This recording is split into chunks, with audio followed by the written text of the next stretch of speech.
Hippo flute.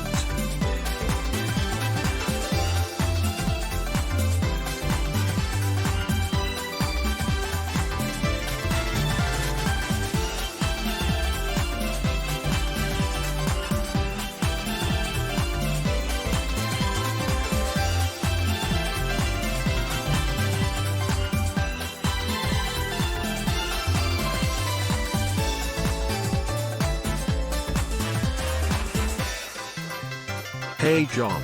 Hey chat. How is everyone doing today?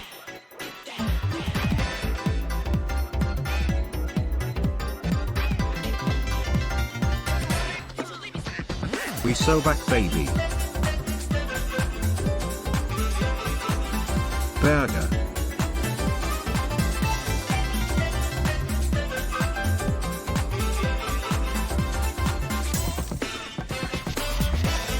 Hippo flute.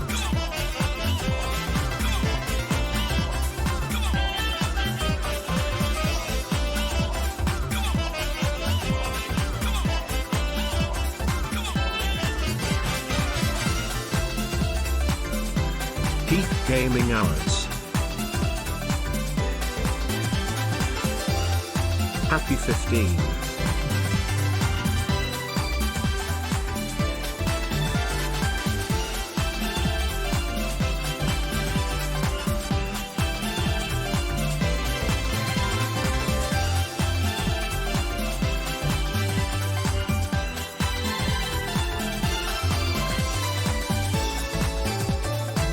Mr. Stone.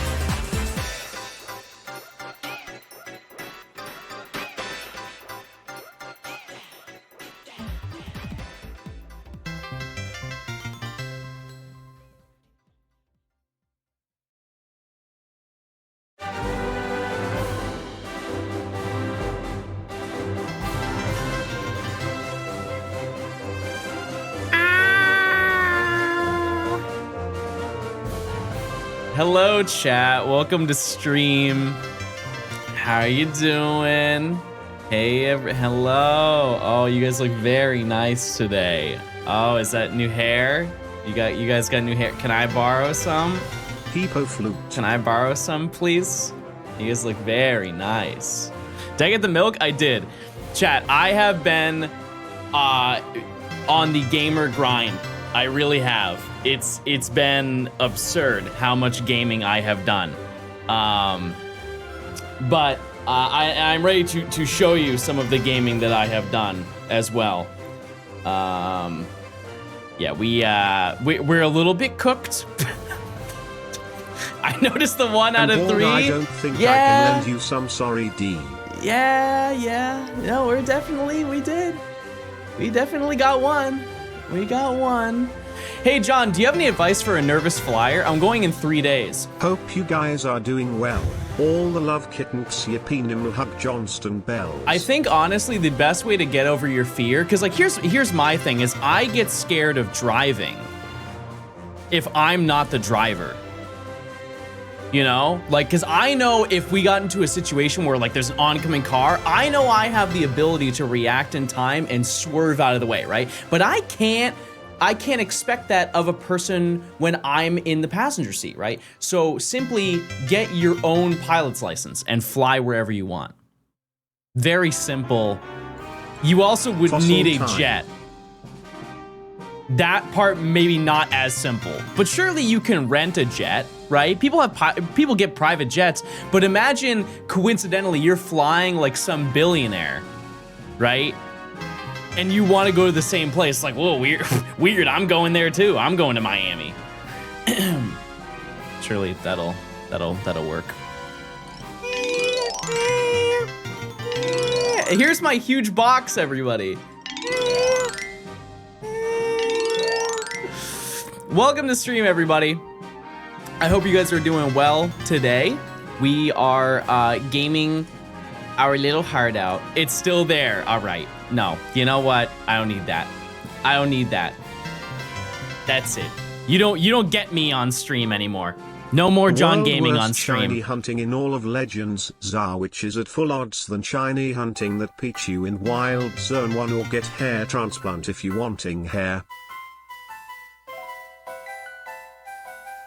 Oh look, I found the fossil we are looking for. Nice job. Hi John, you killed me. possibly Actually, that was my hand. last sub for This is financial a prop reasons. hand. It's This is been great see, 07. There's a prop hand because I'm holding it. But this hand, this hand right here, that's also a prop hand. Look, I'll show you. See, that was also a prop hand. But this one right here is also a prop hand. I just see, that one was also a prop hand. We got a lot of prop hands here. A lot Sub of is props. 18 months. Johnny boy. It's like that scene from Toy Story. I haven't seen Toy Story in forever, but let me tell you something, chat. So often God, Johnstone. do I hate Toy Story 5? Can I get an amen for that? I hate Toy Story 5. There was no point. Toy Story 4 barely had a importance. Like, we could have lived without Toy Story 4. Or sorry, no. That hasn't come out yet for you guys. Sorry, it's a content creator thing. We get access to things years before they happen. Toy Story 4 was useless. Toy Story 3, however, was good. That was great. That was great. It was 7 years ago. Tell that to Starfy. That's what the people really want. People want Starfy to come back. Anyways. Hello chat, welcome back to the Shiny Professor Oak Challenger Legends EA. In the last stream, we started hunting Tyrant, and then, just to be honest with you chat, I went yucky gamer mode, which that sounds bad, but it's good. It's kind of a good thing. I have been hunting the fossils pretty much every day, non-stop since I last streamed. It's bad. Just to give you a taste, here's the good news, right?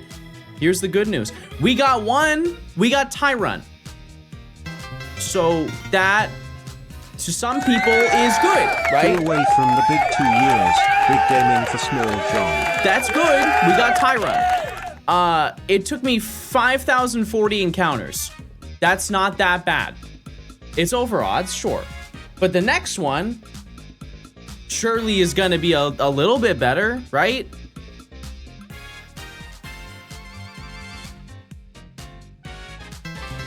Surely. Johnstone bells, Johnstone dummies. Surely it's gonna be less. Close. It's gotta be. Now, here's the thing, is I have set up a system where we are now ultra optimized, and it's a way that is not intrusive to people, because I understand that a lot of people will watch the streams and go to bed, which some of you may be bored, but some of you just need your sleepy time, and I respect that. But here's the thing, is I need a timer to know when it's time to check. And I have a system built into Windows. They have a timer, and the beauty of it is that the way that the timer works is whenever the timer goes off, it doesn't sound an alarm, which I hate alarms. I don't know about you, but I hate where it's like, You guys remember the old iPhone alarm? Like, that has ruined society. That specific, it doesn't even exist anymore. But if I ever hear it in like a TikTok or some random video, some random old video, it sets off something in my brain. It's like fight or flight. I'm like, oh my God, I'm late for high school. But this one just reduces the volume of everything. And so everything will just get quiet. And that's how we know it's time to check. It's a very non-intrusive thing. So I'm just gonna start right now. Mods, do you want to set a prediction for this little stinky rat? But yeah, I also moved everything that way we can see the shiny when it appears on screen. There was an incident, chat. When I found shiny Tyrant, my camera was in the same location that it normally is down there. And not only did I cover up the shiny Tyrant reaction when it happened, because it just happened to be behind my face on the box when it appeared, but additionally, I was muted the entire time. And so this is my reaction.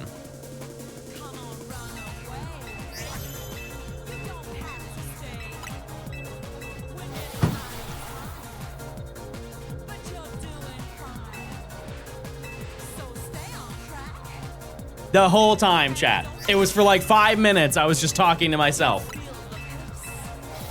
And so this next shiny reaction is going to hopefully be a little bit better than last time. Just a little bit. Happy month 7 of ZA. Don't say that. That's absurd. That's absurd and very scary to think about. I don't like that even a little bit. No, that can't be right.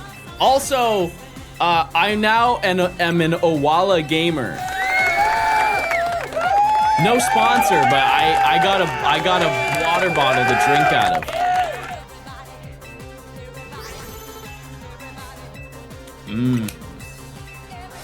Have you ever bought one of the giant Pokemon plushes? I have the Spheal one. So, small update. I'm going back to my Georgia house in like 2 weeks, and I'm bringing back the Umbreon and Espeon. You guys remember that those delivered like a month ago? I'm going back, and I'm gonna mail them back. I'm definitely not taking them on the flight because I would need to buy another seat for them. It's gonna be a lot of money to ship them.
Thursday? Yeah. Yeah, I can get it. We'll play it. I was gonna stream the demo, but I thought it would be way more fun to just kind of build everything from the start. But, and I, in a perfect scenario, would like to be done with this section by then. Realistically, I planned on finishing it today, but I didn't think I was gonna be over odds for both of them. And there's still one more fossil we need to get. And so to give you a breakdown of today, let's just say hypothetically, I get AMAURA right now. The rest of the stream, or at least the next section of the stream, is grinding money to buy fossils for Aerodactyl. Do you have any hot foss? Oh, I do. I got Tyrant. You'll get first encounter arrow. I mean, like, when you look at it statistically here, Aerodactyl's got to be low. It's got to be a low find because we've gone through over 10,000 encounters just for Tyrant and AMAURA. And this is what I get. I gave this Pokemon an ego. I did. Because I said AMAURA is the best one out of all of them. How many eggs do you have? None, because these are fossils. Welcome to John Science, everybody. I'm gonna teach you about paleontology. I went almost 10K for Dracozolt. I'm not claiming that. It is the best one. Yeah, AMAURA and Aurorus are the best out of both of them. And definitely better than Aerodactyl. Aerodactyl is dead last. I don't think there's really any contest for that. Just even if it megas, it still doesn't look very good. Chad, what did you want to be when you were younger? I hate you.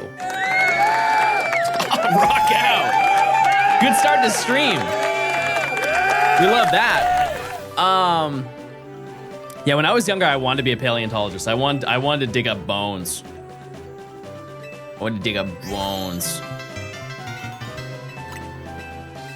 Bones. Next month is 5 years of subbing, and I think I had like a year of not subbing. I spent over 6 years here. That is insane. Continue gaming and be awesome, Mr. Stone. That is over halfway to a decade.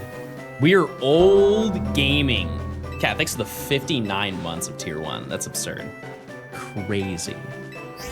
How do the other fossils compare? Okay, this isn't gonna make sense, but I like Shiny Kabuto. I want it to be a train, not a conductor, just a train. I think Shiny Kabuto looks cool, but Shiny Kabutops does not. Does that make sense? It's like less green that I have to deal with on my eyes. Because it's the same shiny, but it's just more concentrated. Like you could see it almost looks like a turtle shell when it's shiny. Kabutops just looks like a lime green Kabutops, and I don't like that. And what I will say is that lime green shinies are so wildly overhated. I don't understand what the hate is with Espeon. I can understand that it would look better as different colors, but you could say that for every single Pokemon, right? You could say that Espeon would look good if it was red, if it was solid blue, if it was solid purple. It already is that, but you get what I'm saying? It's one solid color. It could be every color of the rainbow. I just think that the green isn't that bad. Also, it's very easy to green screen, so if you want to change it to something else, it's, the opportunity is right there. Just saying. What are some other really hated shinies that you don't think are bad? I'm trying to think of what other ones. Oh, this one people raise eyebrows at, but I like Komala's shiny. I do. The just having a little pink drum instead, that's cute. Saraledge. Yeah. Okay, I don't think their shinies are good, but I don't like the alternatives that people said for them. They're like, they should palette swap both of them. I saw someone palette swap both of them. I didn't like how it looked. Maybe it's just how they did it, but. All right, the timer has gone off, chat. The timer has gone off. As you can see, you didn't even tell, just because the audio faded out. All right, check number 1. No shiny. Also, mods, what was the prediction that you did? Because I think we'll have to go back to doing numbers again. Pokemon Night Out and Pokemon Day Out confirmed. Shinies are goated and underrated. It's funny you mention that because I saw the YouTube video. It was actually recommended to me before it even happened, or not before it even happened. I didn't get a notification for it. And in the description, it says that the tickets go on sale on April 2nd.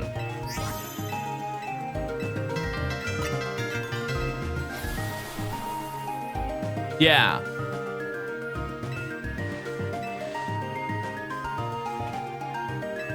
April 17th. No, I understand it's definitely not April 2nd. It just says it in the description of this video that it's on April 2nd. Hi chat, hi John, hi VOD watchers, hi shiny reaction watchers. So, yeah, I don't know.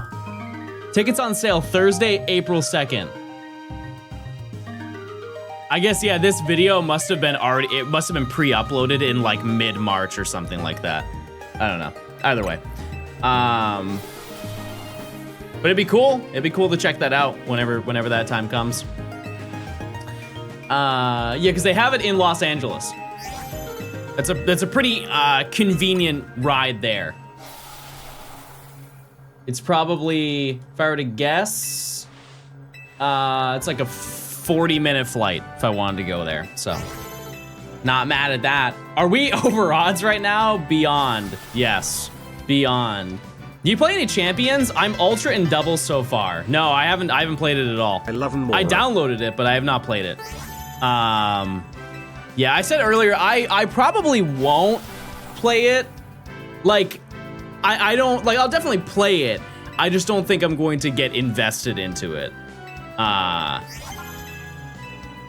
am curious to see the future of it. I want to see what they're going to do, but Shiny Hunting Champion stream. I did have that idea at one point.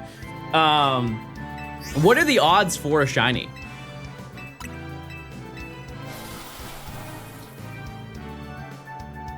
All you need is home? Yeah. I mean, that's one thing that I think was very heavily understated. If you own Pokemon games and have Pokemon Home, you can basically play that game for free for the most part, because everything else is like the items are purchasable in-game, right?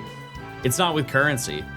Like you don't, or it's in-game currency, not out-of-game currency. I don't even have Home. The free-to-play has been excellent. I'm surprised you don't have Pokemon Home. For how long you've played Pokemon? Can we use BP? Yeah, they have like some in-game currency they use. There's a free version of Home.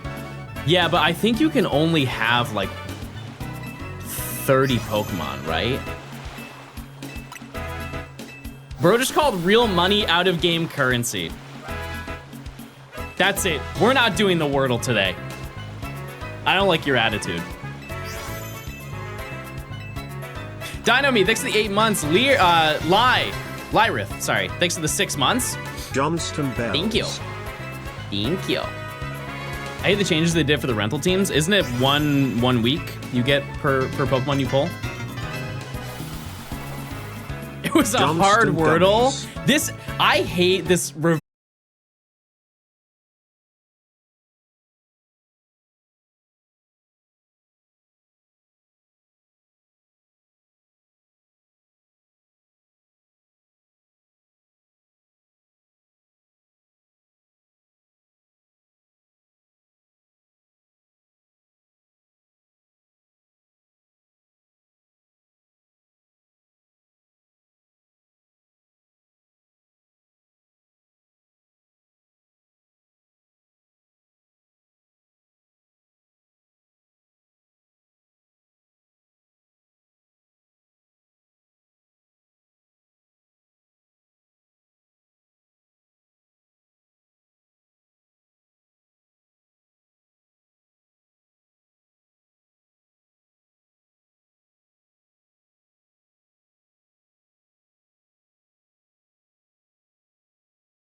in the morning.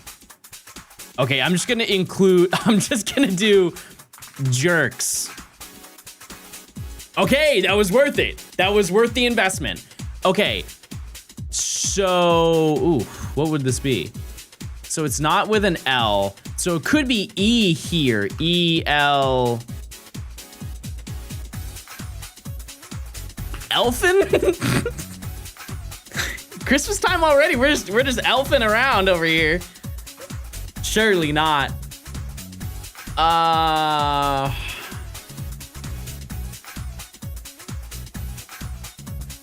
actually, that might not be crazy. It might be Elvin. Isn't that a word? Elvin and the Chipmunks?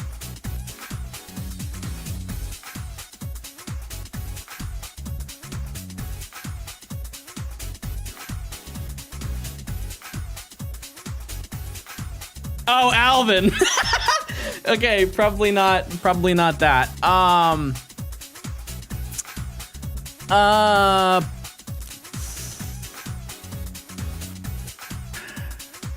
Let's see. Maybe I can narrow down the E somewhere. So let's do, I don't even know. Elvin is not a word, but elfin is. I'm gonna do fresh.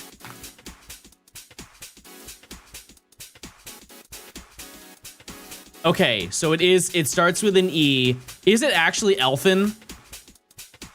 What in the world is elfin?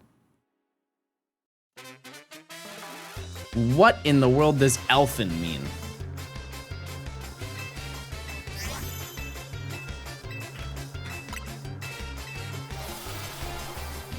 Small and delicate, typically with an attractively mischievous or strange charm.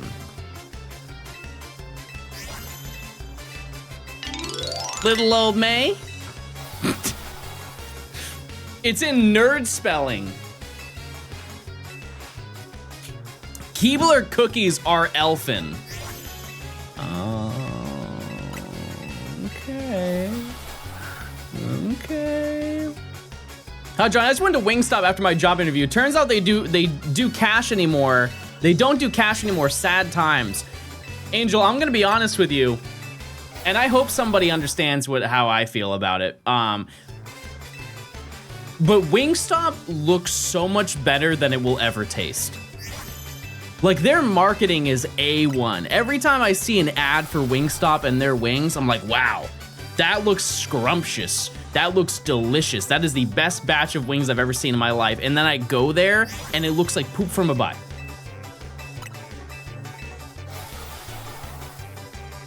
I don't understand what happened.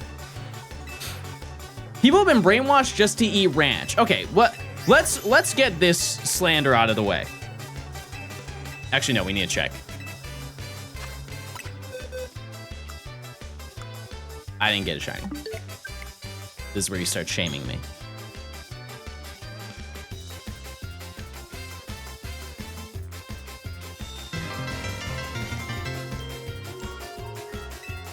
Hello Mr. John, waving emoji. Have you seen Wolfie's ranking every Pokemon video? I've not. My NR1 is his NR6. I don't know what that means.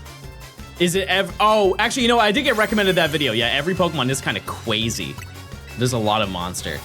I don't think I would do that. We did a video where I put down my favorite Pokemon, like I selected it from every single gen and typing, and then we narrowed down what my favorite Pokemon was. That took me like 4 hours, I think. And people were like, are you gonna do the shiny version? I can't even imagine. I can't. Nerdy, thanks for the 13 months. Thank you. Thank you. Yeah, that was crazy. Because I genuinely thought we could crank through that in like an hour and a half. Because like I'm in my head, I'm like, oh, well, clearly this one is better than this one. And then once you see just how many Pokemon you're working with, it's scary. It's kind of crazy how many there are. But yeah, anyway, so if you don't know, our game plan today is we are going to basically hunt all day until I get AMAURA. Because statistically, we don't go double over. Like, that would be nuts. That would be crazy. So I would expect that we would get it within the next, like, 3 hours. I know that doesn't sound good. I know that doesn't sound good at all, but it's that's life. And then after, we will grind money to get Aerodactyl because we need, I believe, $1.3 million. The upside is that it's way easier to farm money than it was in rank Y and rank V. It's so much easier. If I go for an entire night of grinding money, I usually walk away with about 300K. Just about 300K. But yeah, we're gonna be doing puzzles. We're gonna be doing daily game. Who doesn't need $1.3 million? True. True. I gotta make me 300K in a night for real, for real. Type for real if you felt that too. What I missed at the start of stream, I blew up. And I got Tyron, which actually I didn't even name Tyron. I just got it and immediately farmed more money and went for AMAURA. You sell all your treasures? I did. Yep. Yep. But I got into a good routine of doing like the whole process of trying to farm money in the battle zones. I know which ones not to do. There were some of them that are absolutely terrible battle zones to grind in, and I did not know that. But yeah, so far we're looking okay. I almost said good, but I wouldn't necessarily say that. Because what I would like in a nice realm, I think we can set that as a goal. I would like to be done with this section before Toma Life comes out. That would be very, very, very nice. In a perfect world, I would like to be done today. But I also know how unrealistic that is. Hi chat and Mr. Ball. Ninja, thanks for the 5 months. I appreciate it. When's Toma Life come out? The 16th. Where's Larry? Larry's in the box somewhere. Somewhere deep into boxes.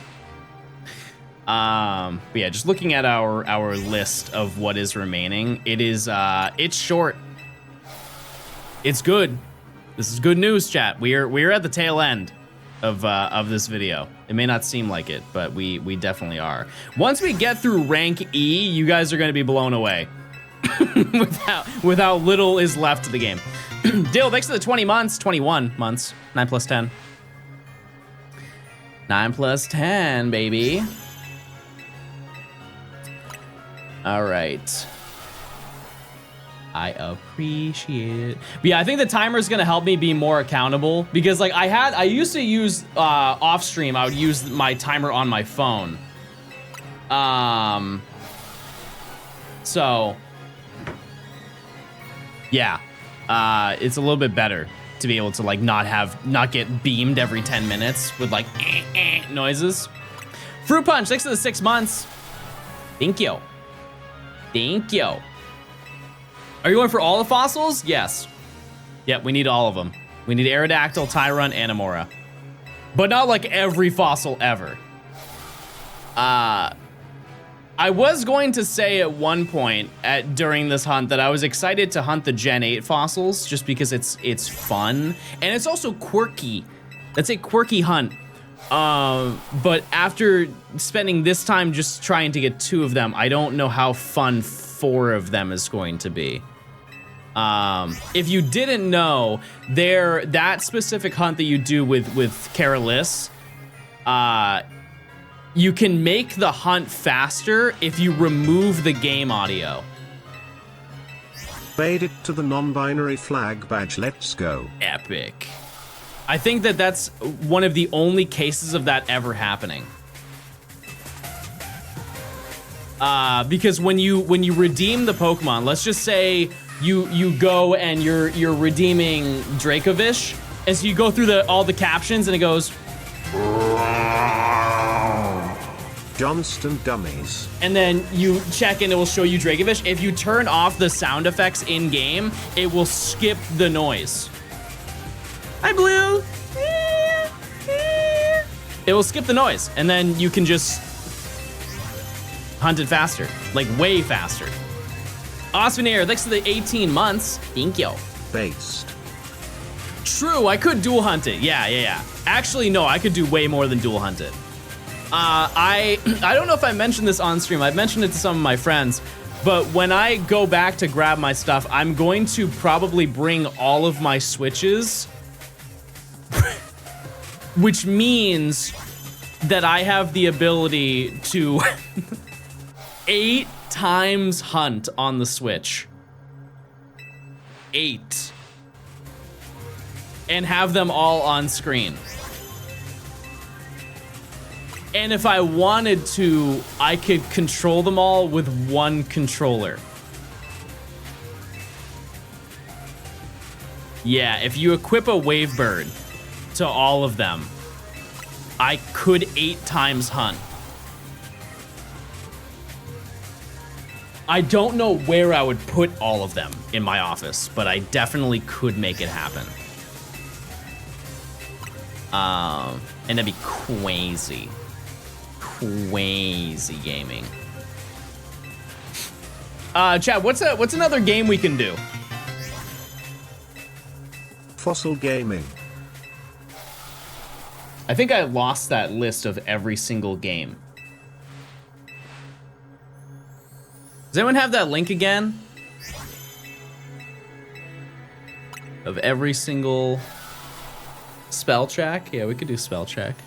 We'll do it once this is up. We got like another 2 minutes.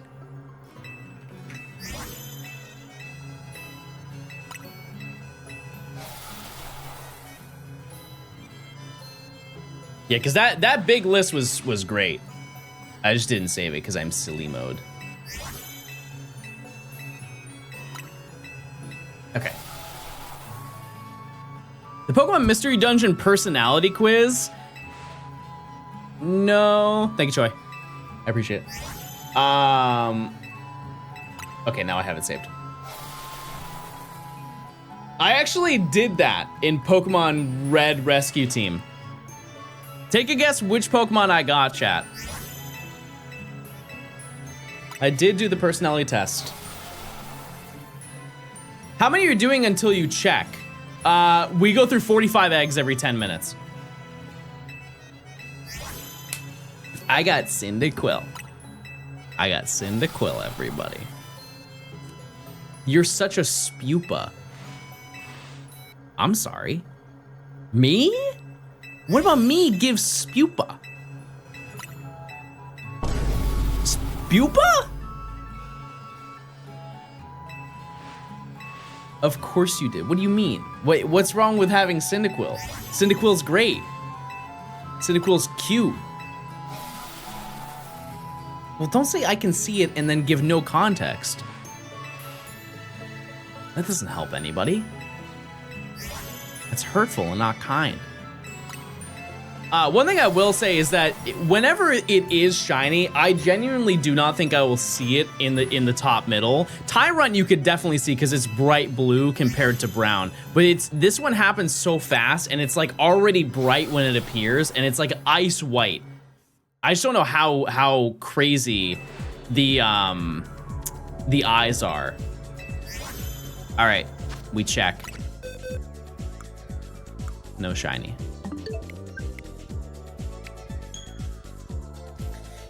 All right.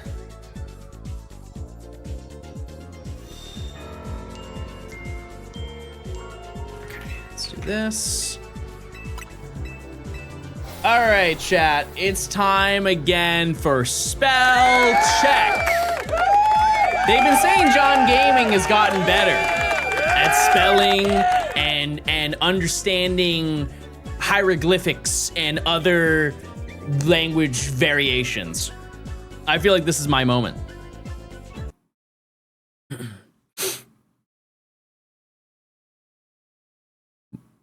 Oh, I didn't have my volume on. Okay, so that's not a good start. Roller. A noun meaning a revolving cylinder over or on which something is moved or which is used to press, shape, spread, or smooth something. Roller. Roller. Next one is going to be fortitude. Stared. a verb meaning to look fixedly, often with wide open eyes. The word originates from Middle English, which was derived from Old English starion.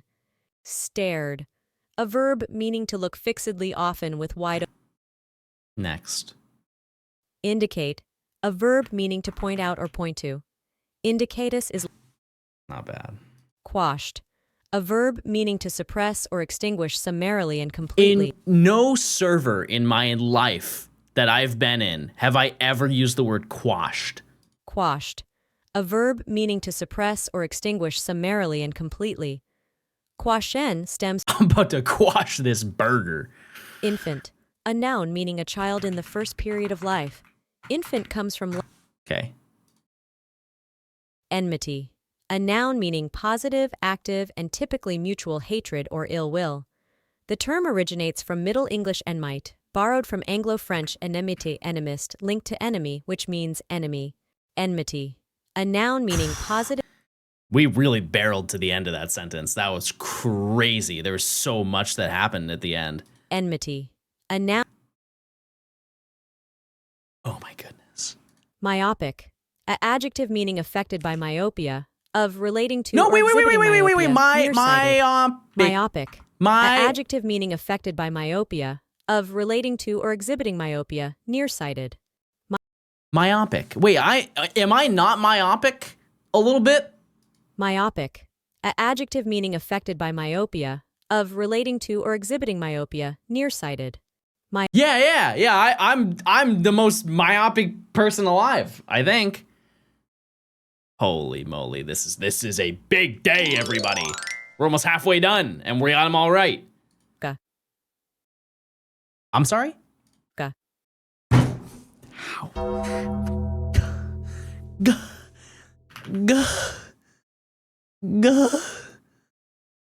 G. Surely that can't be right. A noun meaning the loose outer garment worn in public by citizens of ancient Rome. Also, a similar loose wrap or a professional, official, or academic gown. This word originates from Latin, a classical language of ancient Rome. Ga.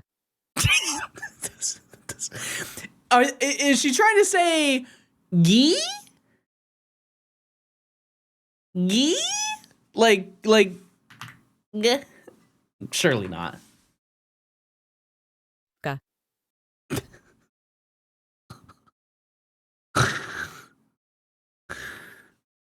Ga. Ga. Ga. Commandeer, a verb meaning to compel to perform military service. Here's the thing, is this word is so easy, but it's one of those words that I know I can't spell. Commandeer, a verb meaning to compel to perform military service. Commandeer in Afrikaans comes from the French commander, originally from Old French commander. Commandeer. At least I'm honest. I don't know. Affront, a verb meaning to insult, especially to the face by behavior or language. Affronten, from Middle English, is derived from Anglo-French. Not bad. All right, this is where things get hard. But they've always said John Gaming is a late game player. Hortatory. Hortatory. Why is she so excited? Why is she so excited to ruin my day? Hortatory. Hortatory. Adjective meaning hortative, exhortatory. Hortatory. Adjective meaning hortative. Durham, a noun meaning shorthorn. Durham, a noun meaning shorthorn. Durham. Okay, I'm gonna spell it like Durham, New Hampshire, and we're just gonna hope that that's right. Wow, lucky day. Adjutant, a noun meaning a staff officer in the Army, Air Force, or Marine Corps who assists the commanding officer and is responsible especially for correspondence. Ayudante is a Spanish term for assistant, derived from Latin adjutare, meaning to help. Adjutant, a noun meaning a staff officer in the Army.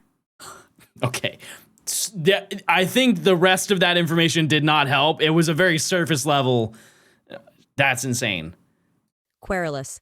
An adjective meaning habitually complaining. Wait. No, I know this one. Quirrell. It's like squirrel. It's like squirrel. Querulous. Quirrell. Quirrell. Querulous.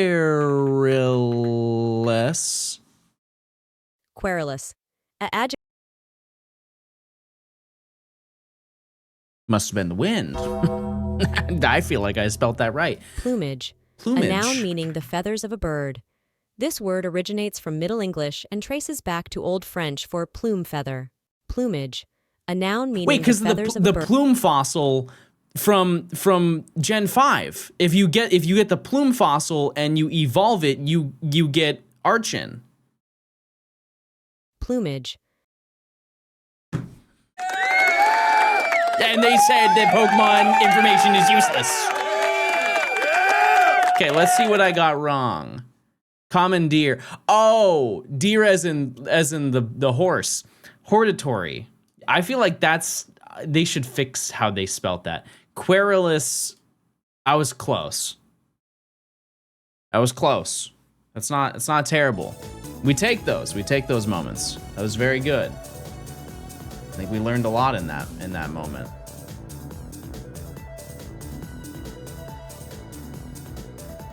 Not bad, everybody. Not bad.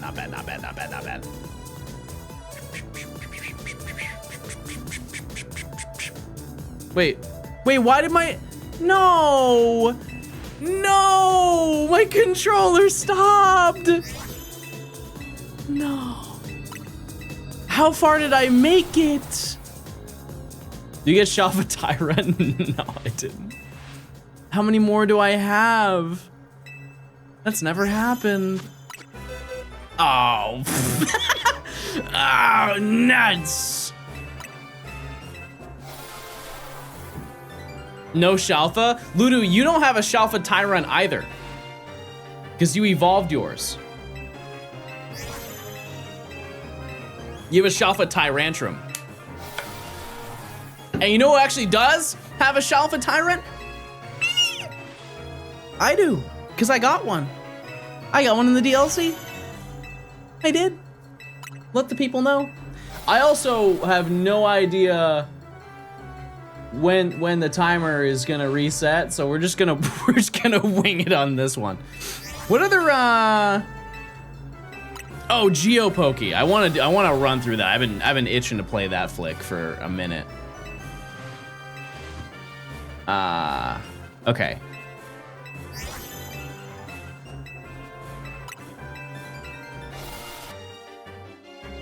I feel like I just know off rip where this is. I want to say this is Isle of Armor and this is Mustard's dojo. Call me John Crazy Gaming, but I think that's where it is. Is it just the Master Dojo? No. Oh, this is the other dojo. It's the other dojo in Kanto. Well, how do I do the fighting dojo? Is that not an option? Isn't this in Let's Go Pikachu and Eevee where you choose? I'm trying to think of other places that have wood paneling. You have that one city on Akala Island. No, not Akala.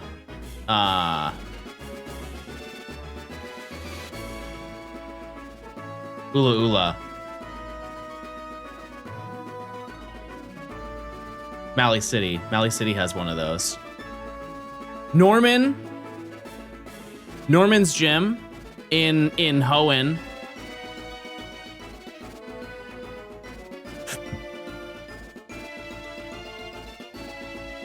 No, I don't think this is Norman's gym. No. Huh.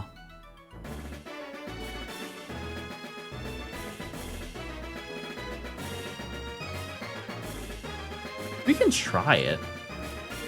Oh, it was.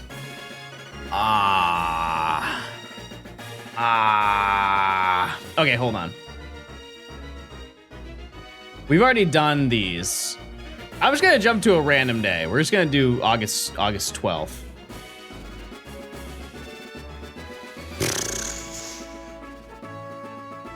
Oh, wait. No, I actually think I know this area. Because the grass here. The yellow grass. I want to say this is in Galler.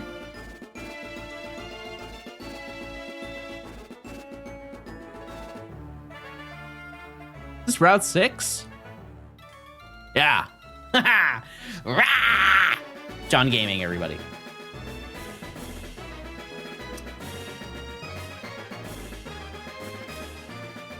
That was a crazy coincidence because we were just talking about the fossils, yeah.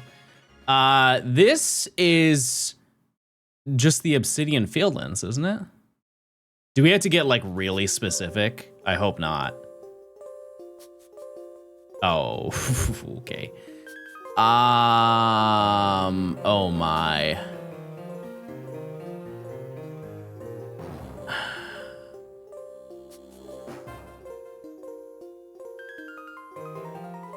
Okay, I think I know where it is. I think this is Grueling Grove here. My reasoning is there's this patch of grass, right? And then it leads up to these trees.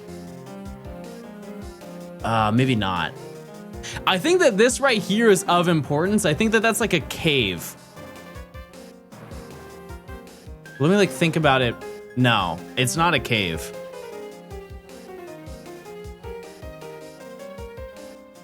This is the little mountain range. It might be not Warden Bridge. It might be Deer Track Path or Deer Track. No, not Deer Track Heights. Obsidian Falls. It might be Obsidian Falls. Did I have it right before? I think it is Grueling Grove. Yeah. I should have just trusted my gut. That's so brutal. I had it right. I overthought. All right, let's try again.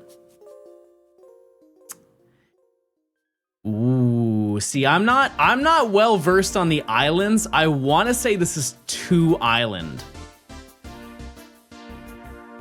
I think this is 2 Island. What's the one where you go and investigate? Maybe I have the name of it wrong. It's the one where you go and you interact with the bikers. Is that 3 Island? Oh, yeah. This is 3 Island. Ah! Next. Ultra Sun and Moon. But where?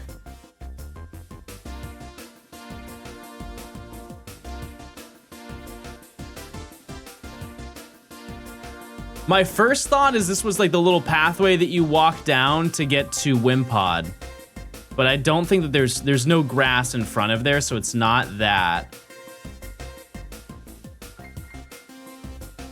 This could be Pony Plains.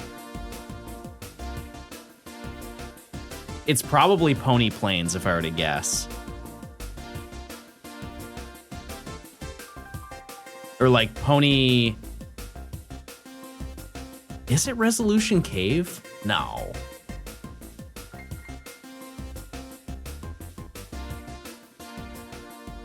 Why is this one red? Oh, it's the city. I see.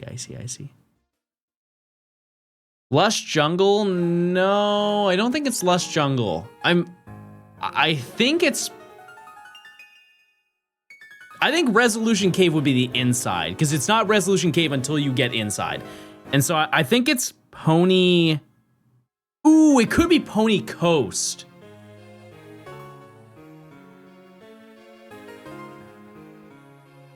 I'm gonna stick to it. Last time I messed up, I'm gonna say Meadow. Oh, it was Coast. No, it's Gauntlet. It's the Pony Gauntlet. This is on the way to the Battle Tree. Yeah. Not a bad read, though. We got close. Also, I'm gonna quick check. Okay.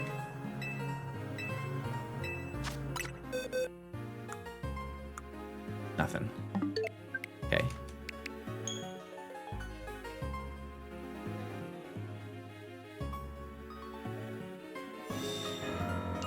All right. Back to it. Let's see. This is a really specific section. I know this is Route 226 though. I know way too much about Sinnoh. Yeah. Yeah. Absolutely. It's just when you're going up and down on the thingies. A very unvisited location. Chat, when you went to Stark Mountain, which route did you take? Did you go north of the battle zone or did you go east of the battle zone? Because as a kid, I went up. Hi John, hi chat. But Hope you're all doing well, Plink. Going to the resort area is so much easier. It's like significantly better.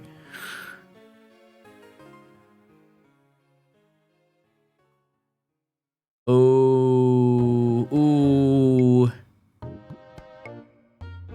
A gate with a fence to the left of it?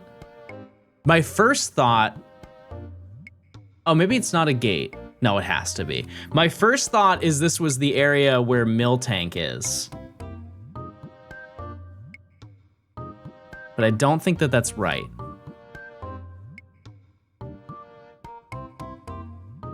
It's definitely Heart Gold Soul Silver. That's for sure. It's Johto, but where is it in Johto? That seems like the easiest thing, because what other locations... Like, that entire route has fences.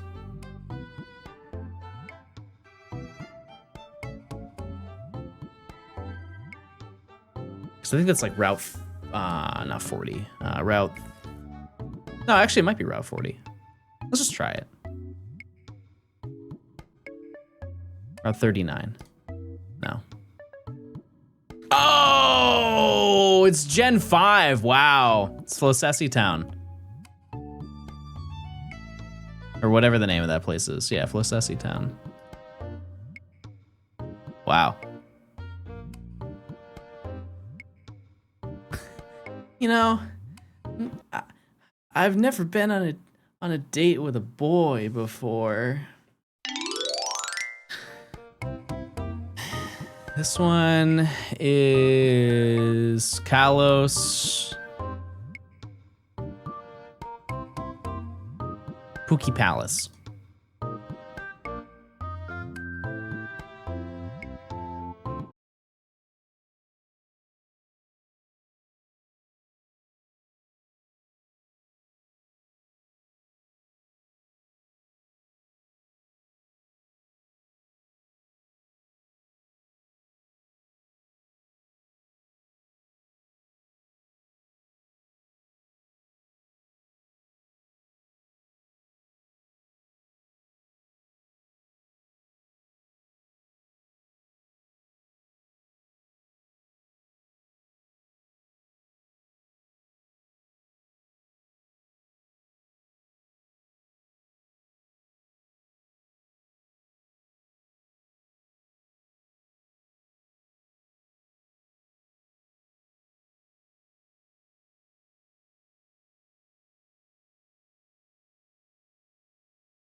Is it honeycomb? I'm just gonna full send honeycomb.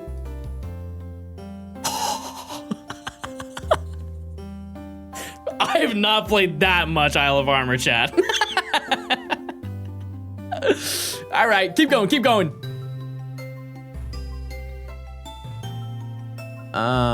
This is, I don't know which one this is. I feel like this one's kind of unfair. This one, I'm gonna hard read that this is Azelf. Just because it's blue. I want to say this is where Azelf is.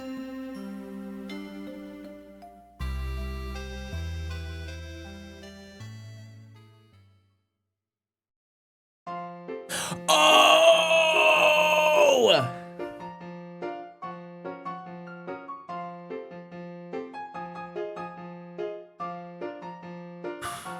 I'm gonna be so honest. I don't remember where they are in Unova.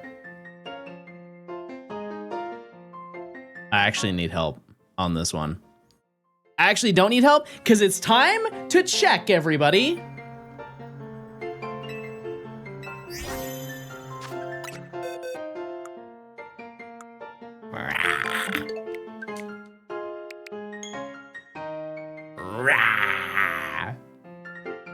What was the prediction set for? I didn't see what it was.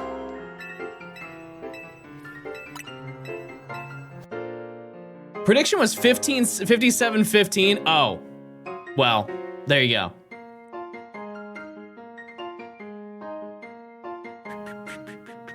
Okay, you guys said it's Route 20. Where's Route 20?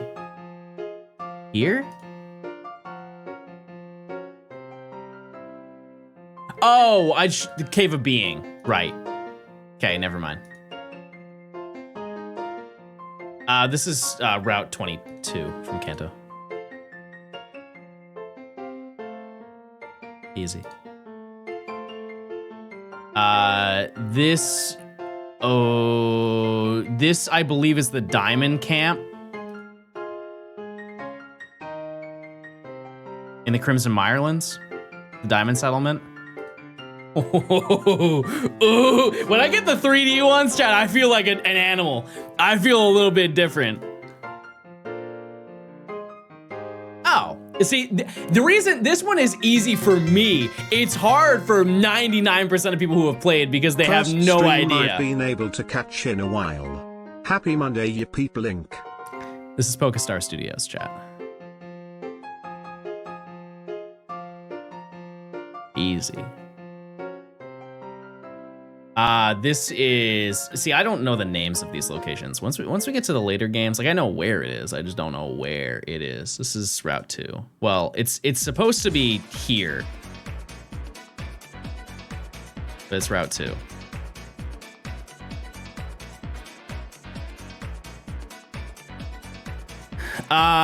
This is Paldea, but this is Terrarium. It's just the polar biome, right? Yeah. Turn back cave. They need to stop me, Chad. They need to stop me.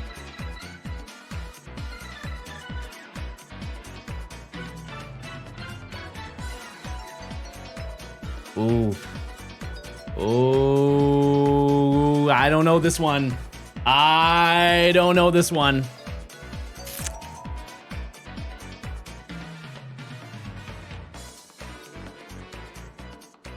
Yeah, it's Gen 5. I want to say this is just the Fossil Museum in Nakreen City. That's my... I just don't... no, this might be Gen 6, chat.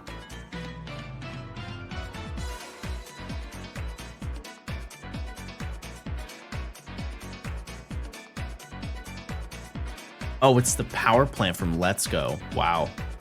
Would have not got that. That's absurd.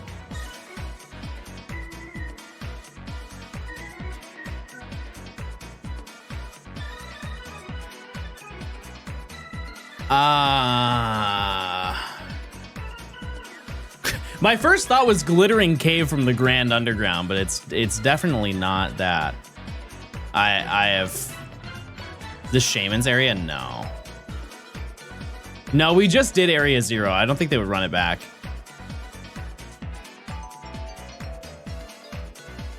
I don't know what this green is. My guess is a Zelda game. Not bad. You're right. You're close.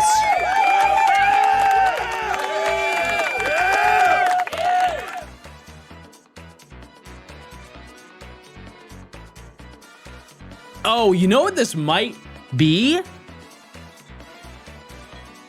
No, that'd be crazy. I was gonna say this might be the floor from Diantha's room.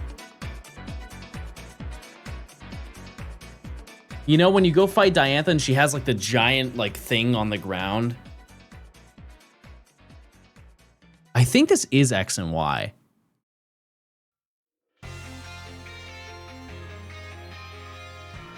I'm just gonna run it. No, I was wrong. What is this? Those balloons are tripping me up.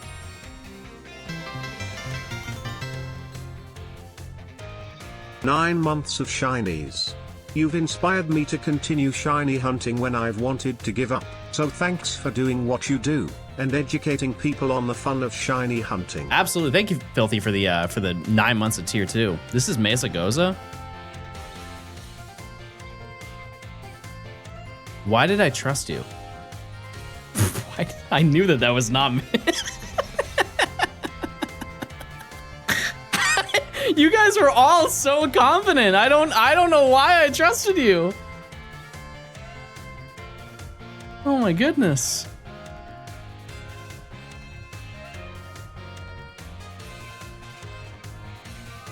Scarlet Violet, is this the shopkeeper who has Petra Run?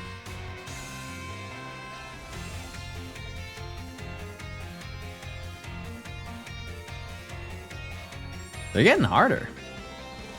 Stop saying Zelda. It's not Zelda. It's not.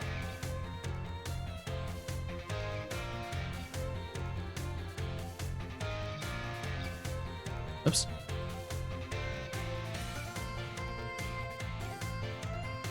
Oh. Oh, I don't know where this is in Alola. I don't think I've ever been in this building. Unless this is supposed to be Coney City, because when you're walking down the straightway of Coney City, there's a whole bunch of vendors. Yeah.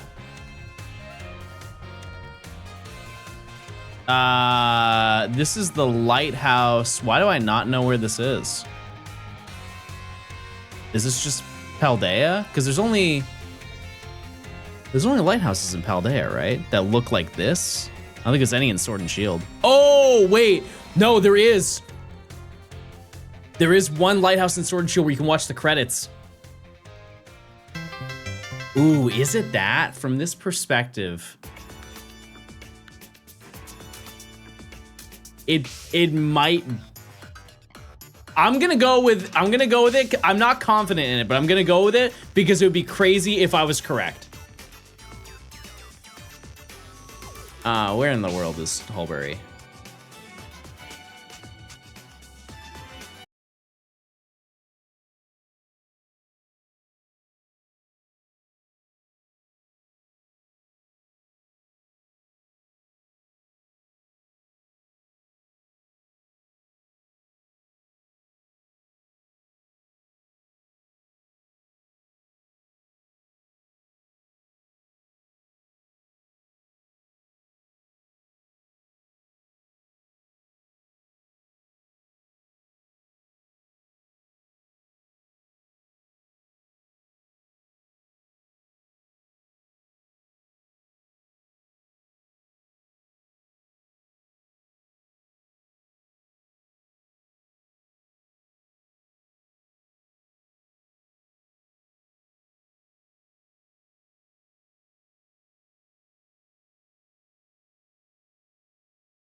Because we average 240 per hour. 240. Yeah, it is fast and slow. It's fast if you get it under odds, which you could say that about any hunt, but it is, if you go over odds on these, it's brutal. It's brutal. Part of me wish that I had like another way to hunt while I'm doing this, but you know, that's just where we're at. That's just where we're at, you know? But yeah, Chad, have you been enjoying playing Champions? Is it a good time? Has it, if you have not been competitive before, are you now jumping into the competitive realm? No, I mean, I can't play Champions because it's on my Switch, chat. I can't. You need a lot of money for this hunt? Yeah, in total, if you want to do 45 for every single Pokemon, I believe you need 2.9 million. 2.9 million, I think. Because I need 1.3 for Aerodactyl, and I think no, it actually might be more than that. It might be more. I think it was 900K per. Yeah. I just did one box full. It's just easier to track every 10 minutes, you know? But yeah, for sure. There's no wrong way to hunt this. There really isn't. Especially if you're playing in the post game. Obviously, like if you're playing in the post game, it would just make more sense to just do the hyper dimensions. But if you have boatloads of cash, you could just fill everything, like every single box, and then just check every couple of hours if you really wanted to. Banger. I'm doing a Swords Oak Challenge DLC. Do you have any tips that are genuine? Are you saying that I don't give genuine advice? That hurts. They're probably right though. They're probably right. I would say for that one, I mean, just like farm candies. That's really it. Just farm candies. Joe, thanks for the 2 years. Thank you. Thank you. Thank you. John, where have you been? I need you to stream more often. Here's the thing, chat. I do too. I'm gonna say something and you guys are going to get very shocked and surprised. I'm getting burnt out from this challenge. And some days I just need to sit down and lock in, chat. That's just the reality. I just need to sit down and lock in for like 10 hours straight. That's just how it is. You know, we've been doing this challenge for the better part of about 6 months. 6 months we've been doing this challenge, and I am very much excited to move on to the next thing, you know? And like I said, there isn't much more difficult hunts that we need to do. There are a couple that I'm sure you could pitch a case that it would be like a little bit tedious to go for, but Gibble was really the last threshold. Like that was genuinely bad, and I'm glad I didn't stream that. I'm very glad I didn't stream that.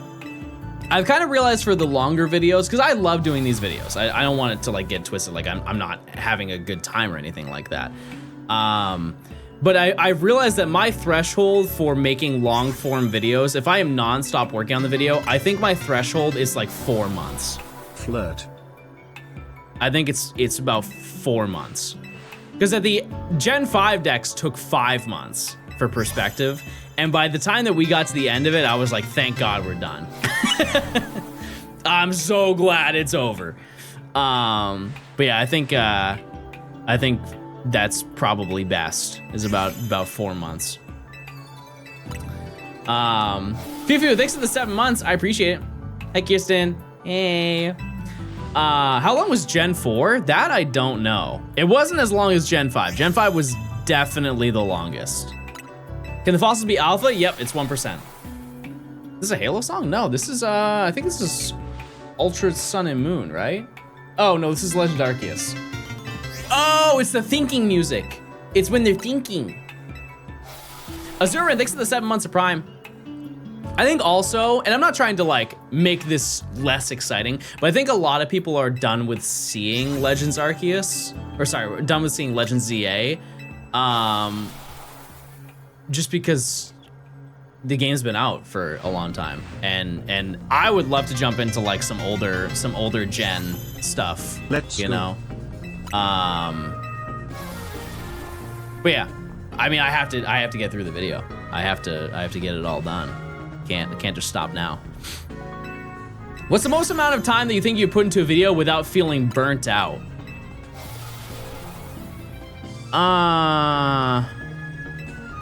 It's so funny because the number I'm gonna say, you guys are gonna be like, that doesn't make any sense.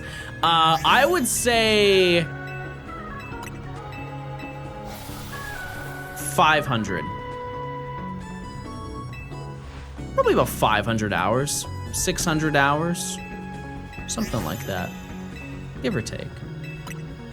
Does the fatigue affect your plans on the DLC video? No, we'll do the DLC at some point. We'll do it at some point.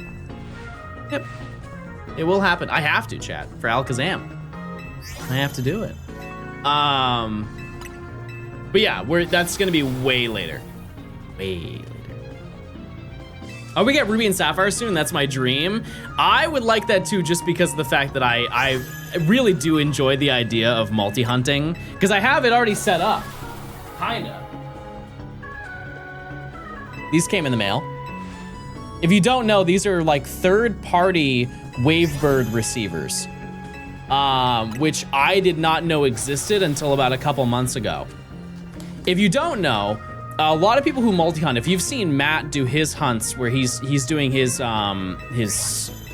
shiny badge quest that he's doing in Fire Red Leaf Green, where he's hunting 5 games at the same time, and you're wondering how does he control all of those games at the same time, it's these. It's by using these. By having a Wavebird, because of, I think just because of Smash, there is a GameCube adapter where you can use a GameCube controller for Smash Ultimate. And so by using these receivers, they run on a radio signal, and they have a wireless GameCube controller that runs on said radio signal. And if you tie all of your switches to these receivers with the same channel, the same radio signal, you can press a button on one singular controller and it will work with every single one because they're all on the same radio length. And you can hunt multiple games at the same time with less controllers. And it is expensive. It is expensive to set it up. However, these specifically make it a lot cheaper because Wavebirds are like $50 just for the controller. And then the receiver, like an OEM receiver, I actually don't even know how much they are. I want to say they're like $60 a piece. These are 15, 20 bucks. 15, no, they're 15. Way better scenario. It's still expensive long-term because, you know, you're if you want a multi-hunt, you will need to buy multiple Switch consoles with the dock, which is not cheap, but yeah, that's I think it would be fun to do like I've kind of dismissed the idea of doing a shiny badge quest for a long time, but the more that I think about it, the more I kind of want to do one. It's very tempting. And I think Ruby and Sapphire, like Fire Red Leaf Green definitely would be very fun, but I think Ruby and Sapphire has a lot more variety in what you can make your team out of. Because Fire Red Leaf Green is quite literally just Kanto. You get to the post game, sure, you can have some non-Kanto Pokemon, but by that point in the time, that challenge is pretty much over for most people. But I think it'd be really, really, really fun to do one in that game. Additionally, at some point we're gonna do the Gen 3 Shiny Dex, and when we do that, that's gotta be, I would like to do probably Kyogre in Sapphire and Emerald. I guess I have to do it in Sapphire. How do badge quests work? You just have to get a shiny before every badge. There's 2 different versions. There's one where you just get a shiny, whatever shiny you find, and then they have ones that people call the Dream Team quest, where you shiny hunt your favorite Pokemon, and you basically build an ultimate shiny team. And so even if you phase on something that you don't need, it doesn't go on the team. Like, you hunt in that location until you get exactly what you're looking for. And that's, you know, that's a lot of work.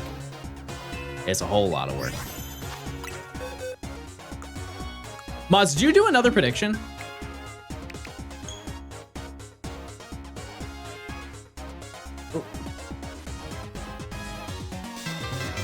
Ken, thanks for the 6 months. I appreciate it. Meow. Thank you. Thank you. Dream Team Quest until oops, accidental Route Master. It's absurd how many people are doing Route Masters now. It is crazy to see. One thing I will say, and I'm sure some people will take this the wrong way. I really like Brosidon's Route Master. One thing that he did though is he told everybody how he makes his Route Masters in his videos. And while I do think it's cool that other people are doing Route Masters, there are people who are doing them verbatim, like presentation wise, down to like the graphics that he uses, exactly like his videos. And I feel like that is not really what people should be doing, but a Route Master is where you actually, I can't explain it. I'm just gonna show you.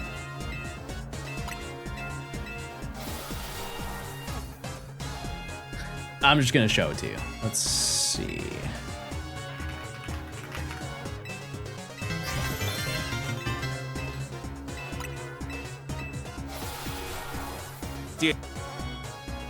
Wow, 12 months since I subbed here. I may be a lurker and I know this will sound like a pie chatter moment, but your content has been a great source of entertainment and joy. And I do legit smile when I see you go live. Thank you. And keep Type it one up, if you love when I'm living. Blink.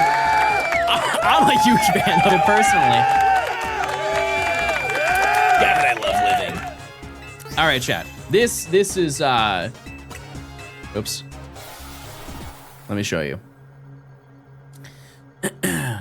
This will explain it better than I ever could. This is Route Master. His goal is to progress through every route, town, forest, and cave in Pokemon Heart Gold and Soul Silver. He will catch every Pokemon, battle every trainer, pick up every item, and complete every bit of content that he can in the game. Oh yeah, did I forget to mention? Nearly every Pokemon he will obtain along the way will be shiny, found at the game's original 1 in 8,192 odds. My name is Ben, and I'll be taking you along on this journey. I'll show you what's happening in the game, as well as glimpses of what I'm doing in my life outside of the game. So sit back, This will relax, take a decade. and pull up a Pokemon game. Wow, he looks very Pookie right there. Putting me to shame over here. Yeah, he's doing it like an episodic thing. And so this is the first video of it, where he just Huge fan of just living. does the starters. Shout out to everyone living. And yeah, it's going to take like years to get it done, but he's doing it in a really great way. Because he's going through the first few videos were actually every route. Like he's made it further than you would think in this time frame. He started 2 months ago, and he is almost at Violet City. There are some shiny hunts that he is like, there are some insane ones he's going for, and there are also some that he's kind of not going for. He basically drew a line and said, hey, I'm not gonna do any of the meme hunts, which, for example, is like Dunsparce. In Dark Cave, Dunsparce is 1%, but if you just get to the post game, you can make it 40%. Yeah, it's Poseidon. But that being said, there are some hunts that he's doing that I would classify as meme hunts. Like, for example, chat, he's gonna do the Primo eggs. If you don't know what the Primo eggs are, I would love to tell you, but like that, I would say that constitutes as a meme hunt. Wouldn't you say? To be fair, he's starting with Slugma.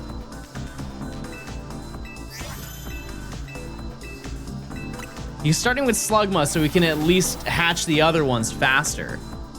What number is next? I think we do them in groups of 135. So if you want to set it to 585. Holy, I did it. I did it.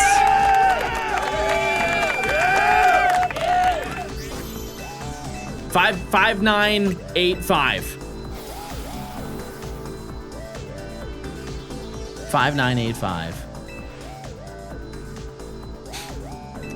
I didn't think we would get to this number, to be totally honest with you. Use your points, chat. Teacher, thanks for the 14 months of Prime. But yeah, it's a really cool series, and I'm very excited to see it. Very, very excited to see it. Not something that I would do personally. I don't plan on it. More power to him, though. Do I love cloth? Yeah. How many fossils was Tyrant? 5,040. Yeah, we were already over odds for Tyrant by about 1,000, and we are now almost 2,000 over for AMAURA. So it's not looking great. Happy. Salami. Thanks to the 3 months. Chat, are you happy? Let me see. Let me see that happy little cat if you are. I'm positive mine was over 6,000. Yeah, I thought about that, Luda, when I was hunting Tyrant. I was like, surely I won't deal with that, and I was right, because it was then delivered to this Pokemon here. So, what's the last time for the base game are you doing, or is it a secret? See, here's the thing: is it's not really a secret. I don't really know. I think technically I am forced to do a final hunt. I could be wrong about that. When you go to Lysander Labs, chat, can you leave?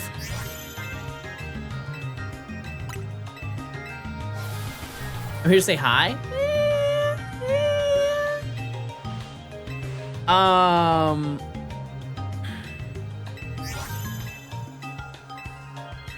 Because I'm stuck between what's last and what would be best to be last.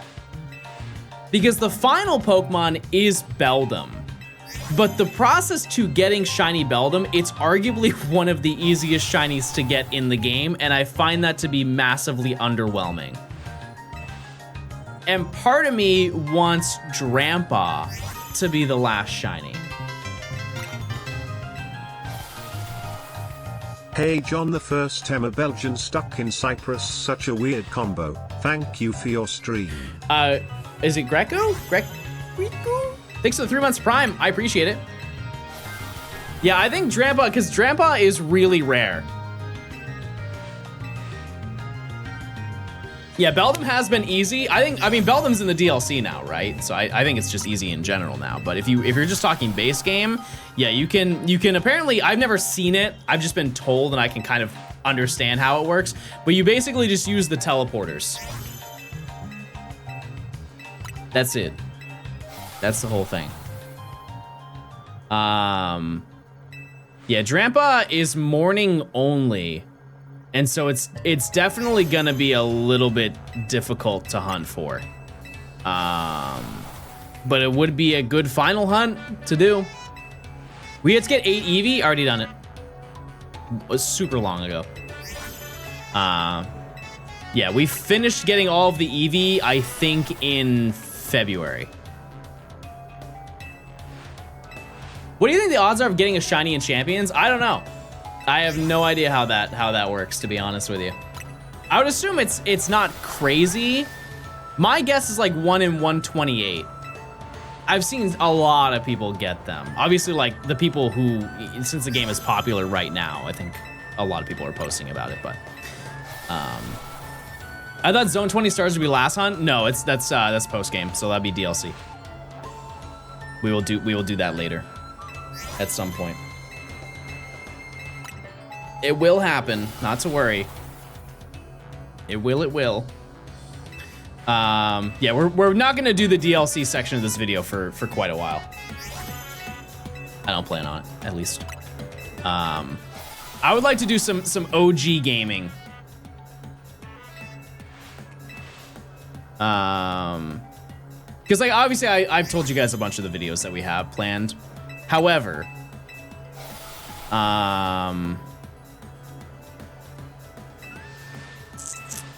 yeah, I kind of want to do an old gen. Like if you were to see me do a video on a generation chat, what are you itching to see the most right now? Which gen? All right, it's check time.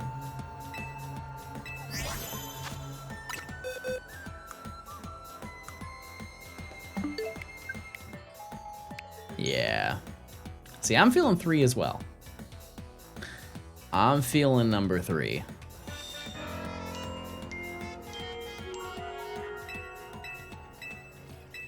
It's just, I don't know what I would do if it wasn't Ruby and Sapphire.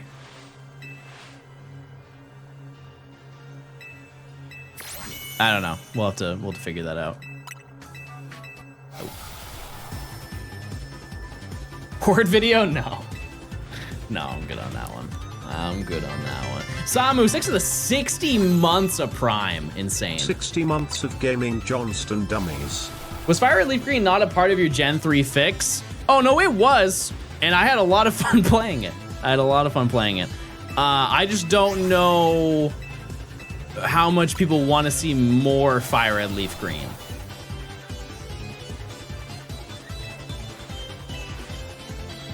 I really don't know. We'll have to see.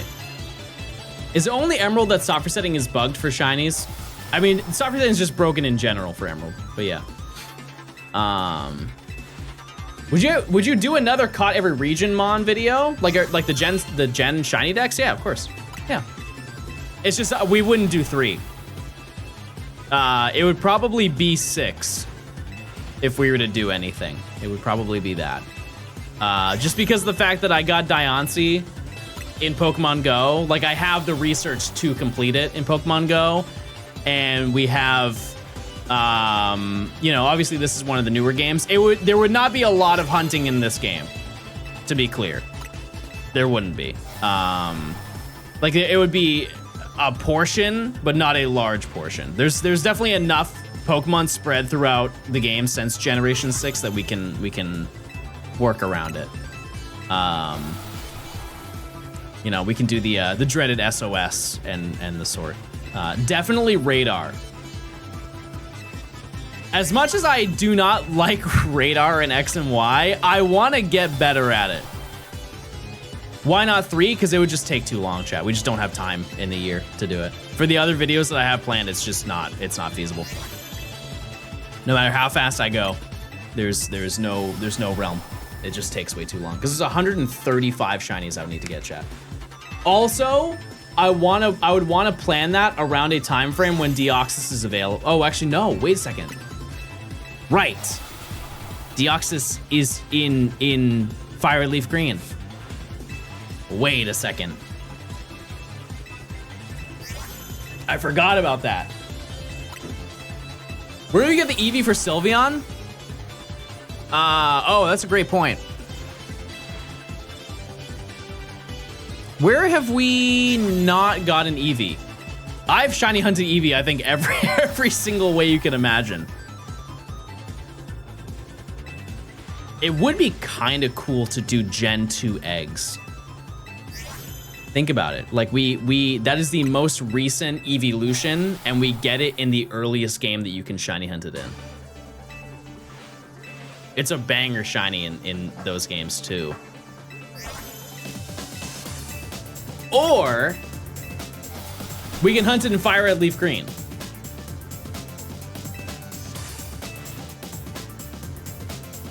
That's also an option.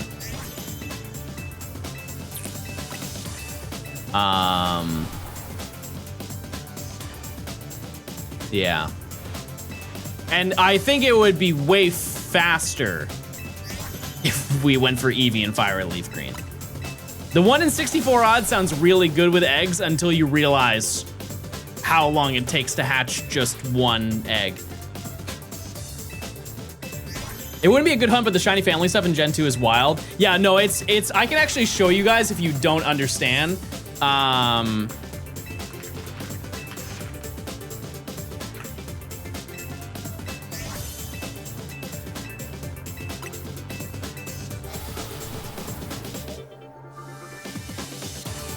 Okay.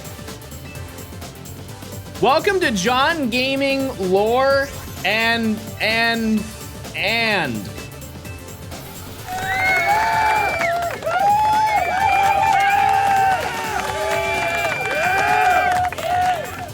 Hold on 1 second.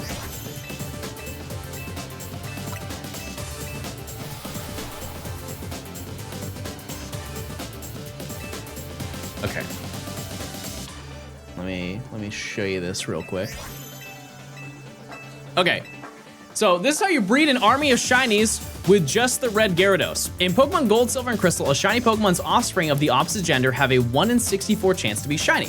Much better than any method in the later generations. This has not aged well, but yeah, I guess that is still true. You can breed shininess from the red Gyarados onto most Pokemon species. And so the way that it works is you breed a male, it has to be a male Gyarados. Male Gyarados into a female Ekans will give you a shiny family female Ekans. And then you take a male one and the shiny family female and you make a shiny family male. And then if you breed a male with a Meowth, there's a 1 in 128 chance that it will be shiny. It's a lot to understand, but basically, one thing that I think people kind of forget is that Pokemon can breed with other Pokemon other than Ditto. And, so basically, because these both are in the same field group, they can evolve, or you can breed and get another Pokemon. The Pokemon that you get from it is whatever the female Pokemon is. So how does that work? That is none of our business, you know? Like, if they want to have their Freaktober, they want to celebrate early, they can.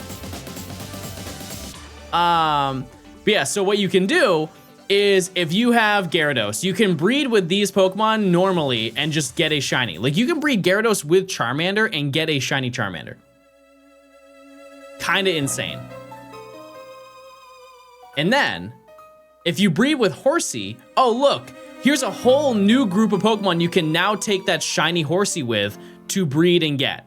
This Ekans gives you all these Pokemon, Eevee, Cyndaquil, Mareep, Miltank, Dumby's there, and this just keeps going down and down and down and down and down.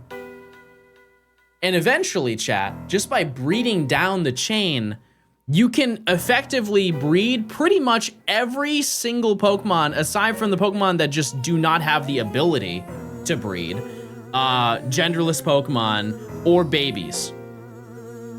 It's very, very interesting.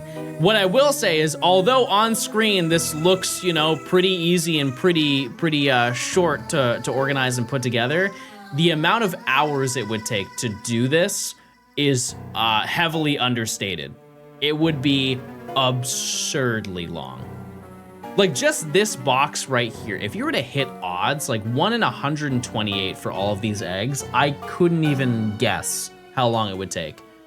I want to say like 200 hours just off of this box. Maybe 150. The hatching takes a long time. What if you use Stadium 2 Dodrio Tower? Gross. Ew. Yucky. We don't do that around here.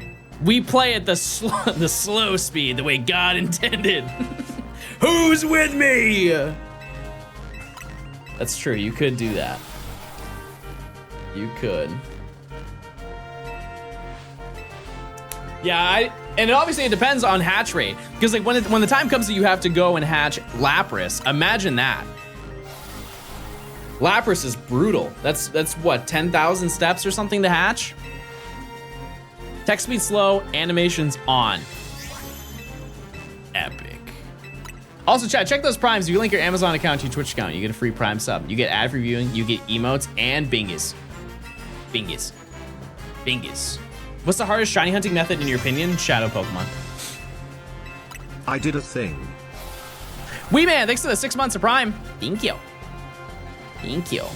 Yeah, I would say Shadow Pokemon. Just the amount of time that it takes. I'm sure that there are definitely harder methods. Like you could say curry hunting. But like the only way to get shadow Pokemon shiny, aside from Pokemon Go, is hunting them in Coliseum and XD. Like the Pokemon that you get from curry hunting are the same Pokemon that you get anywhere else. You can only get shadow Pokemon in that shadow Pokemon game. But like Jirachi is another hard one, even though the odds are like slightly better than base odds. It is a method hunt in a way, kind of. Hello, John the First. Have nothing cool or witty to say, so dummy love. No shiny. I'm more of a LeBron hunting kind of guy.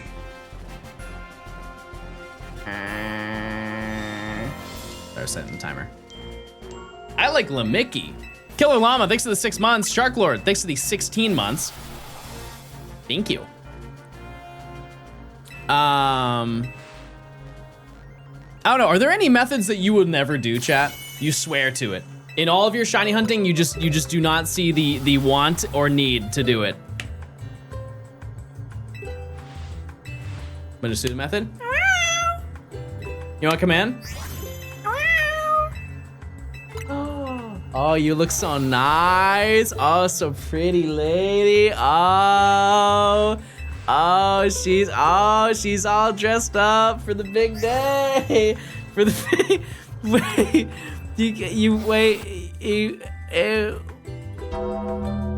oh, thank you. Thank you, that's nice. Oh, are you leaving? Oh, okay. Okay, hold on 1 second.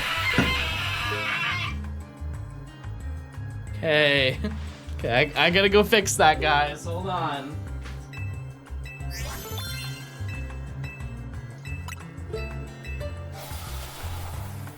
Hey.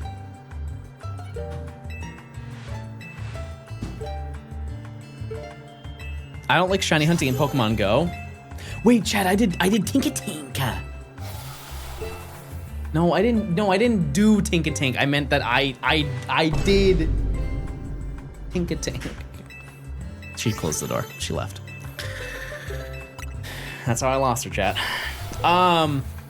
Also, isn't Tinkaton with the Community Day move insanely busted? Like to the point where people thought it was a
was patient. How are you? I'm good. I'm good. I hope you're doing well as well. Clean it up right now. I'm gonna suck the carpet. What other games can we dabble with, chat?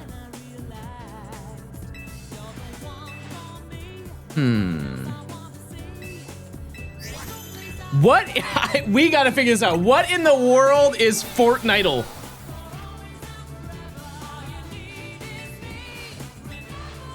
We gotta figure out what Fortnite is.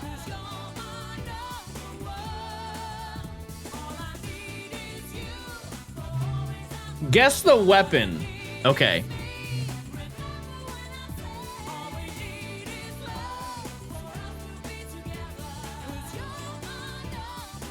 I don't know.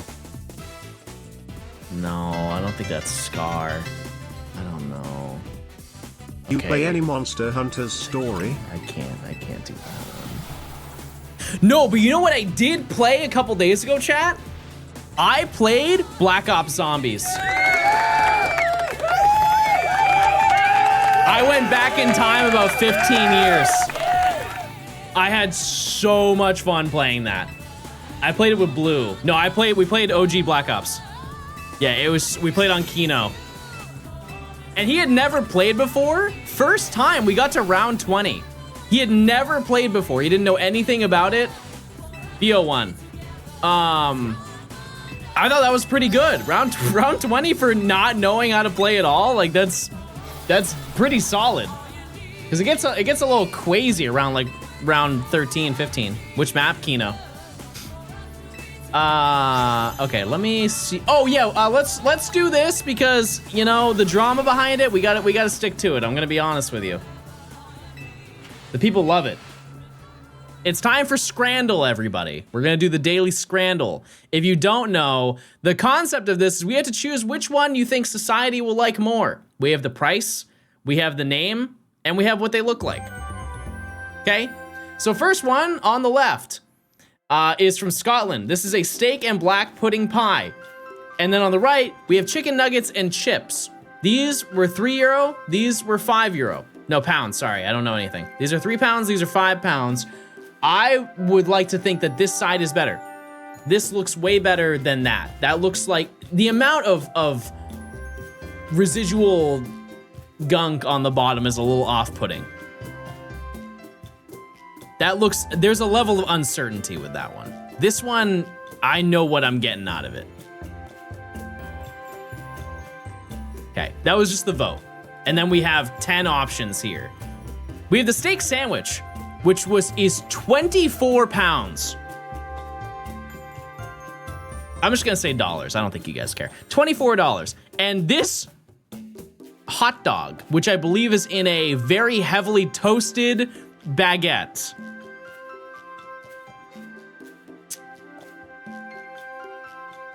You know, and here's the thing is I don't want to sound entitled or privileged here, but I don't know how you would choose this over the steak sandwich. It's a lot of money. It is, for sure. But listen, you get mustard. You get a little bit of mustard with it. Okay, I'm not crazy. This is fish and chips, the old classic with a little bit of mushy peas in the top left, and then the hockey porky bowl. A classic to many. Barbecue pulled pork, chips, cheese sauce, and crispy onions. So it's just a bowl of pulled pork. That's it? It's just a bowl of pulled pork with like cheese sauce on it. It's not speaking to me. It's really not. That doesn't sound very good. It doesn't sound bad, but like this sounds better. I think it's just missing an element to it. Like it's missing something on the bottom of it. Oh, I guess it does have fries. Okay, here's the thing. This may be a hot take. I'm a cheese sauce hater. I do not like nacho cheese.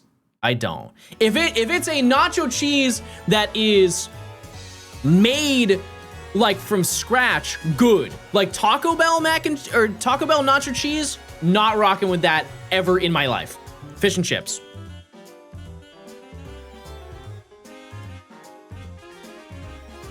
Chat, there is no realm. There is absolutely no realm I am picking the one on the left, but that's not important right now because we have to check. Also, mods, I think this is for the prediction. No shiny. No shiny. Okay, next prediction is... Hold on. John Math, everybody. God, this is... That's it. I'm taking out the calculator. It's so sad. It's so sad. 6120 is the next number. 6120. Anyways. All right. So, 2 pork bellies. Holy, wait a second. Wait a second. Jacket potato for $3. And it does look yucky yuckington.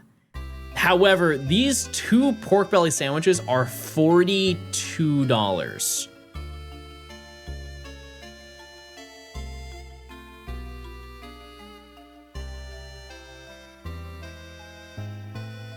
This really, I guess, let me ask you this. If you were at a game and sober, would you buy this?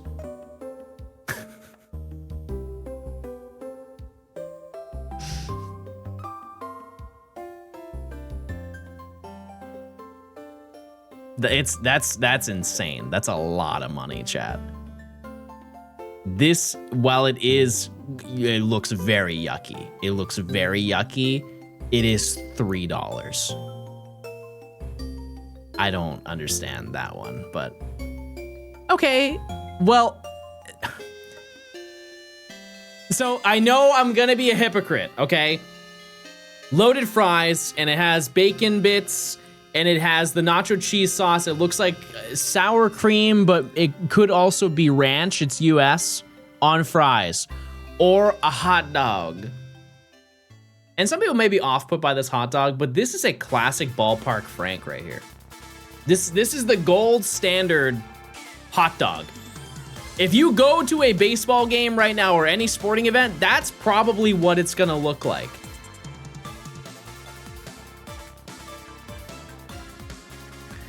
That being said, this looks way better. The standard has butter. Sorry, this is in England, chat. There's no flavor. Any flavoring that you expect, not gonna be there. So I'm gonna choose the fries. Like, that's clear. This is a rare gaming moment.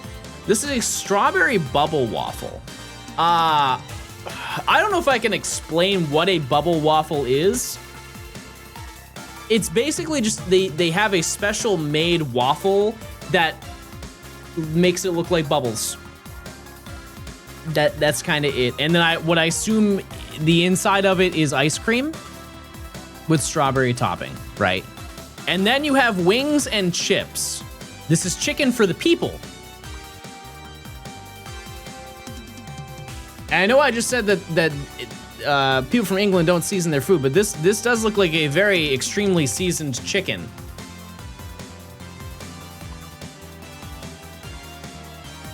Now, if we're going to a sporting event, are we looking for sweet or are we looking for savory? Because I'm going to be honest with you, I'm going for savory. I'm going for grub. This is like, you know, I always look at it from the perspective of baseball, but like the thing on the left, the bubble waffle, that's like the end of the game. You know, you're on your way out. It's like, ooh, gotta grab that, right? But I feel like the people want this. Yeah. Also, to be honest with you, I don't really understand the percentage ratios. What is the percentage that shows up on screen? Because the left side was like 85 and the right side was 90. How does that work? Anyways, a scone and a hot drink and it has no price data, or chicken euros and chips.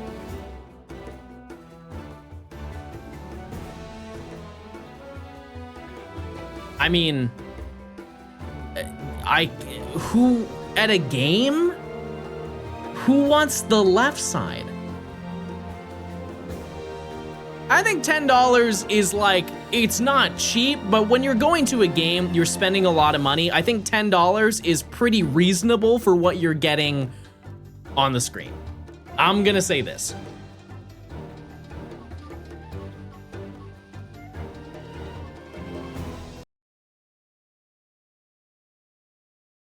What? Also, baby is about to, oh, look. Oh, thank you, baby, thank you. Oh, thank you, honey, that was nice. Thank you. He gave me a little toy. Oh, back to it. Oh my, this is a salted herring sandwich. You know, I always say I don't yuck other people's yums. That's tough to look at. But this Philly cheesesteak is also not in great shape.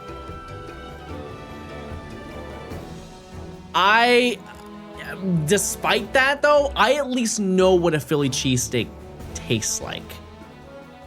Like, I think that this would be the equivalent of, like, you guys ever had like a Dollar Tree burger or like a vending machine burger? This is what that's going to taste like. And at least I know that walking into it. I'm not buying it because I know it's the greatest cheesesteak ever. I'm buying it because it's not a salted herring sandwich. What? Jerk chicken loaded fries or a pork Wellington. Where in the world are we?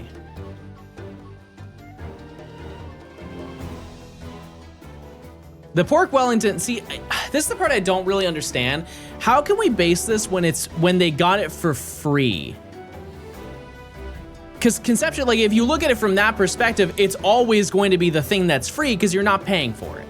Unless you're allergic, maybe you choose the fries, right? But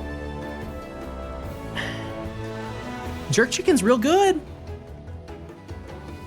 Jerk chicken's real good. Because if this was paid for, a pork Wellington, like that takes a lot of skill to put together, right? Like I'm not an aficionado on gaming grub of this caliber, but I would assume this right here, if you were to actually buy it at the stadium or wherever this is, it's got to be like 35, 40 bucks. I'm gonna choose the fries, even though I think people are gonna disagree with that. Ooh, we're up. Okay, can we stop as a society taking photos of hot dogs in our lap? I think we're getting a little too comfortable. I think we're getting a little too comfortable on the internet here, okay? So we got the Polish hot dog, which is $11.20. And the hot dog on the right is $6, and it also looks like a fingy. I don't know if I'm rocking with that one. Oh, you know what, chat? I'm actually choosing the one on the right. This is a deal breaker for me. The Polish hot dog bun is broken in half. Insta deal breaker. This is the better wiener. Listen, I've had a lot of wiener in my day. This is definitely the better wiener. But this is intact. Definitely way better. They don't know. They don't know.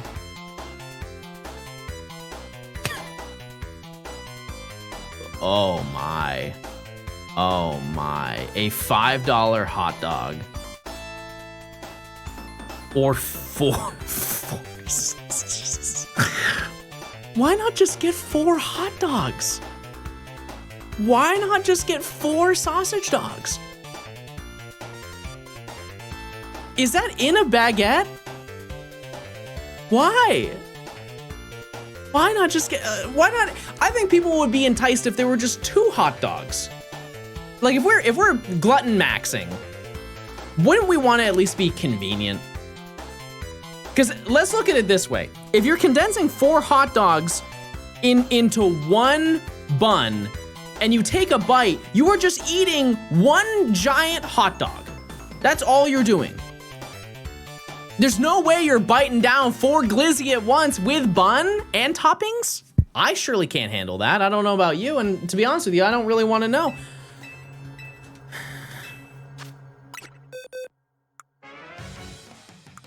AMAURA. The more I see you, the less I like you. 6,000 encounters, chat.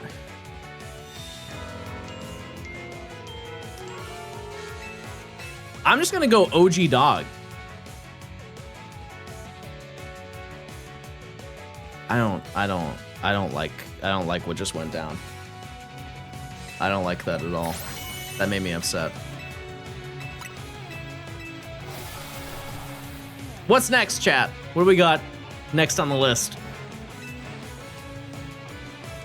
I'm assuming that doesn't include Tyrant encounters? No. Tyrant was 5,080, right? 5,040, sorry. 5,040 encounters.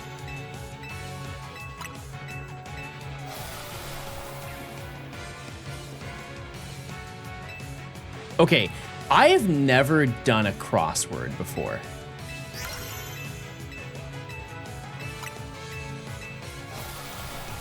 I kind of just want to do a crossword.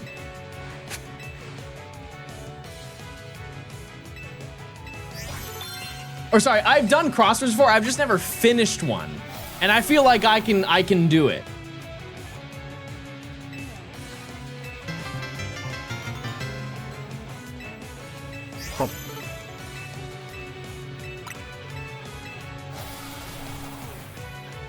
We're gonna see if I have the brain, chat. Do I have the brain? Do I have the knowledge to do an adult crossword? Okay.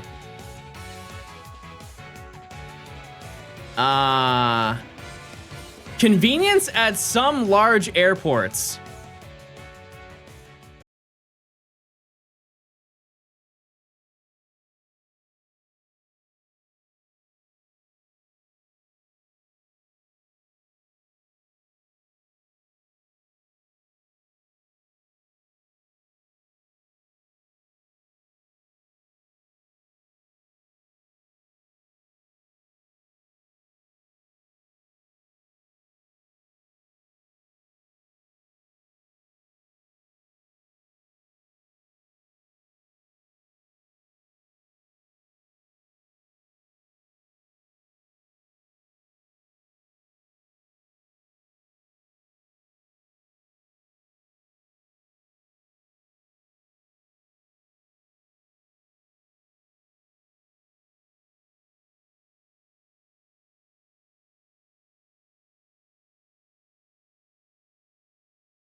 What's another place that looks like Miami? No, no. No, definitely not. No. No, that's a mountain range. No, this has mountain. This is like Japan. Like these two photos will go with each other. Definitely not there.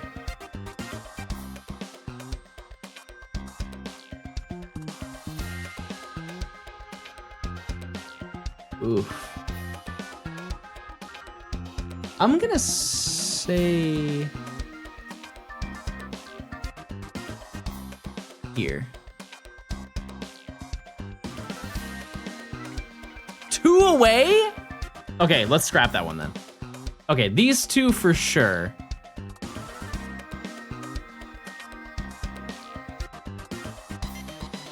Is it the same country or more specific? I don't know.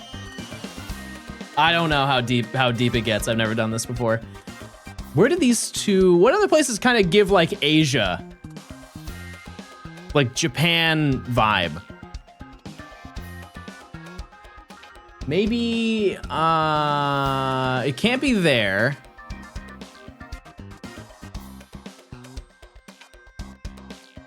Maybe here? Let's just try it. Let's just see. 2 away. Okay, I want a hint.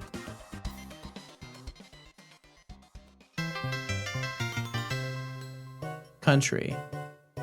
Hi John and fellow stoners. How goes the Hong hunt? Kong. Remember to stay hydrated.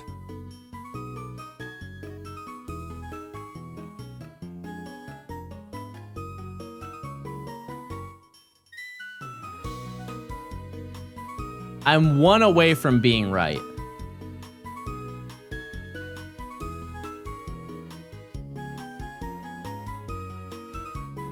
I'm still 1 away from being right. Here. Enter the country name or 2-letter code. Hong Kong. Yay! Yay! I don't. Okay. So you have to know the location and the name of the place? I don't know about that one. There was one that I saw recently, chat, but it was based on wavelength. Do you guys know the name of that one? Where you have to guess, you have to try and match the wavelength to what you hear in your ears and still like see if you're tone deaf or not. What is the name of that flick?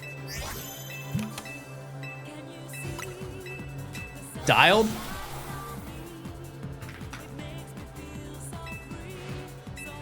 No, that's for color.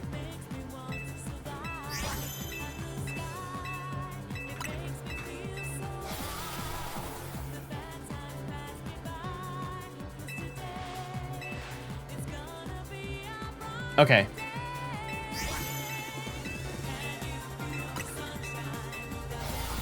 Oh, I got it. All right. Here we go. So it's gonna play a sound, and I have to, whatever, I don't care.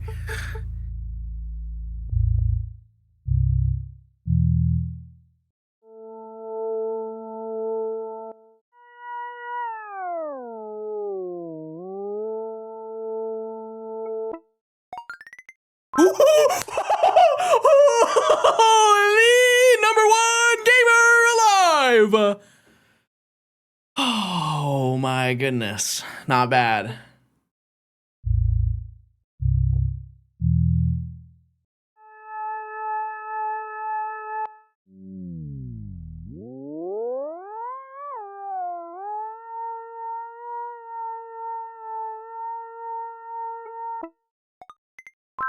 What? Oh, okay, that was really bad. I forgot what it sounded like. I'm sorry.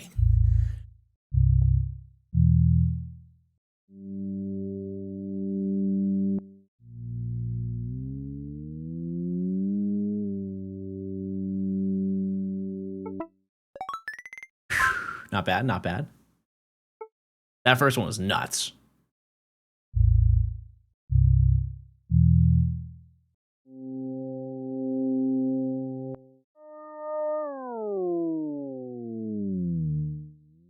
Oh no. Oh, the timer's done. Oh, I forgot what the sound was. Nah, I'm cooked on this one. I had no idea what it was. Okay.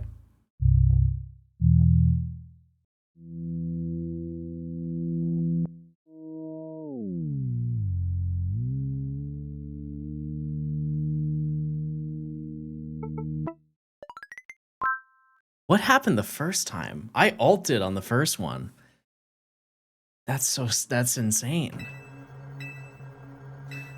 All right. No shiny. Hum to remember it? I feel like, isn't that cheating? I guess I could. All right. Let's try it.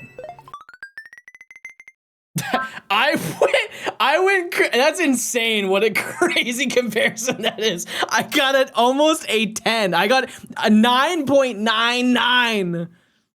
And that was like half of the points we got. Okay, can I do it again?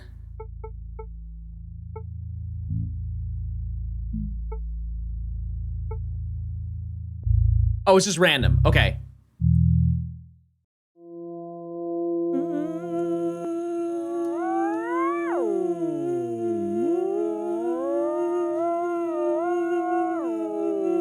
I don't know. That makes it harder. Okay, maybe it doesn't. Maybe it doesn't.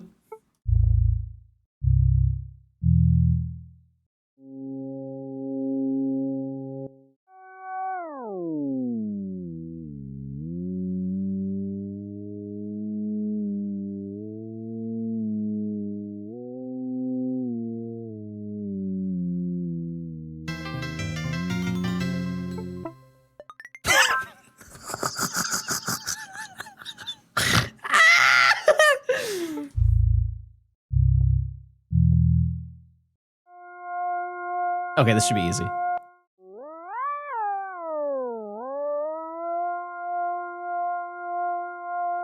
This might be a 10.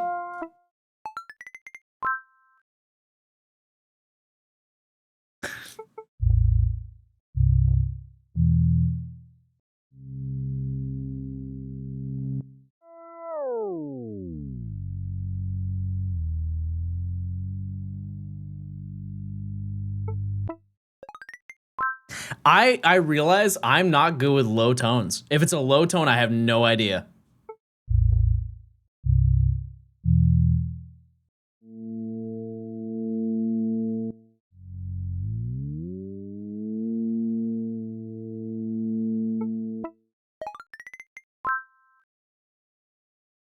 Okay. Okay, that's better. That's better. I feel like I can get 40. I can get 40. I also didn't do the daily one.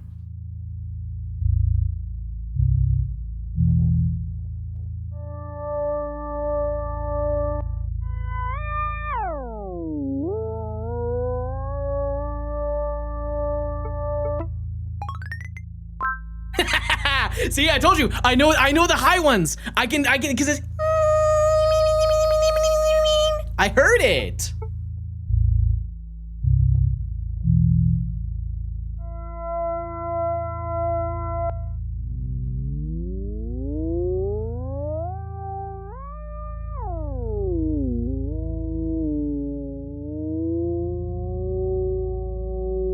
That doesn't sound right.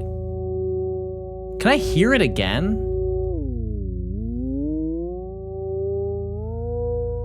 I missed it. I definitely missed it.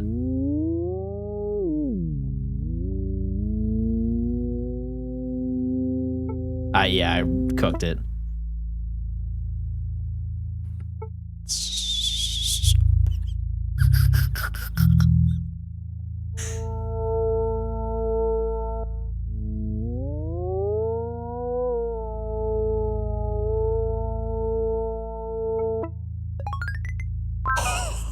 Like, when I get it, I get it. That's the problem. And when I understand it, I understand it.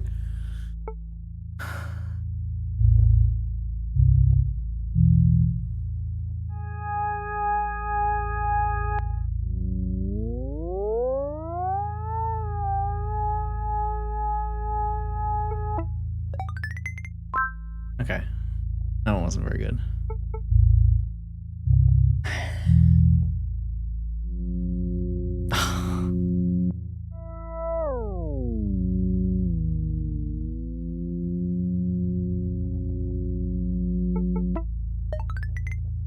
Okay.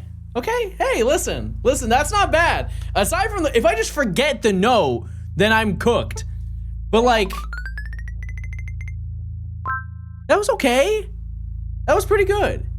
I want to give it one more try. I got a 0, chat. I got nerfed big time.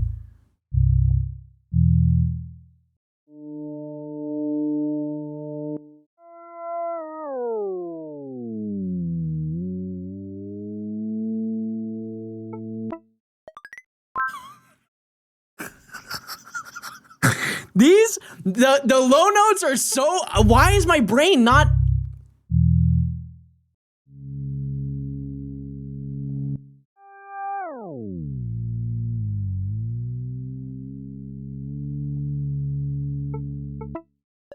Okay, that's a little bit better. That was a little bit better.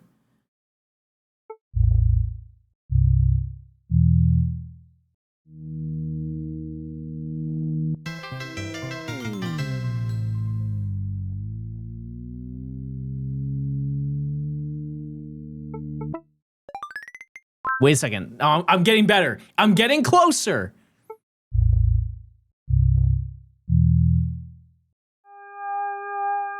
My bread and butter.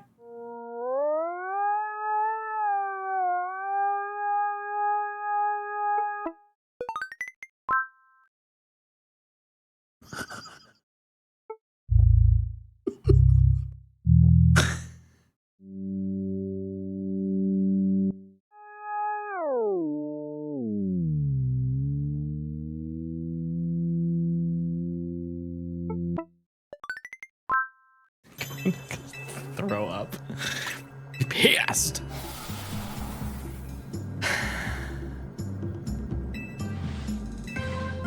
No, I'll do better.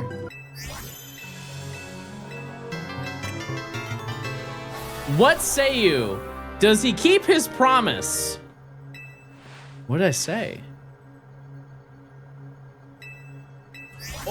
Let's make that a goal today, chat. If I go over 6,000 encounters today and don't find the shiny, I will jump out the window. I will. AI is getting real good these days. It's getting crazy, shockingly good. Very surprising. The unfortunate reality of how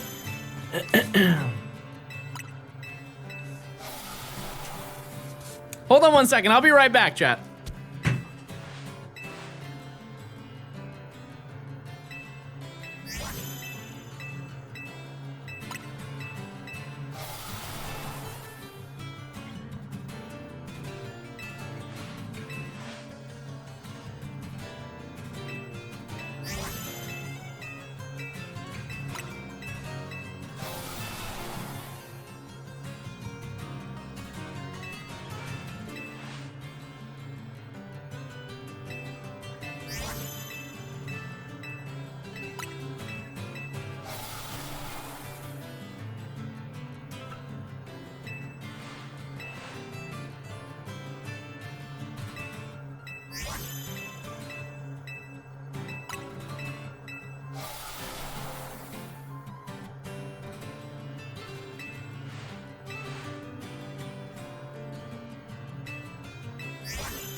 Sorry, my cats use the litter box, and it was absurd.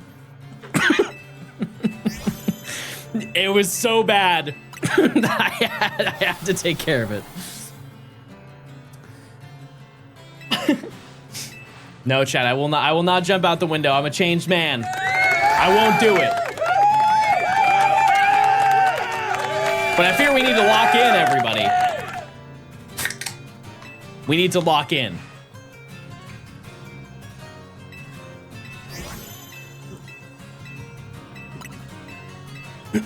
How many of you are getting Tomo Life? when it comes out next week. Or this, no, it's this week. Thursday. The windows have bars? For my apartment? No. No. I already pre-ordered it. Did you guys do the demo? Are you and Nimmy still changing their food and the box is stinky? Well, no, it's, the issue is that the boys will sometimes just like only half cover up what they create, if you will. And it's quite a nose sore the moment it happens. Okay.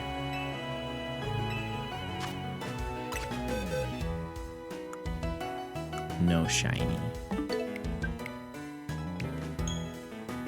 No shiny. Oh, I messed up. Okay. We're good. Oh yeah, we need shiny AMAURA. Like, we need it, and we need Aerodactyl. Expeditiously. It needs to happen. Yeah, I am definitely excited to play Toma Life. I just don't know how much of it I'm going to play. But it'd be cool. You get Tyrant? Yep. We did. Yep. It was 5,040 encounters. And I was muted and I blocked the screen when the shiny showed up. It couldn't have been a worse reaction if I tried. It was truly an abomination. How do you like Champions? I actually haven't played it yet. I haven't played it. Also, I need to check one thing. Give me 1 second, chat.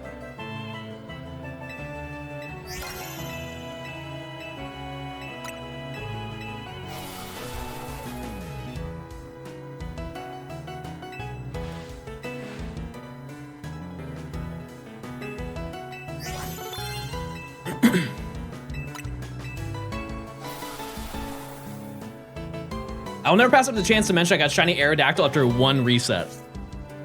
Crazy. How am I doing today? I'm doing great. I'm doing great. I'm just, I'm itching to, I didn't think I'd ever say this, but I'm itching to get back to encountering shinies. Like, in the zones.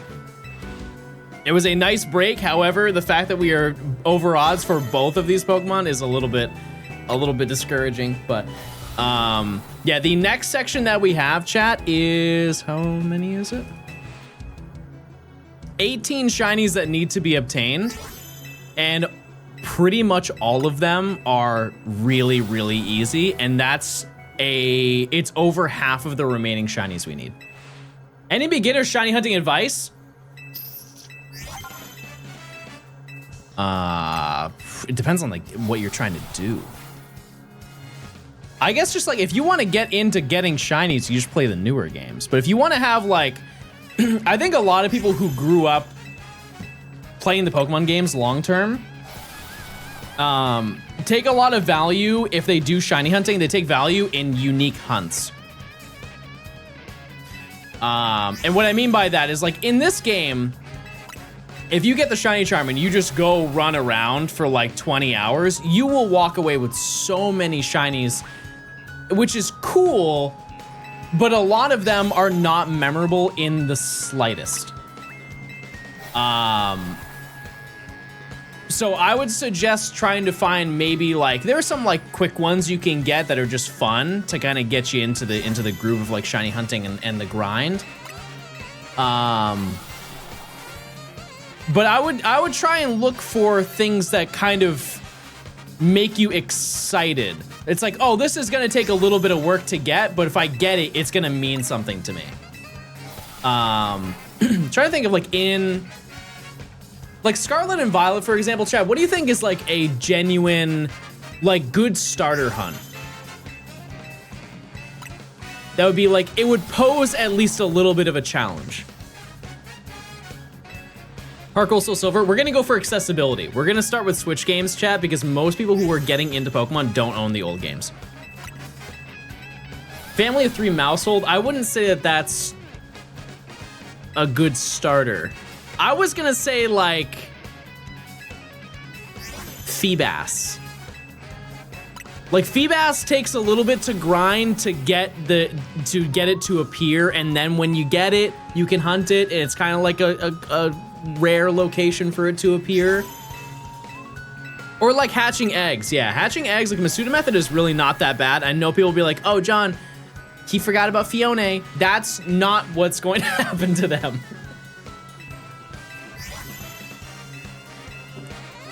Yeah, I think you should just get it out of your system. Be like, oh, I want to shiny hunt this one thing. Or I want to get a bunch of shinies. Go and rip through a bunch of them with the best method. And then just hone in on something that you think is really, really cool. And I think watching other people makes a big difference for that too, because you'll see people. Like, I'm sure there's somebody who watched me hunt this and they're like, ooh, I want to get the fossils this way too. And I know that because people have done it, right? So I think that's a good option. For sure. But I think not aiming for instant gratification on everything that you want to get is probably best long term, because you're gonna get really bored with winning all of the time. I know that sounds backwards, but if you're always winning and never lose, you get really used to winning. And it's not as exciting as it was when you first started. I got both of my Tyrant shinies while looking for 2 alphas. Nice. Yeah, my alpha luck has been terrible. I don't even check anymore to see if I get alphas. Because last time I did like 800 encounters on stream and found nothing. Like straight up, I found I think across 800 encounters I got 3 alphas, 4 alphas. Bad ratio. How many Twitch Prime subs would it take you to do a living version of this challenge? Chat, I promise you, you don't want to see it. You don't want to see me do that. I would be stuck doing this challenge. Let's just say I did that from the beginning. We would currently be in rank Y and not far. We would not be very far into rank Y. It would be so wildly boring and not entertaining. It would take me probably 2.5 years to do it.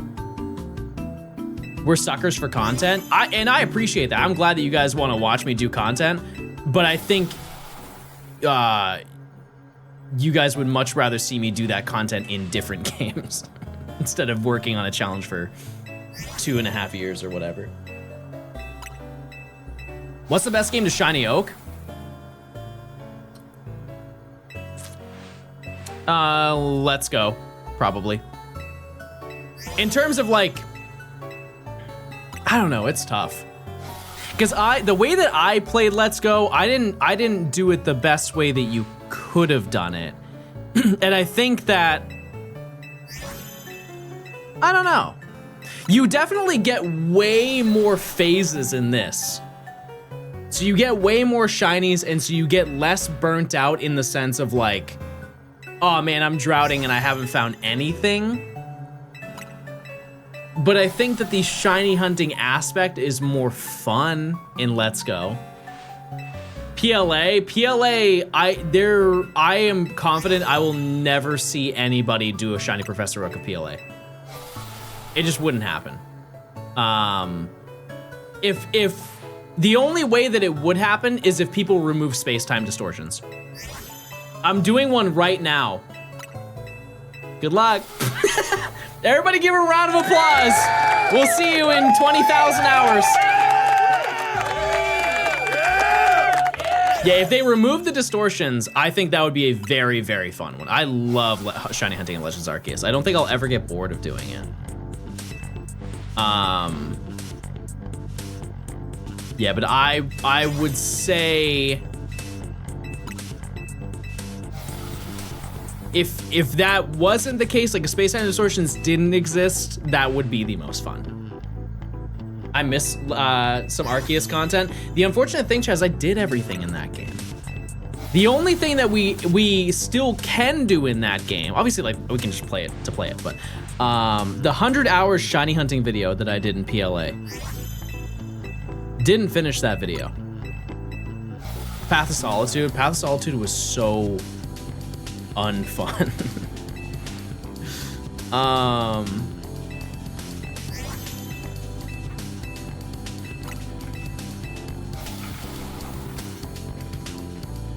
Hold on 1 second.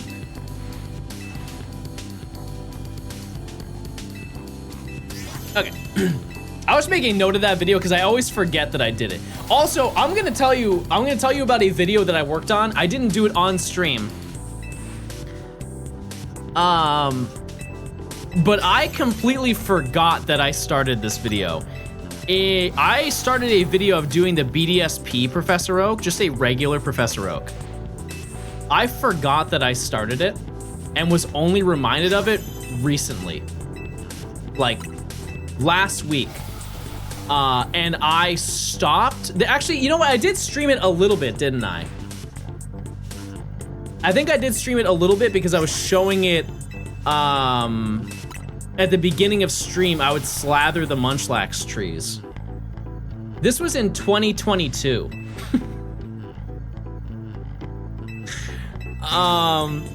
And you know, I have not checked it since 2022.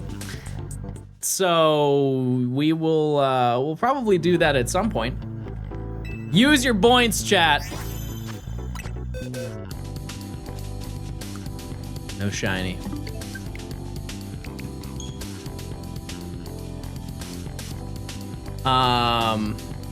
Use those points you have, chatters. But yeah, I completely forgot about that video. Like, I've definitely scrapped a fair share of videos, but there are ones I've just straight up forgot. Like, I don't know why I stopped doing that video. I really don't know why I stopped that. You should do an Oak Challenge in Crystal. Maybe a long time in the future. Yeah, it might have been DLC. It really might have. I don't know. It's so long ago, though. It was almost 4 years ago that I started working on that video. And I know I have the recordings. They're somewhere on my PC somewhere. But it's one of those things that it didn't take too long to get to that point, and part of me just feels like I should just restart. Like, why not, you know? PLA came out and you naturally didn't want to play more BDSP. See, here's the thing, chat, is I enjoyed playing BDSP. I would play it again if I had a reason to play it again. Like, those Battle Tower streams were genuinely so fun. And the more that I think about those specific streams, the more I kind of want to do like a Battle Frontier video. I think it'd be really fun to do that at some point. I just don't know when we can do that. I don't really know when. It'd be cool to do one for like Harkle Soul Silver. Because I haven't really showcased that Battle Frontier very much. I think people would like that. Or we could just do Platinum. And I could do another 5-star trainer card. We'll see. We'll definitely see. Sig, thanks for the 2 years. I appreciate it. Long Barrel, thanks for the tier 1. Geo, thanks for the 5 months. Check those primes, chat. If you want ad-free viewing, you can link your Amazon account to your Twitch account.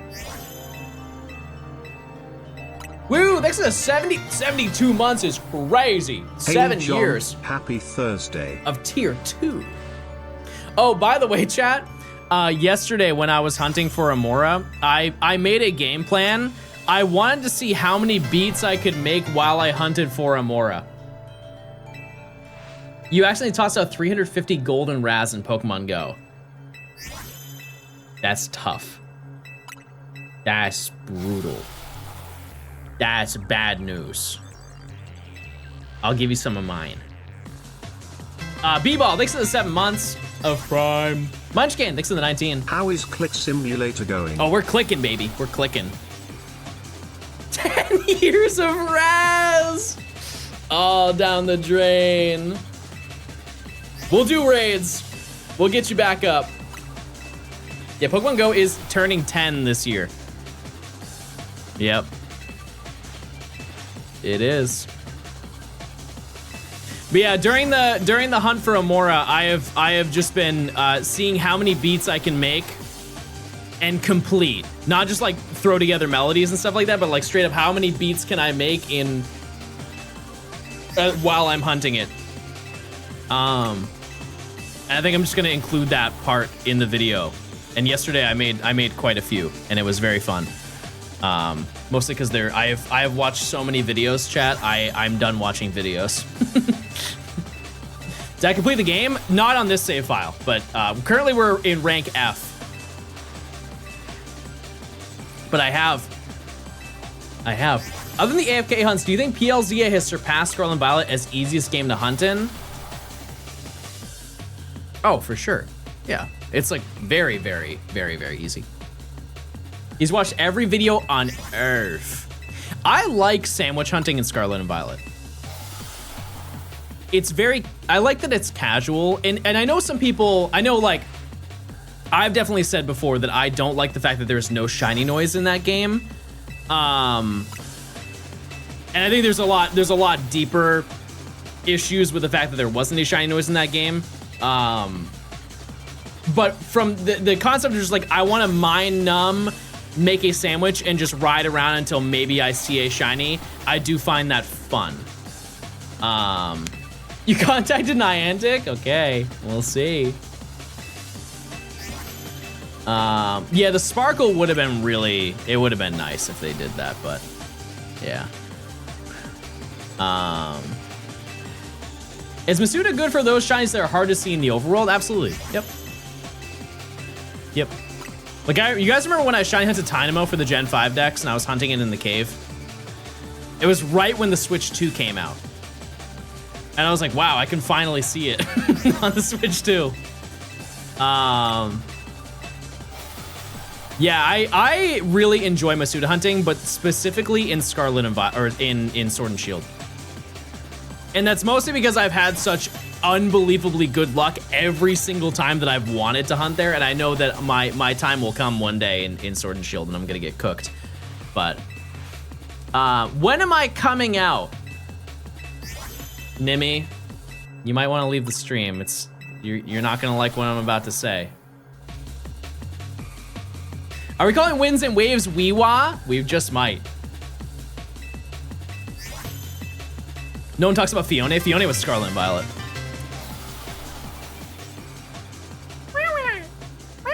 Gummo Gummo, thanks for the 25 months of Prime. Prime. I thought about that game this morning. Like, just I reminded mentally myself of the trailer. That game does look really good. Like visually, I can't stop thinking about new Pokemon Snap. And also, weird coincidence, this is like the only new Pokemon Snap song that's in this playlist, but there has to be some crossover. They must have commissioned those people to do it. Someone should make a Brout version of Wawa. You don't like Wawa? I think Wawa's perfect. I'm speedrunning a PLA Perfect Dex, and I'm 1/3 done at 40 hours. How is it with the Daybreak update? I would imagine it's a crazy time difference. Because if you remember, chat, when I perfected my decks, it was before the DLC came out, or the title update came out. Quite a journey to get there. That was also fun. That was fun, but that was when I was max gaming. I think out of any era of John gaming on stream, that was when I was max gaming. Because those streams were gross, chat. I was streaming for like 14 hours a day, just grinding out deck stuff. I don't think I'll ever go back to that era again, but. How was your break? Bro, thanks for the 9 months. I mean, chat, I've still been hunting like every single day that I normally do.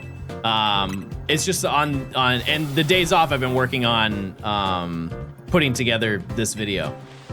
Let me tell you, it's scary. This video, I'm getting a little bit worried, chat. Lengthwise of the video, like you guys are gonna eat. That's the upside. That's the upside, is you guys are gonna eat. After editing everything down, chat, after editing everything down, my thinking so far is once we reach the end of 2025, like the New Year's ball drops in the video, I think we're already at an hour. And it's one of those things where there's no filler, chat. These you know my videos have almost zero filler. Like once I chop everything down, I'm pretty sure I've done the mental math at least on it, just based on like all of the reactions that I get, and there's like some stream clips that are thrown in there. I think we're at about an hour. It might be more, like a little bit more. So that's kind of crazy. And then obviously, like once we get later into it, like rank Y is gonna be the longest portion of the video, but it's not in terms of like explaining, because the beginning of the video you explain a lot of things. But this is definitely the longest video I'm ever going to make. I cannot fathom making a longer one. And here's the worst part is I believe I said that when I made the Gen 5 Dex video. Pretty sure I said that almost verbatim. Oh, it's check time.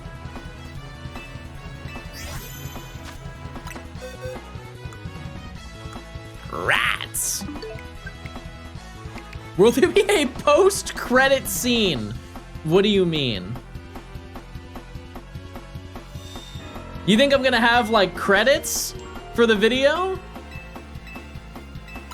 There aren't many people who are part of the, unless you want me to include every single chatter that ever watched while I was working on the video. We could do that. Credit every Gort. That would actually be a really funny end to the video. I just list off every single shiny that was in the video. Holy moly, that would be very funny. That would be okay, I'm gonna write that down. That's so goofy and silly and would be very funny. Where's the doc?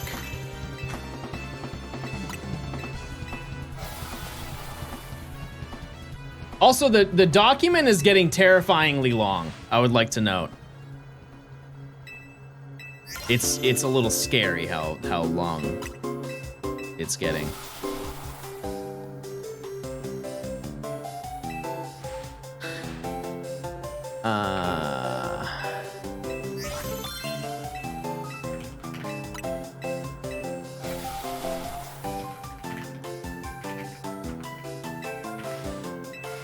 Okay, it's been noted. Nominated for an Oscar. But yeah, I have a bunch of like really cool video ideas, like footage-wise, that I'm gonna include. I just have to have the time to edit it, you know? Because like constructing the video takes longer than it does to edit it, to be honest with you. Like listing off everything that happens as it happens. And then there's some future things that I haven't scripted out just because it's like relatively recent. But explaining the process of getting Gibble, chat, I truly don't know how I'm gonna do that. Because if you didn't know, Gibble was if you look at it from the sense of phasing, it was the worst shiny hunt in this entire video. And that happened like last week. Because I phased on Gibble 61 times. I found 61 shinies before I found one shiny Gibble.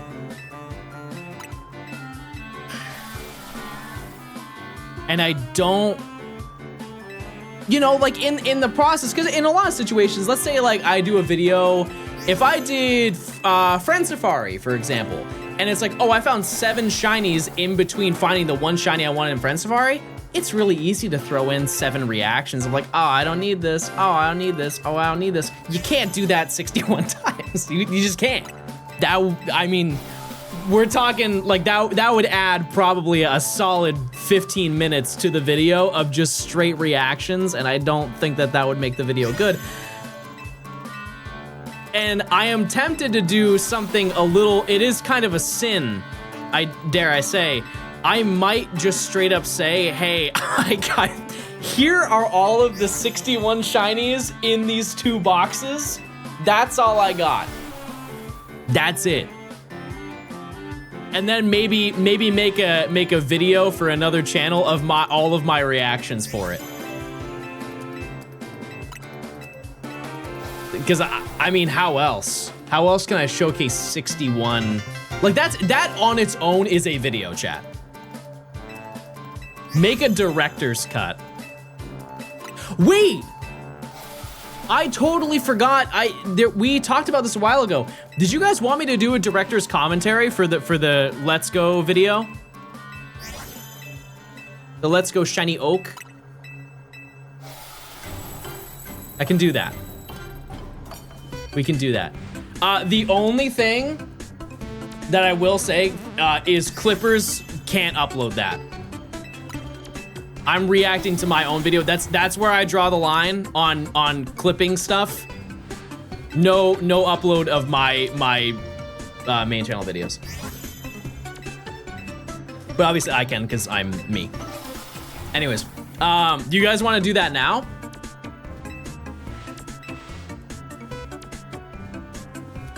We could.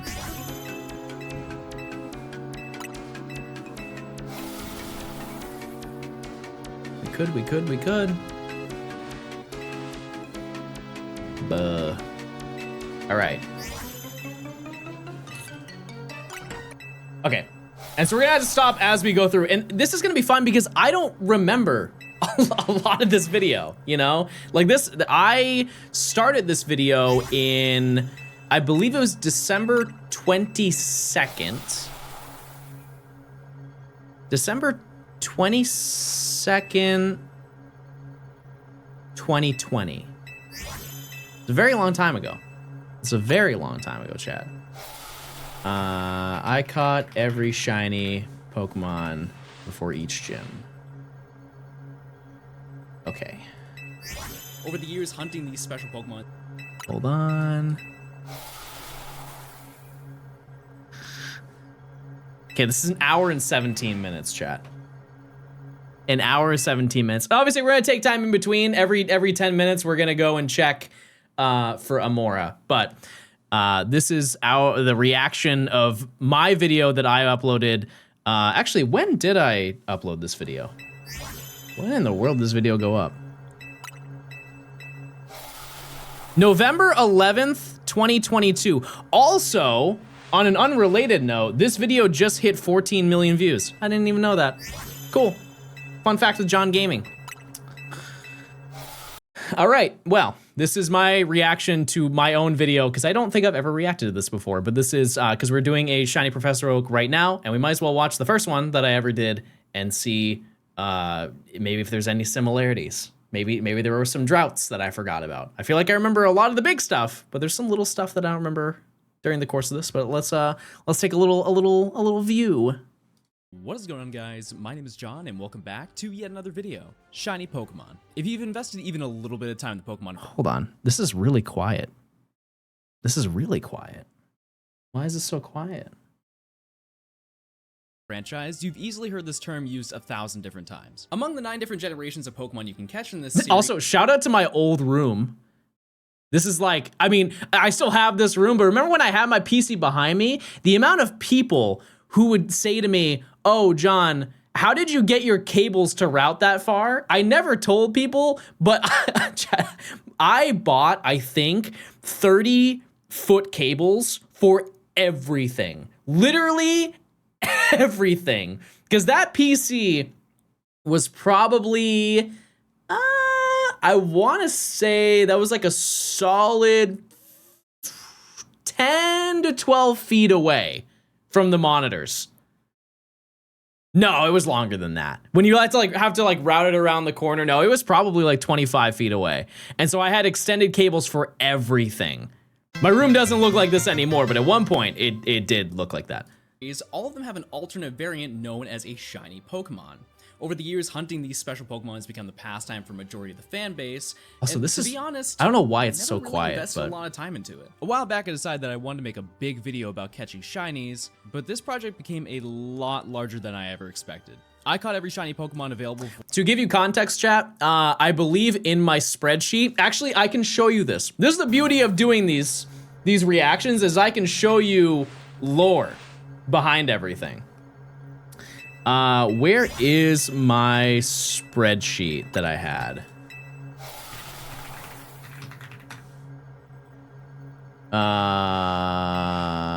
Yep, here we go. Okay, this is a slight spoiler, chat. This is a slight spoiler. This is my entire spreadsheet of every single shiny and phases that I got. It's very ugly. It's very ugly, but it worked. At the bottom, I put a calculation, because obviously I make the spreadsheets beforehand with all the information. At the beginning of the video, I assumed it would take 300 hours, which it definitely did. It did take 300 hours, that's for sure. Without a doubt. I don't know what ego trip I was on in that current moment, but boy, was I very, very, very wrong. Anyways. Also, we got 30 seconds until we have to check anyways, so I might as well just run it. Hold on 1 second, everybody. Yeah, it did definitely take 300 hours. Use Google Docs to see when you typed out that text. Oh, it was at the beginning. It was before I even started the video. Yeah. It was long before I started the video. I always plan out like a whole spreadsheet before I jump into a video, because if I don't do that, then I have no idea what's going on. So, all right.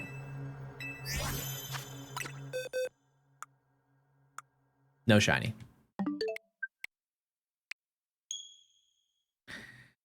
All right, and we gain. All right, back to it, everybody. For each gym badge in Pokemon Let's Go Eevee. This is how it went. That was the thumbnail. Now, if you're a regular to my channel, you probably know that the non-shiny version of this challenge is called a Professor Oak's challenge, and this is something that I've done for nearly every game in the series. I would also like to note the difference. I did the shiny Professor Oak I did a regular Professor Oak of Let's Go Pikachu and Eevee prior to this. I think I did it like 2 years or a year and a half prior. I did that entire video in one sitting. I sat down and I think it took me 11 hours, 10 and a half, 11 and a half hours to record the entire Professor Oak top to bottom. Top to bottom. And I think the first day that I hunted in this video, I spent the same amount of time.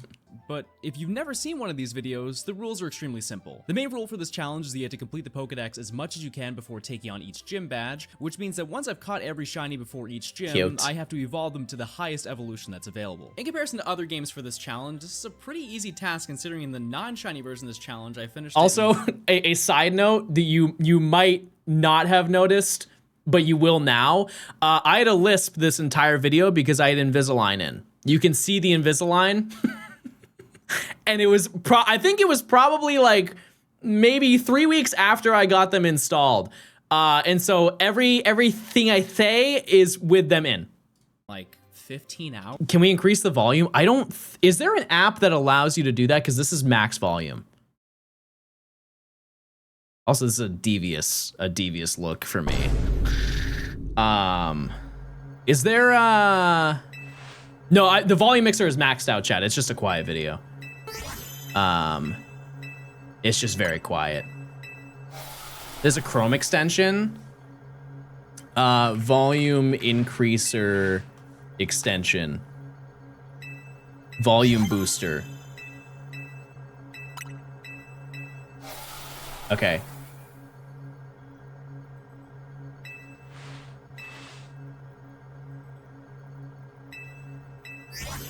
Okay, I'm just gonna go back a little bit. The Pokedex as much as you can before taking on each gym badge, which means that once I've caught every shiny before each gym, I have to evolve them to the highest evolution that's available. In comparison to other games for this challenge, this is a pretty easy task considering in the non-shiny version of this challenge, I finished it in like 15 hours. But as you can imagine, I think that sounds better. Okay. Let's just go back. All right, here we go. I have to evolve them to the highest evolution that's available. In comparison to other games for this challenge, this is a pretty easy task considering in the non-shiny version of this challenge, I finished it in like 15 hours. But as you can imagine, having to catch every single shiny Pokemon before each gym is a little more difficult than that. This video is dedicated to everyone that supported all of my content over the years, and I appreciate you all for being so patient during the making of this. And that's still true right now. Johnstone Thank you guys for being patient as I work through the ZA one. It's gonna be to the same caliber. It's gonna be pretty close. Additionally, if you did not know, I don't know how many times I've mentioned this, but I know I've mentioned it before. This was going to be the final Professor Oak I was ever going to do.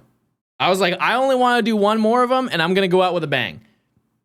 And then I'm gonna be honest, chat. I found out how much money I made from this video, and I said, you know what? Maybe we can make a couple more.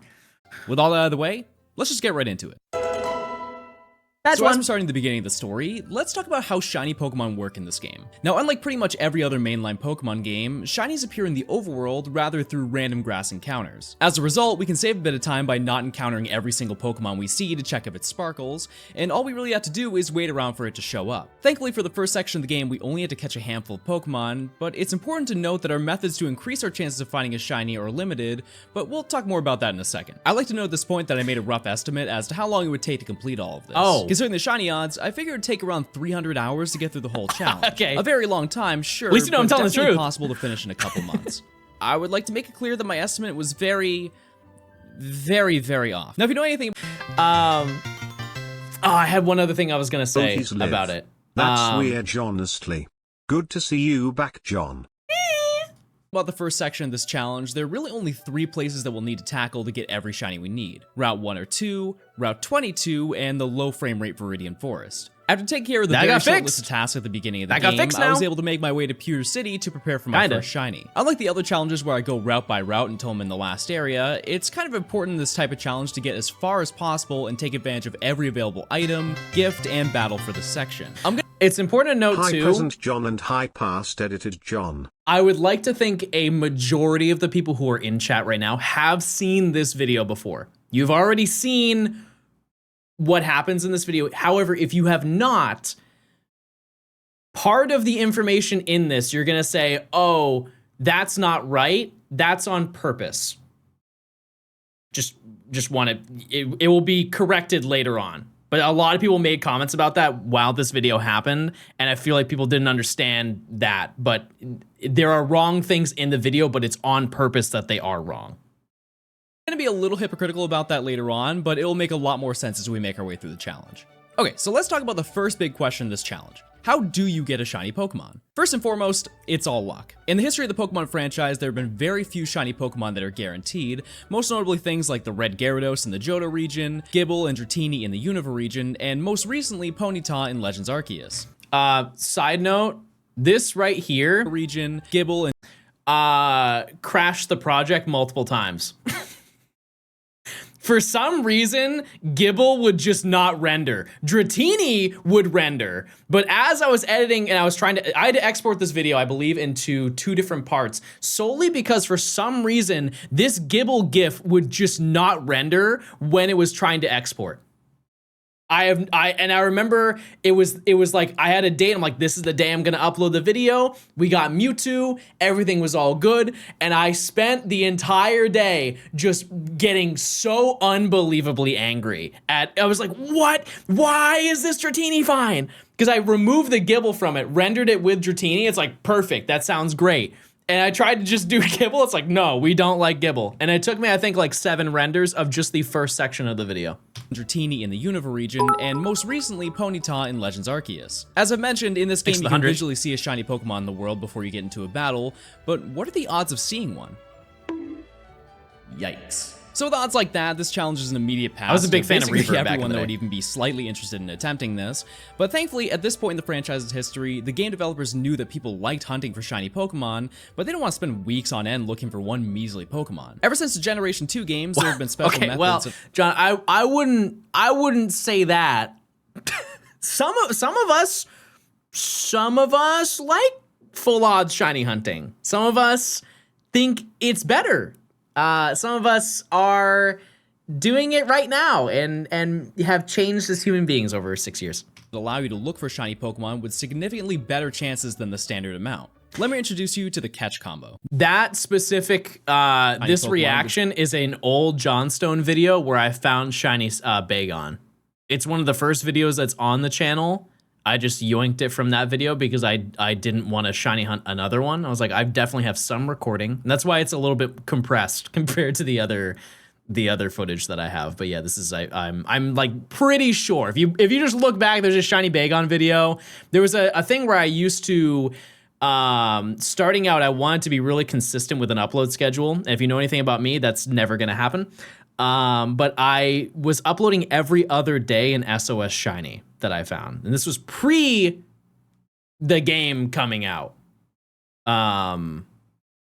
Pre Let's Go Pikachu and Eevee coming out. So yeah, I found that and I just included it because it was the coolest thing I think I got out of all of them. Significantly better chances than the standard amount. Let me introduce you to the catch combo. Now, this method involves a lot, so I suggest getting a pen and paper and writing this down. Write it down! Don't forget. Basically, what you have to do is catch Pokemon.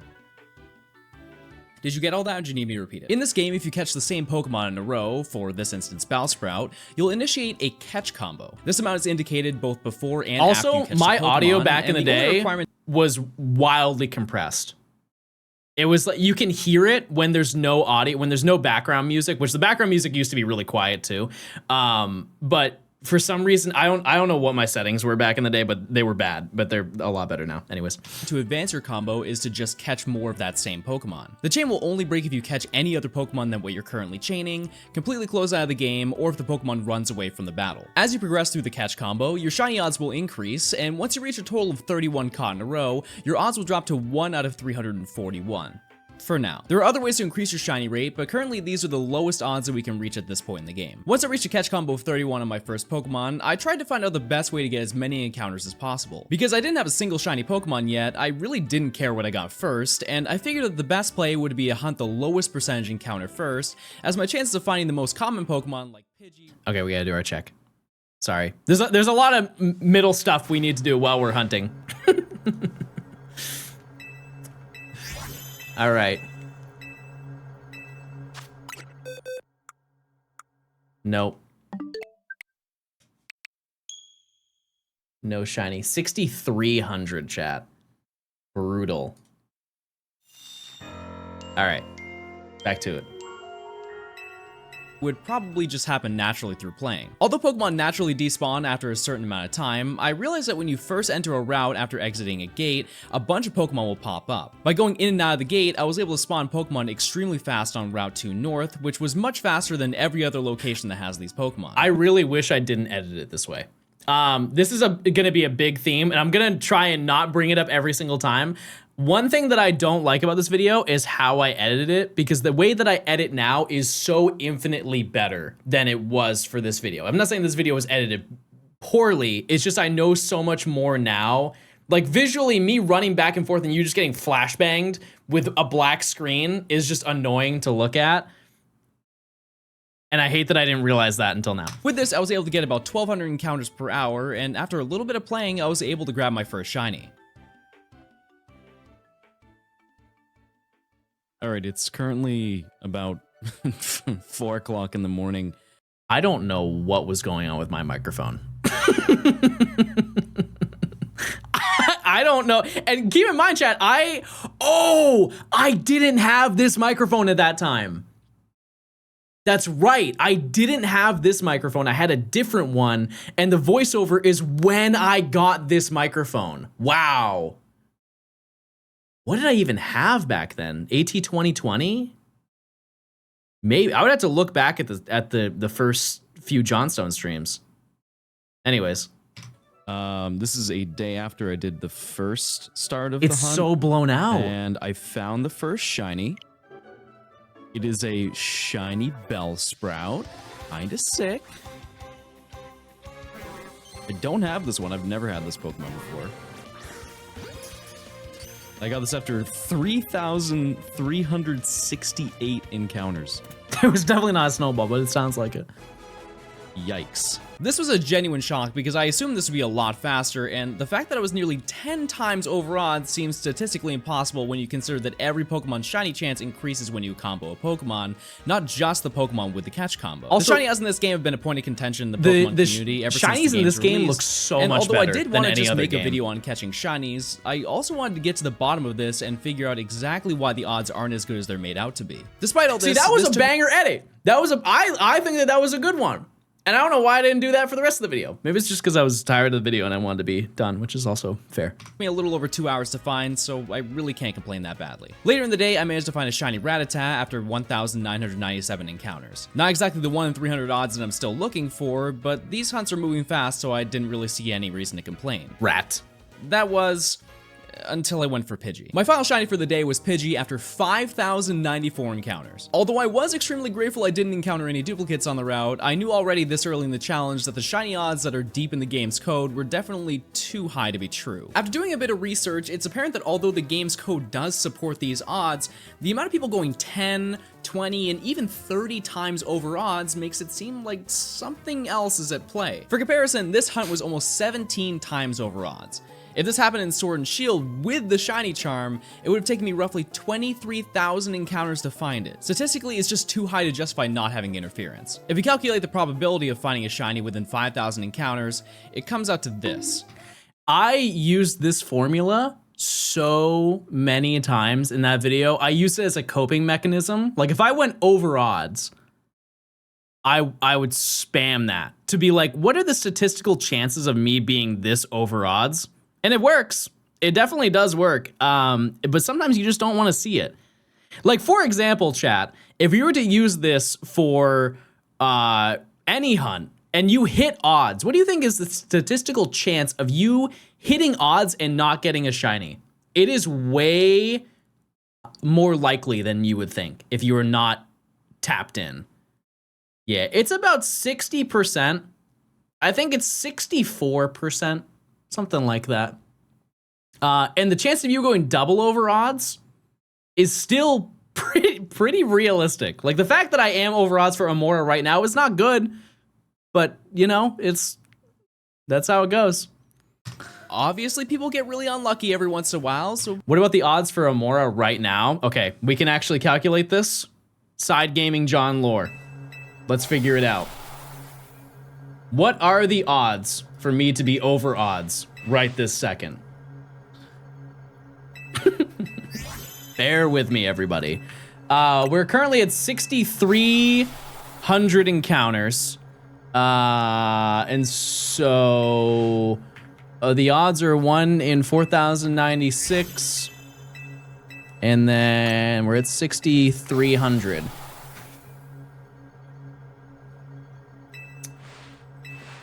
How did we get that? Oh, I didn't do a parentheses. That's my oopsie.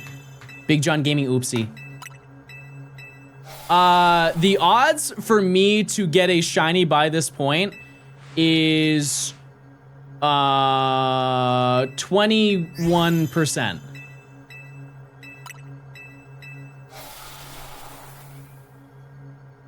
So, not great. Not great at all. Yeah, it is 9 plus 10. That is 21, everybody. That is John math. Anyways. Maybe it's just a one-time thing. With routes 1 and 2 completed, it was time to take on Route 22, which is by far the most difficult area out of this entire section of the challenge. Although there aren't any absurdly rare Pokemon, I found out very early on that I was going to encounter Pokemon a lot less quickly than I did earlier. Unlike Route 2, the closest entrance that we can go through is the gate that leads to the Pokemon League, and with an enormous fence blocking the way, not only can you not see every Pokemon instantly when you enter the area, you also can't see every Pokemon that spawns. This may not seem like a huge deal having to walk for an extra 10 seconds, but with all this downtime, it generates about half the encounters per hour that I got in the previous area. I decided to start looking for a Nidoran male, but this began the start of my bad luck in the challenge. A very important thing to note about the catch combo method is that when you reach the chain of 11 for a specific Pokemon, you'll start seeing that specific Pokemon more frequently than others. The shiny odds are obviously increased for the Pokemon you're looking for, that's old lore so is too. every other overworld Pokemon in the entire game. This means that while walking around with a catch combo of 31 for Nidoran, yeah, for clarification, chat, that does mean, sorry, I was thinking about it, I did the math wrong on that. Like the math is was right, but it was the opposite. It was the inverse of it. So it was, I have right now, for everybody who has ever done a hunt, if you look at it from like statistical probability, 79% of people would have found the shiny AMAURA by now. Does that make sense? 79% of people who would normally do that hunt and reach that number would have found it by then. Same odds for finding a shiny Pidgey on this route, or even a shiny Charmander if I went to a completely different location. As you can imagine, this gives a ton of potential for finding a shiny that you weren't chaining for, which isn't necessarily bad this early on, but over time the odds of phasing or not finding your intended target will become a lot more common. Okay. Rat. Yeah, I'm not catching this. I'm just gonna not catch it to continue my combo, but it's cool that I found it. So after this encounter, I felt that I was going to get absolutely destroyed in the comments if I ran away from every single Pokemon that wasn't the one I was looking for. So I decided from this point on that I'd attempt to catch every single shiny that I came across, no matter how badly I didn't want to get it. You know what's so funny about that is I did the same exact thing for this video. Because when I found, I believe it was shiny, I think I found a shiny Bunnelby. So I found, first shiny was Bunnelby, then I found a Fletchling, and I caught them. But I was like, oh, I don't want to get another shiny Bunnelby after I found the second one. I was like, if I just catch it, then I'll be susceptible to getting another one, and I don't want a third Bunnelby on top of that. And so I'm like, I'm not going to catch it. But then I was like, wait, why do that when I can just get a whole bunch of shinies? It would make the video so much better. And I still don't know why I did it twice. Anyways, Really, this live and genius learn. idea won't extend the challenge too far. Make it stop. The next day, I grinded to get an actual Pokemon that I needed, Actual and good bit. although I was dedicated, I was unaware that the hunt for Pidgey was child's play compared to how long it would take to get this next Pokemon. After 9 hours of hunting, I finally got something that I wanted. Oh my god! No. That wasn't a voiceover. No, that's a flea animation. Please don't fail. Please don't fail. Please don't fail. Please don't fail. Please don't fail. If I failed that, chat, I think I would have not continued. I don't need that. To be honest, I don't think I would have continued this challenge if it ran away, considering that this entire day I was contemplating even continuing, but who has time to complain? I'm on a mission here. There are still 2 more Pokemon that I need to get, and knowing my luck, I'm gonna be here forever, so I better strap in and get to catching, because... Oh! Alright.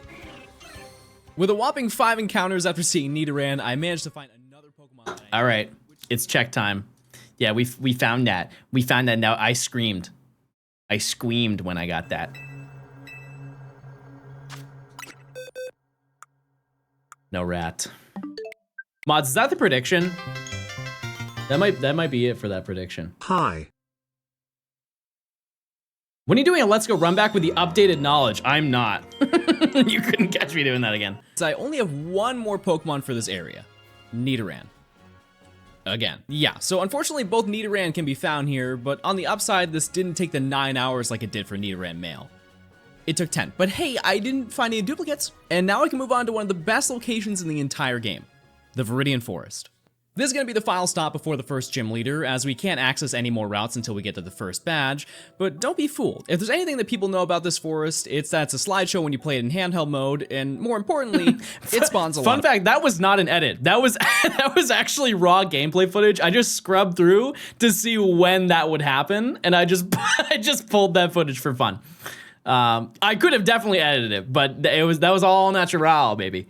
Pokemon. This area allows for 20 Pokemon to appear on the map at one time, which if you compare it to the previous area that had a max of 4, it seems like there's a high potential to find shinies pretty quickly. In addition, there are very few duplicates that can appear, with only 25% of the spawns being Pidgey or Bellsprout, but this area is also the start of a brand new mechanic. Now, if you remember from earlier, I mentioned that once you get to a catch combo of 11, the Pokemon you're chaining has an increased chance of spawning.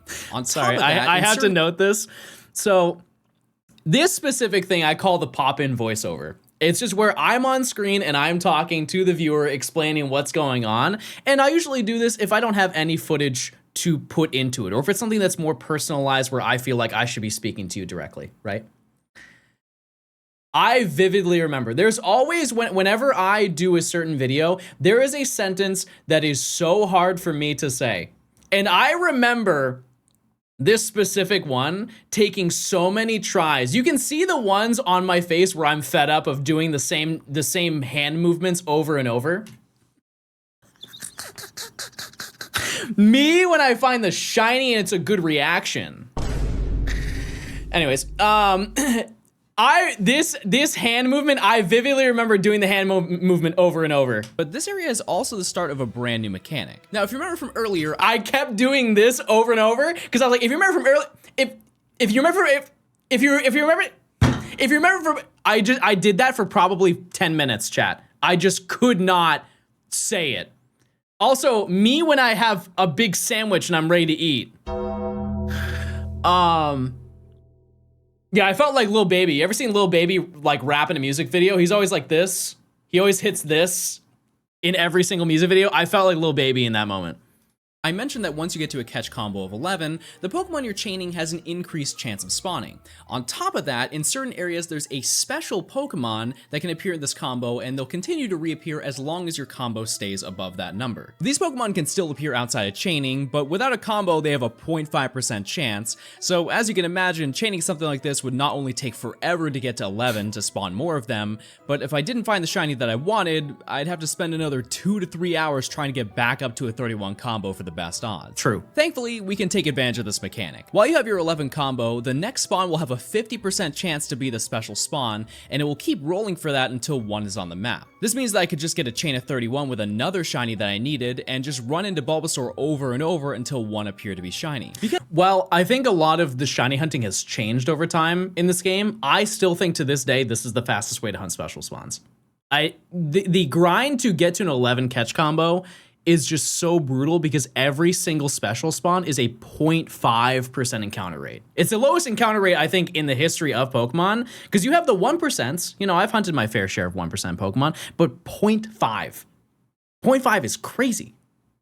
And so I think that just the original method that I had, because I didn't know anybody else who was hunting in these games, and I figured this was like the best way to hunt it just based off of the mechanics of the game. And still to this day, I don't think that there's a better way to hunt them. As Pikachu is easily the rarest spawn here, I decided to chain that first and run to Bulbasaur over and over in hopes that at least one of the two appearing. Thankfully, that worked out. After encountering 556 Bulbasaur, I managed to get a Pikachu, and because it didn't break my combo, I just kept going. Later that day, I ended up finding another Pikachu, and although I had found nearly 1,500 Bulbasaur by this point, the method was working. Cute. Yikes. That was a long time. I really hope I don't fail this. Now, one big thing to know about the earlier part of this challenge is that I realized very quickly that I was not very good at handling a lot of commentary on my time-sensitive end. situations. Getting the ball. Okay, no. No. I like to know that I'm doing this in literally the worst way possible. Absolutely. When you encounter a Pokemon, there isn't a timer as to when it's gonna flee. It's dependent on how many Pokeballs and items that you use that increase its chance of fleeing. And that's a huge misconception. Everybody who I look, whenever I found a shiny on stream in Let's Go, and I'm just like talking, I'm like, guys, this is so epic, this is so cool, and you guys are all clapping. There are some people in chat that are like, they're like, John, you catch it right now, catch it right now. And it is not, there's not a timer that's set. If I found a shiny and I like just left it on screen for 26 days, it wouldn't go anywhere. It really wouldn't. The only time that the flee rate begins is when you throw an item or throw your first ball or use an item for the first time. It'll permanently stay there until you act first. Luck, I was still able to get it, and I moved on to looking for Caterpie. Now, although Bulbasaur took me about 6 hours to find, the hardest part of this section is all done, so I can just sit back, relax, and... An hour later, I managed to find the Golden Worm, which leaves only one more Pokemon before we can actually play the game. Weedle. Because I was so adamant about finishing the first section, I grinded catch combos the entire following day, and thankfully, it paid off. After only 322 encounters, I found a Metapod, which... I don't remember this shiny. That is so vibrant. Isn't it more like red in Gen 3? This is like a relatively, I wouldn't say it's like a rare shiny in these games, but it's a very uncommon one. But that really just kind of shows how good the shinies are in the game. Or I guess like, it's more so the saturation. The saturation in this game is unreal, like an appropriate amount. Johnstone dummies, Johnstone dummies, Johnstone dummies. Because usually when people talk about saturation, they either say it's too high or it's too low. Like for example, I think the saturation in ZA is a little bit too low. Scarlet and Violet is like in the ground low. You kind of have to like in post boost up the saturation to make it kind of like more vibrant. Is new, but not what I'm looking for. But a couple of hours later, it finally happened. Worm.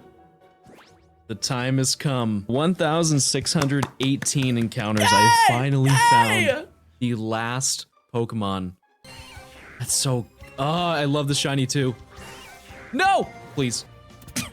Oh, dude. Yes! Yeah, that's the last one. So now I get to do the fun part, which realistically takes about an hour to do. And who knows? Would find some shinies in between, so that's pretty cool too. Yep. All right. Why are we reacting It's to big grind video? Because we're working on a different big video. So why not react to an old one? I don't think I've ever reacted to this video before either. And for how popular it is and how long it's been since I've uploaded the video, why not, you know? How did you count the encounters while running around? I mean, it's pretty easy in this game to do it. In Scarlet and Violet, there's a reason why I don't do it in ZA. It's just like, you don't know what you're spawning in, number one. Number two, there's so many Pokemon in front of you. But this one, like if I see a Weedle, I see a Weedle, you know? Or like, I'm sure in the process of running around in the zones, I'm sure that I missed a bunch of Pokemon, right? But like you can at least kind of get like a general idea. Like if I made eye contact with it and I count it, we're good. And that's pretty much how I managed most of this video.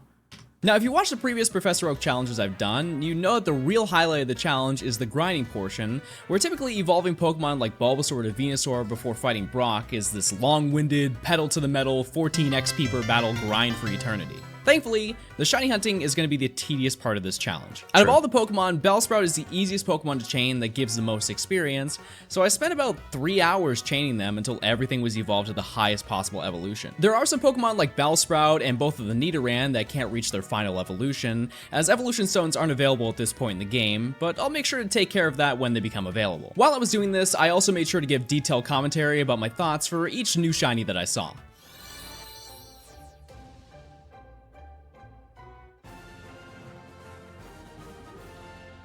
Nice. I'm not going to cover every single... That was a good bit. I actually like that one. I forgot about that one. Also, I know some people mention this. They're like, oh yeah, how did you have the money to catch the Pokemon? And so if you were to do this now, if you're going through the regular, like the actual shiny hunting method, you're going to get a bunch of money and you don't have to worry about that. But the way that I did it, this is before what we knew about the method, I was doing the Johnstone skip. And I would just go and collect a pearl from the Pearl Lady, because it's a daily event with the Slowpoke right next to the Pewter City Museum. You can do it once a day and you will get enough money to be able to, I think it's like 1,500 Poké that you get, and so you just sell that, and I would just buy more balls, and I would spend a little bit of time farming that, pretty much. It is time to check. No shiny. No shiny.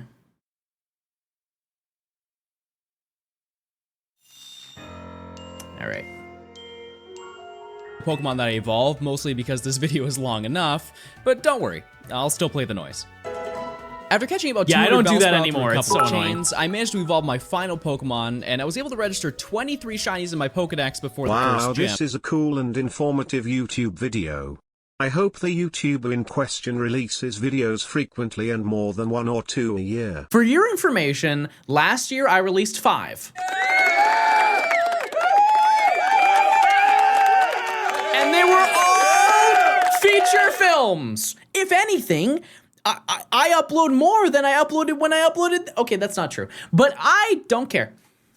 And if we also count the duplicates, I obtained nearly 30 shinies before even stepping foot into the first real challenge of the game. Now, as you also to give context, when was I done with this section?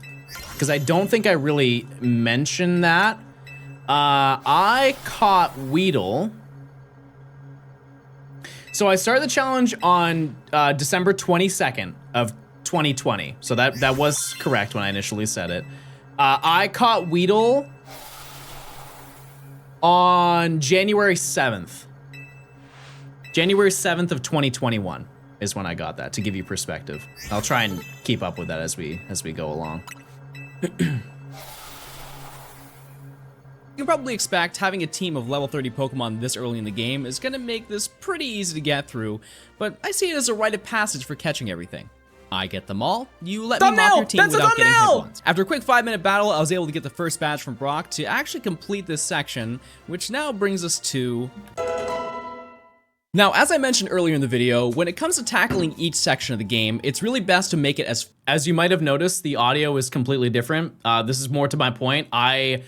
So the video was split into 2 parts. This is where the second part was, because I couldn't render out the gibble at the beginning of the video, and so the audio is completely different for the second part. Far as you can before you start hunting, as there are usually a lot of opportunities to get a lot of items that could potentially make hunts a lot easier. Unfortunately for this section, that's not really an option. If you know anything about the Kanto region, you know that the next big hurdle that needs to be tackled is Mount Moon, which obviously contains a large chunk of the Pokemon available for the next badge. Yep, although it would be smart to skip this area and get prepared in Cerulean City, once you leave Mount Moon, you can't go back until much later in the game, which means that all the shinies in this area need to be addressed right now. You can tell how many times I had to look at the script as I was saying that. I really do try to make eye contact the entire time, or a majority of the time when I'm reading a voiceover. That sentence was so long. I don't remember saying any of that, but I am sure I was very irritated the entire time trying to do that one. With that in mind, let's start with round 3. Thankfully, this area only has 2 Pokemon that need to be caught, with one of them being a special spawn. I decided to work for Charmander first, and thankfully this didn't take too long as I found one after only encountering 422 of them. And while that's cool, this specific hunt was much more than just finding the shiny. A neat little... Really worded that sentence poorly. I feel like I said a no-no word. I don't remember that, but I feel like I said a little bit of a no-no word in that sentence. Let's just run it back. Maybe I'm wrong. And while that's cool, this specific hunt was much more... I think I'm just not going to use that collection of words in a sentence ever again. Anyways. Than just finding the shiny. A neat little feature this game has is the ability to walk around with your Pokemon. However, some Pokemon like Charizard can be ridden, which in nearly all cases is a lot faster than walking. So that is the correct way to use that in a sentence. I remember looking that up and I was like, that just sounds wrong, but I didn't want people to be like, well, it's actually ridden, John. It's not rode. He didn't ride his Charizard. It was ridden. With that in mind, I decided to install this immediately to be able to fly around, which is going to be a huge help for increasing encounters in locations just like this, where I can't exactly leave and re-enter an area quickly. True. Surely with this new method, the next Pokemon won't take nearly as long to get, right? Yeah, so if you had secondhand frustration for both of the Nidoran hunts, Ekans was a completely different animal. The hunt for this Pokemon took nearly 8,900 encounters to find, and you might be thinking, well, with being able to ride Charizard, I'm sure it was pretty fast to get there. And while it was much faster than walking, this hunt took me exactly 30 hours. Now, I'm not typically the one to reveal how much time it takes to complete each section because I feel like it takes away from the surprise at the end. True. But to get all the shinies before Brock, it took about 72 hours, so pouring nearly half of that into one Pokemon didn't exactly give me a great feeling about continuing the rest of this challenge. And to make matters worse, there's a brand new hunt that needs to be tackled right now. So one thing I have noticed in this video that's so different from my current videos is the reactions. There's so many less than what I currently do. And I think it makes them better. The ones that I have now, I think it makes them significantly better. But like for how long this took to get Ekans, the fact I didn't even include my reaction. Video as it really kicked off my shiny hunting. I'm now currently on Gym 3 section and still having a blast started on the 29th of December. Epic. Somehow failed 12 shiny story setting over them on Route 7. Sorry for the long message. No, you don't have to be sorry. Thanks for 300. You're hunting this, you're doing this video? This video is all off stream. Yeah, if you don't know, this video was a surprise. So I did not bring up this video at all until I did the final hunt, which I revealed it on stream, hunted it, the video was already edited up until the final hunt. And then once I found the final Pokemon, I spent a day to like finalize everything and then shipped it out the next day. So, yeah, this was all a surprise video. And so while I was streaming, I was also working on this video in the off time. So throughout the entirety of this game, easily the most forgettable Pokemon that you can obtain is the gift Magikarp that's available in the Pokemon Center right before entering Mount Moon. Although your starter is shiny locked at the beginning of the game, every other gift Pokemon can be hunted, and because you can't even get Magikarp in the wild in this section, I need to hunt it here. If there's anything you should know about shiny hunting in Switch Pokemon games, it's that soft reset hunts take forever. I think the most recent one that people complained about was getting a shiny starter in Brilliant Diamond because of how much waiting there. That's crazy, chat. Why are you showing me this? No, Coop, you're good. You're good. You've got it. You've got it. That's crazy to put in perspective. When this video came out, people were hunting it then. Chat, this came out in November of 2021, and that's the month. Like, this video came out, I think, a week before BDSP. I'm pretty sure it came out 1 week before BDSP came out. Kind of insane to think about. Like, this was current information. Is between encounters. Thankfully, it doesn't take as long as the briefcase simulator, but when you account for the loading times, you can encounter about 70 per hour, so you can probably guess that these are going to be the largest hurdles in the entire game. On top of that, unlike the wild encounters, all gift Pokemon odds are stuck at the base 1 out of 4,096, with the only exception being if you have the shiny charm, which obviously at this point in the game is impossible to get. True. Thankfully, the game really tried to compensate for the hunt for Ekans.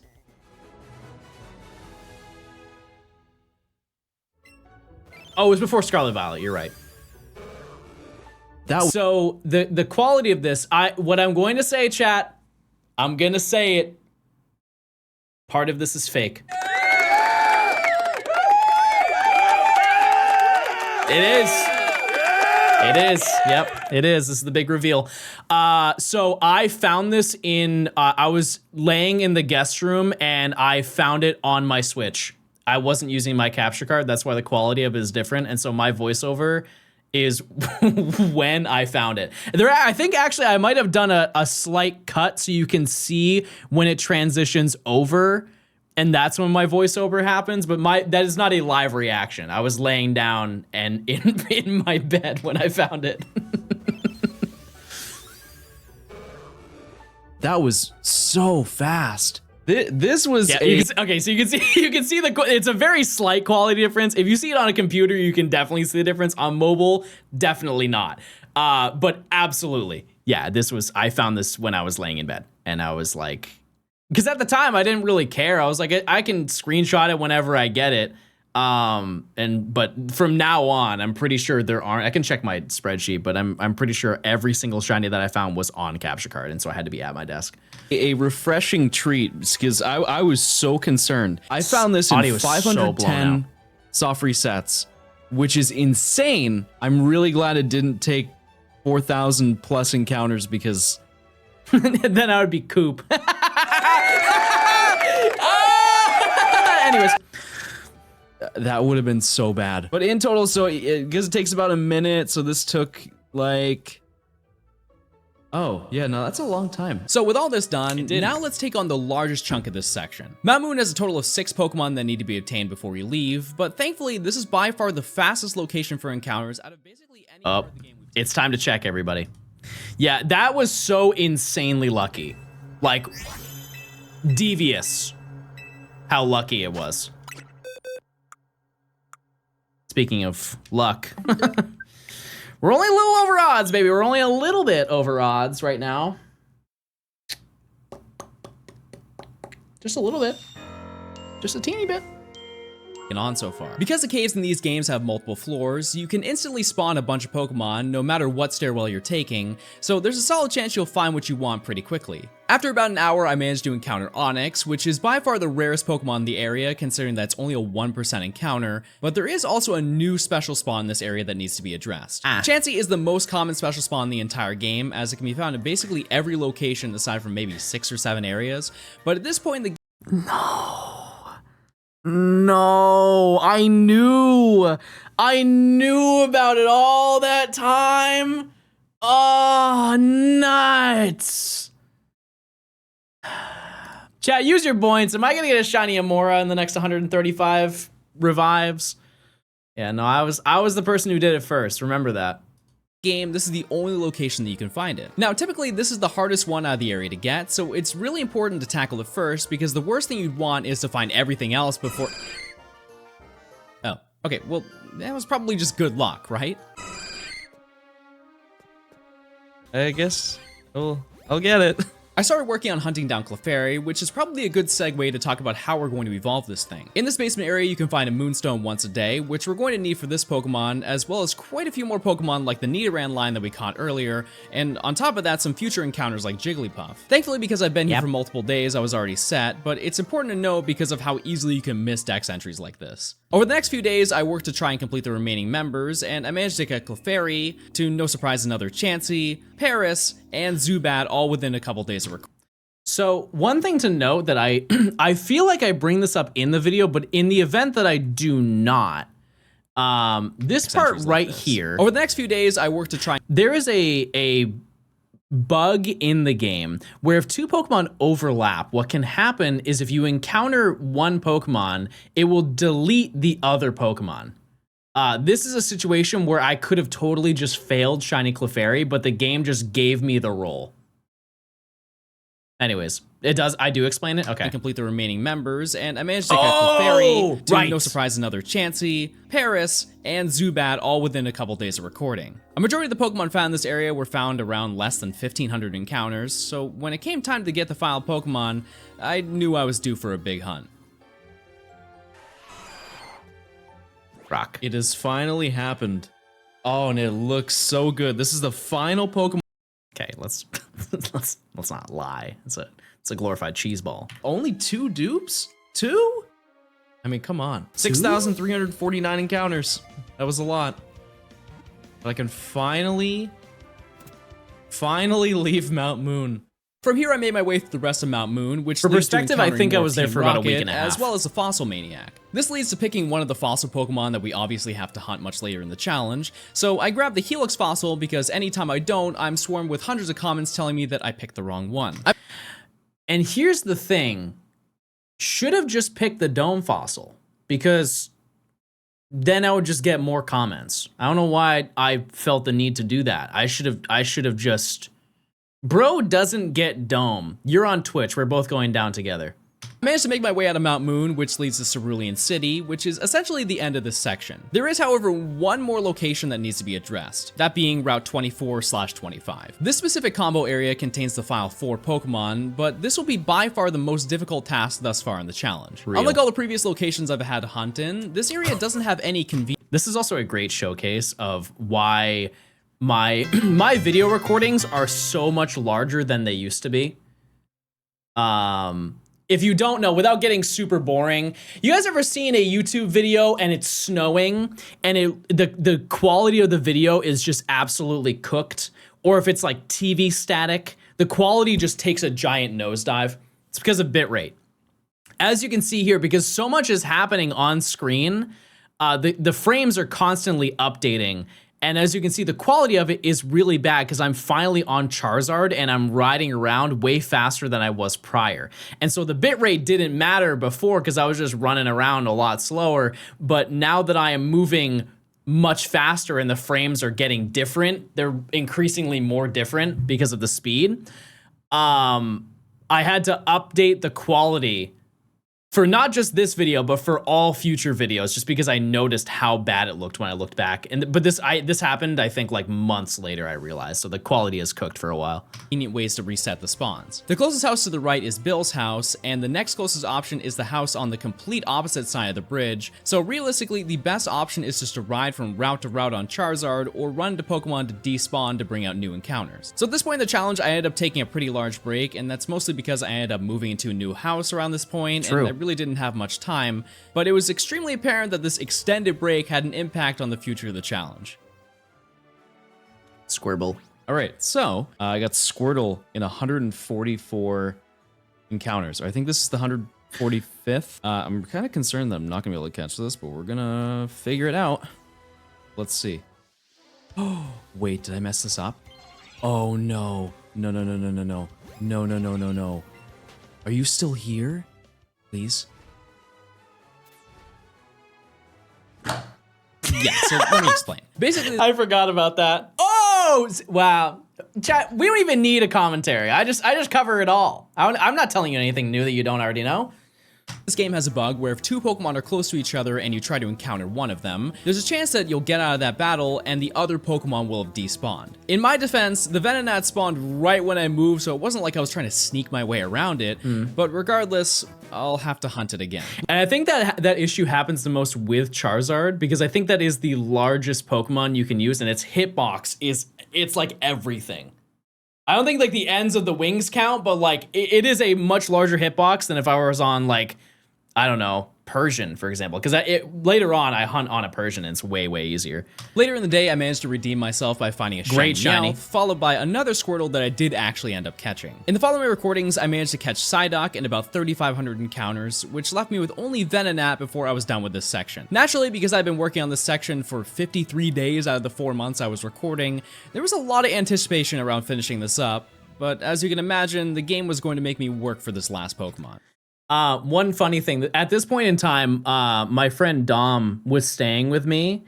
He was staying at my house, and there were so many days where I would just be sitting on this route, just going back and forth and back and forth and back and forth. And he would pop into my room and he'd be like, "Hey, still there?" And I would turn and look at him and be like, "Yep." Like, "You going out for the day?" He's like, "Yep." Like, "All right, have a good one. See ya." And that went on for, I think, about 3 weeks, chat. Oh my god. Oh my. Yes, I'm in the process of completing this challenge. I got very lucky going through Rock Tunnel, getting a full odds cube and almost missed it due to the fog. We'll get Just to that. caught the sparkles. Okay, this took 8,905 encounters. Fun Good cut. fact. This is the last Pokemon for the section, which is fantastic, right? Good. This took me, I believe, from start to finish to just catch all the four Pokemon here on 24 and 25. It took me almost the entire series of Breaking Bad. And I'm still watching it now, chat. I'm on season 5, episode 9. Walter. That was what I just watched. I can actually confirm if this is true or not.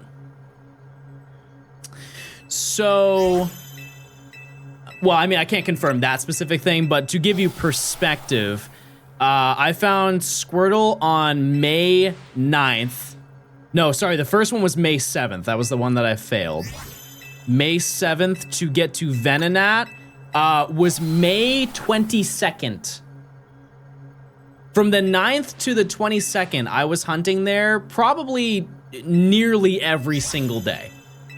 And to explain my break that I had, chat, so obviously that was the first thing. The Squirtle was the first thing I found on May 7th, and the previous shiny that I got before that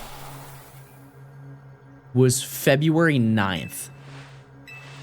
Of that year. So I took a pretty long break, but obviously, like, I was working on other videos during that point in time, and you know, I had to make money somehow. So and it was not going to be from that video.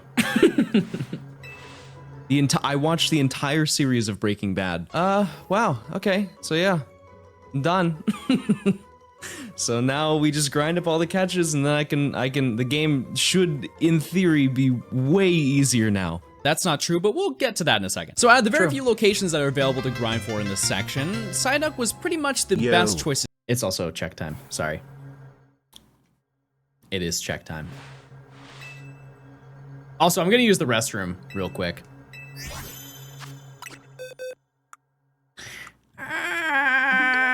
Why is the world this way? So over odds, chat. So over odds. Efan, thanks for the 3 months. I appreciate it. Hold on, let me throw on some music real quick, and I'll be right back. No, not this. No. Okay, I'll be right back.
Hi, baby. I know you can't see it, but Gian is here, and he's just laying on the box. Hi, Gians. Hello, Gians. Anyways, let's get back to the gaming, everybody. Chain, and although the first section grinding was easy, it was actually kind of crazy. That's my favorite shiny in Gen 1. Shiny Venomoth, and I only show it for like 4 frames. Can I actually, oh yeah. Where is it? Here. Section grinding was easy. That is the best shiny from Gen 1. It's hard to contest. It's so vibrant, so fun, and it looks good in pretty much every single game. I think it's a little bit ugly in Gen 3 just because the sprite is ugly, not the colors of it. Anyways.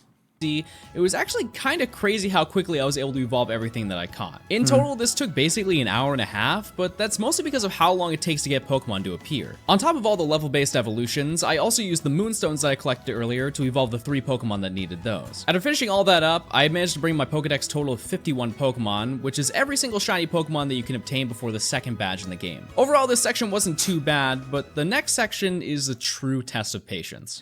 Yeah, that section took me, I think, with the break, I think it took me, I want to say 4 months to do, 4.5, something like that. But I had like a 2-month break.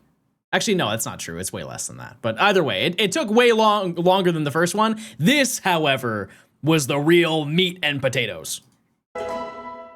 After absolutely destroying Misty's team with my League of Shinies, I claimed my next badge and made my way back up north to retrieve the SS ticket, which is going to be the next storyline task for this challenge. I decided to skip the areas leading up to Vermilion City, and that's mostly because I was really antsy to just visit more of the game. But like I mentioned earlier, it's really best to make it as far as you can before really getting into each section of the challenge. Upon reaching Vermilion, I went directly into the SS Sand to fight my rival, as well as unlock the ability to have Eevee use I forgot about that cutscene. Now at this point in the story, it's pretty clear you're supposed to go to the gym in this city, which means that we just need to tackle Route 5/6. Also, I lost that necklace. It's so sad. I don't know where that, I think that's gone. I lost it. I don't know what happened to it. Route 11 and Diglett's Tunnel to get all the shinies that we need, I just got all the D's right? Pokemon games Johnstone dummies starting with White 2 and Platinum. Epic. Thanks for the 8 months. Enjoy playing him. White 2 is goated. Also, I was really proud of myself for editing this. This is basic editing, but I was really happy with myself. I was like, wow, I can't believe I learned how to do this. Ship. Now, at this point in the story, it's pretty clear you're supposed to go to the gym in this city, which means that we just need to tackle Route 5/6, Route 11, and Diglett's Tunnel to get all the shinies that we need, right?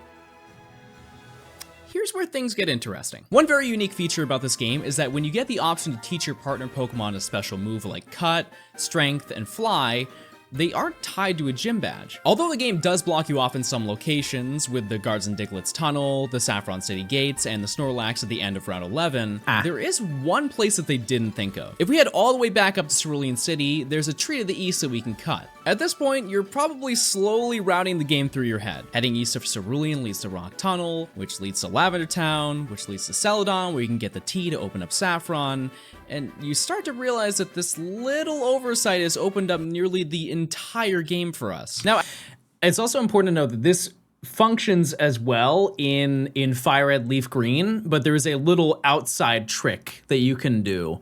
Where if you have somebody trade you a Pokemon that knows Cut, you can unlock the entire map because you get the ability to use Cut from Misty, same as this game. It's just you need an extra step to do it. But this one, you can just do it on your own. As you can imagine, this is extremely daunting because of the list of I guess, actually, that's not true. I was thinking of if you wanted to go to the truck with Mew under it, you can do it that way. You can get the trade for it to do it, but it is actually the same situation. This is extended by 3 to 4 entries for basically every new route that we touch, but there are a lot of upsides to getting this far in the game. The most important thing to note is that there are a lot of quality of life additions that we can take advantage of, most importantly, flying. Because it's just a pain in general to run around to every place you want to visit, I made the decision to just rush my way through the story to get access to the ability to have Eevee fly. So I made my way through Rock Tunnel, followed the underground path to Celadon, grabbed the tea from Brock to get access to Saffron City, made my way through the basement of the game corner to take on Giovanni to get the Sylph Scope, and strapped some balloons to Eevee to make this section much easier to traverse through. Despite having access to all these areas now, the game still treats us like we only have 2 badges, so the shops won't have anything better than Great Balls, no matter which location we try to shop at, which will make a lot of the stronger Pokemon more likely to run away. Speaking of purchases, Which is true, yeah, it does make it significantly harder. Because obviously the limitations of balls in this game is kind of shocking. Like, you only get Ultra, right? I think isn't Ultra the best ball you can get in these games? Master, obviously, but like for ones that are purchasable, I think that Ultra is the top of the line you can get. And even though Great Balls are fine, in this game, Ultra Balls are like, you need it for a lot of Pokemon.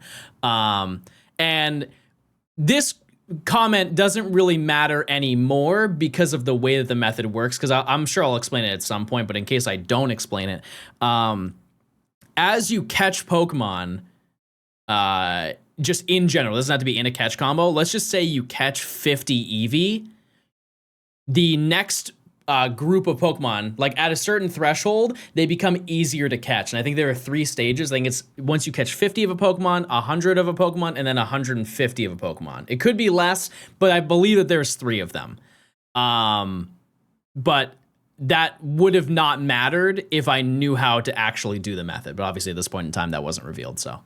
There is one more thing that we have access to now that is without a doubt the most helpful thing in the entire challenge. If we head into the Celadon department store, we have the ability to finally buy lures at this point in the game. Yep. Although the in-game description tells you that they have an increased chance of spawning rare Pokemon when in use, these actually just spawn all Pokemon more frequently, which obviously increases the amount of Pokemon you can see per hour. But there is a secret additional mechanic that they I couldn't tell hear you earlier, but here's a sub for throwing your magic up in my face again. Thank you, Coop, for the year of subscribing. Thank you so much. Hey, listen, you got it. You got yours. You're up. You're up. Item increases your shiny odds. Depending on how far you are in your catch combo, the chance of a shiny appearing with a lure in use is... Can you tell that I photoshopped that? God, that's so bad. That's like noticeably terrible. I feel like I could have done so much better now. That's very bad. I'm sorry.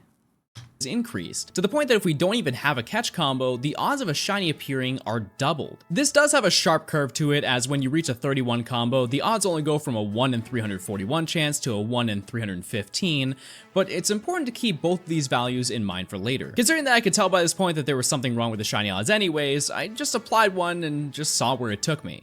But there's a looming question that needs to be answered. Where do I even begin? That's a good question, but here's a better question is, do I get a shiny AMAURA right now? Oh. I think yes. Well. You know what they say? Wait, we've already done 1,000 encounters today. That's pretty good. Like, I've actually done more than 1,000 encounters. I left it up to you. I did a poll on Twitter where you voted for your favorite city, which determined which side of Saffron I'd start hunting, and you all decided on Celadon. I totally forgot that I did that. Which means we're going to Route 7, or as I like to rename it, The Cursed Route. So to start out, in comparison to the most recent hunts that I had to do, this area was a lot easier to work with, as it was really quick to just pop in and out of the gate, and with a lure applied, things started to work out almost instantly. I managed to find a shiny Pidgeotto after 482 encounters, which was basically half an hour of work, and eradicate the following day after having caught a small chain of Jigglypuff. When comparing this to how long the hunts took in the previous sections of the game, I knew this seemed a little too good to be true. But with 4 Pokemon that need to be obtained in this route, I was kinda hopeful this luck would continue. Honestly, I almost didn't see that. I had to do, oops, I dropped my controller. Oh no, oh no. This was 3,990 encounters. Not 20 too bad. months I mean, at you Freddy's. get like 1,000 per hour. So it's First of all, you can also tell that my microphone is different now. Because of the sound of being in a different room, and it's a different microphone for sure. 5 years of Johnstone. It's the audio isn't honed in completely, but it is significantly better than it was before. So thank you for being patient. really It's not been so that long, bad. Johnston. The next task that I wanted to go for was AMAURA, which is a very interesting Pokemon to hunt in this game. Unlike every other... Soft Moss, thanks for the 38 months. I appreciate it. Welcome to the stream, everybody. Hey, everybody, welcome to the stream, everybody. K-Engine, thanks for the 60 months is nuts. That's crazy. You sound tired in this clip. A lot of the time, chat, I was recording until... I don't know, like very, very, very early into the morning, like 2 a.m., 3 a.m. To be totally honest with you, chat, I don't ever really talk about this portion of like this aspect of this video. But at this point in time when I was making this video, I was in a very like not good headspace. It was like I was very, very like personal isolation, like don't talk to anybody, don't interact with anybody. Like I was just like hanging out alone in my house. Obviously I had my Dom with me, but yeah, I was not in a very good headspace, and so I was just grinding this out for a majority of my day, like AM to PM. Like I'd wake up in the morning, I would go for a walk, or I would go for a walk at the end of the day, and I would, you know, like do a little bit of meal prep here and there, and then I'd be hunting the entire day, or if I would be streaming in between. Pokemon, AMAURA has the ability to teleport when you're walking in front of it, and as you can imagine, this can be an absolute disaster with a shiny, as these Pokemon do not respawn if they disappear from the area. So as long as you just walk behind the Pokemon, you'll never have that issue. But it's by far one of the most nerve-wracking Pokemon to hunt in the game. I forgot the loading screens were that long. Are they faster in Let's Go? They have to be, right? That was crazy long. I guess have I hunted on the Switch 2 in Let's Go? I don't think I have. Which is crazy because that game has been out, or the console's been out for almost a year. As of next month, chat, the Switch 2 has been out for a year. Yeah, I feel like it must be faster by now. Okay, great. This could not be a better situation. It's facing in the corner, so no matter what I do, it can't teleport away. In order to pull this off, though, I need to have stealth, I need to have speed, but most importantly, I need to have skill.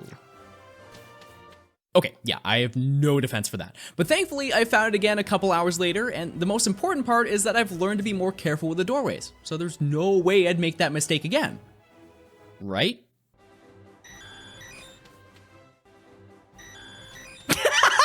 I forgot it happened multiple times. Shiny I failed today. That's really embarrassing.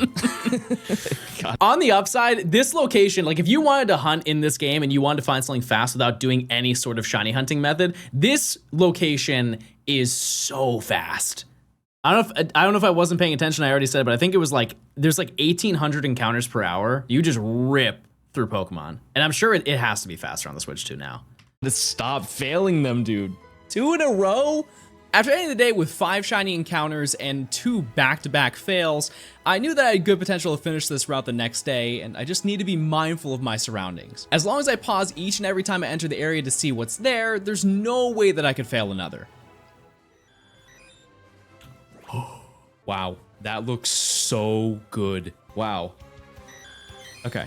I think I'm gonna fail it. I have. Why do I not have Great Balls? Why did I walk into this encounter with no Great Balls? What was the logic in that? Like I'm just destined to screw this up. And keep in mind, I'm next to the building that gives you them. Poor? No, because you can farm money. You don't get them until you beat Surge? No, I'm pretty sure I get Great Balls, don't I? Ah, whatever. As I have berries.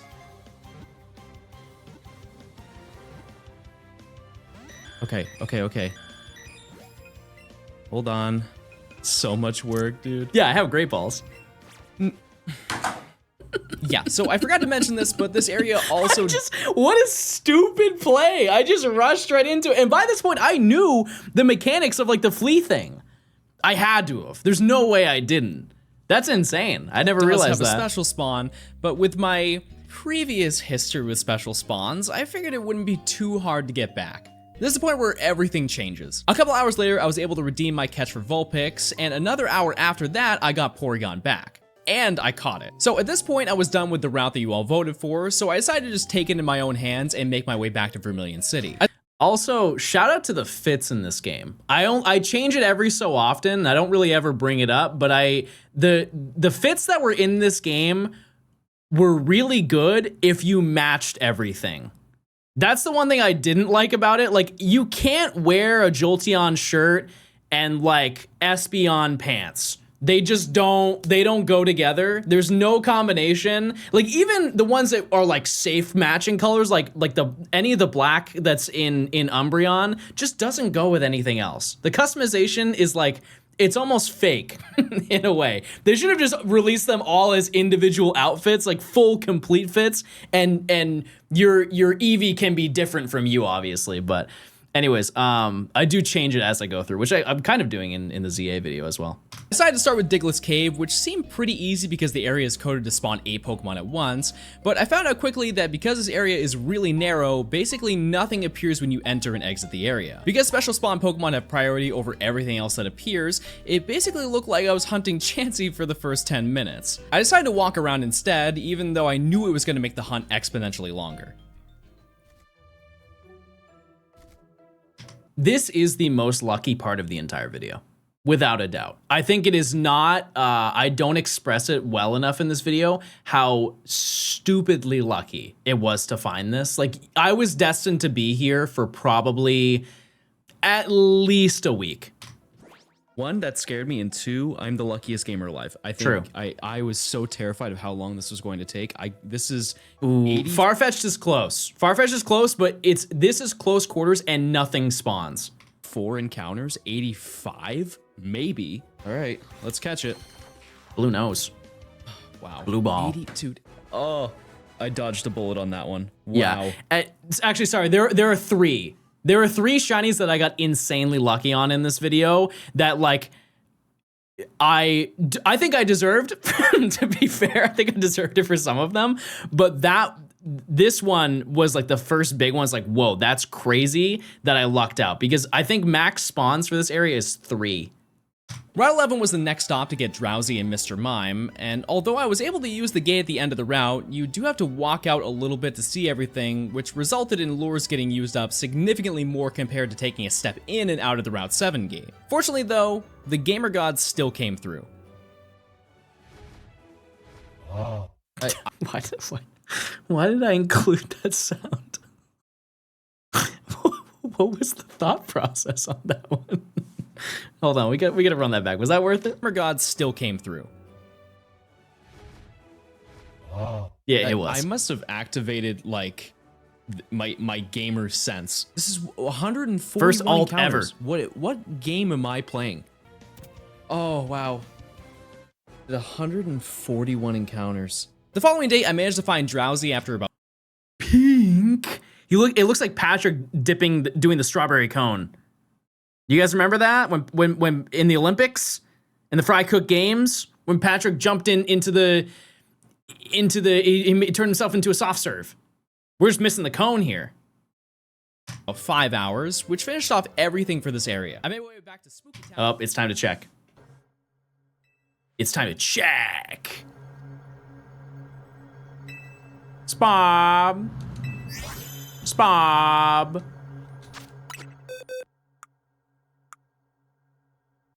This is bad, chat. This is so bad. This is so bad. Type 1 if you think I deserve this. Type 1 if you think I deserve to be put in this position. To take on the tower, as the only Pokemon that needed to be caught here was Ghastly, and I assumed it was going to be pretty easy to get through, but I was very, very wrong. This location has the same issue as Diglett's Cave, but arguably worse. Yep. Although the game is coded to spawn 6 Pokemon on the top floor, I don't think in my entire time there I saw anything close to 6 Pokemon. And that's a thing for this certain area where I don't think this has ever been fixed. This is just the way the spawn mechanics in this location work. It's just because everything is so close quarters. For some reason, I think it ruins the game. Because a lot of the open areas do not have this issue, but this straight up, if you go there right now and you keep walking up and down the steps, nothing spawns in. To conserve burning through all my lures, I had to run into every encounter that wasn't chancey to respawn them, but this location was by far the lowest encounter area so far in the challenge. I think I averaged about 150 encounters per hour, so you can imagine how disappointed I was to get a Zubat after nearly 4 hours of hunting. Considering I don't this remember was that. also a 5% encounter, I wasn't exactly Mods, can you do a prediction for AMAURA, please? pleased with this, but I knew that with a 60% spawn rate, it had to come soon. Okay, so this is after 838, or it was 9. I don't know. Insane that I got it. I don't know. Okay. I do not know. Oh, it looks so good. Please. I was just about to say, not even bait, I was just about to say, I think this is the worst Ghastly has looked in any Pokemon game. Actually, no. Gen 3, once again, still not very good. But I think in the modern games, it looks better. Like in Scarlet and Violet, I think it looks good. In ZA, I think it looks good. Oh my god, I almost threw that. Oh, that would have been so bad. That would have been so bad. That would have been so bad. Wow. And it looks so good, too.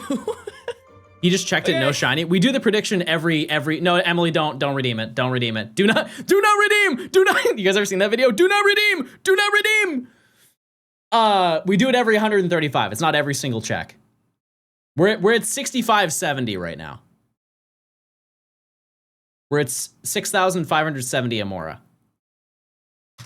Let's go to Rock Tunnel and then, yeah, let's do some easy stuff because that was way too long. So see, and here's the thing: is I really should have not complained for how lucky I got on Ghastly. Crazy what it could have been. After spending a lot of time in Mount Moon, I knew that this area had potential to find a lot of shinies in a short time frame, and with the fact that there was an enormous open area deep in the cave, this was gonna be quick. I decided to go for Kangaskhan because it's unfortunately another 1% encounter, but I think it's fair to say that the game really wanted me to get it out of the way. Well, on the upside, I found one not even 10 minutes bad. later, which left me with only 3 10% encounter Pokemon that I needed to find. The downside is that this area is home to 10 different Pokemon, so the odds of finding everything I wanted immediately was pretty slim. I ended up finding a shiny Golbat this is a very later this fast day, location. which was the beginning of the horde of duplicates that I added to my collection. I ended up finding another Charmander, and very shortly after, a shiny Rhyhorn, Great which shiny. I've always wanted to have, and I started making moves towards getting Machop, which was a little more difficult than I expected. huh. still have no answer as to why that happened. I've never experienced that any other time. But for some reason, this one Machop, you could just not encounter it. If it was shiny, that probably would have been the best clip of the entire video. Yeah, no, I love me some reverb.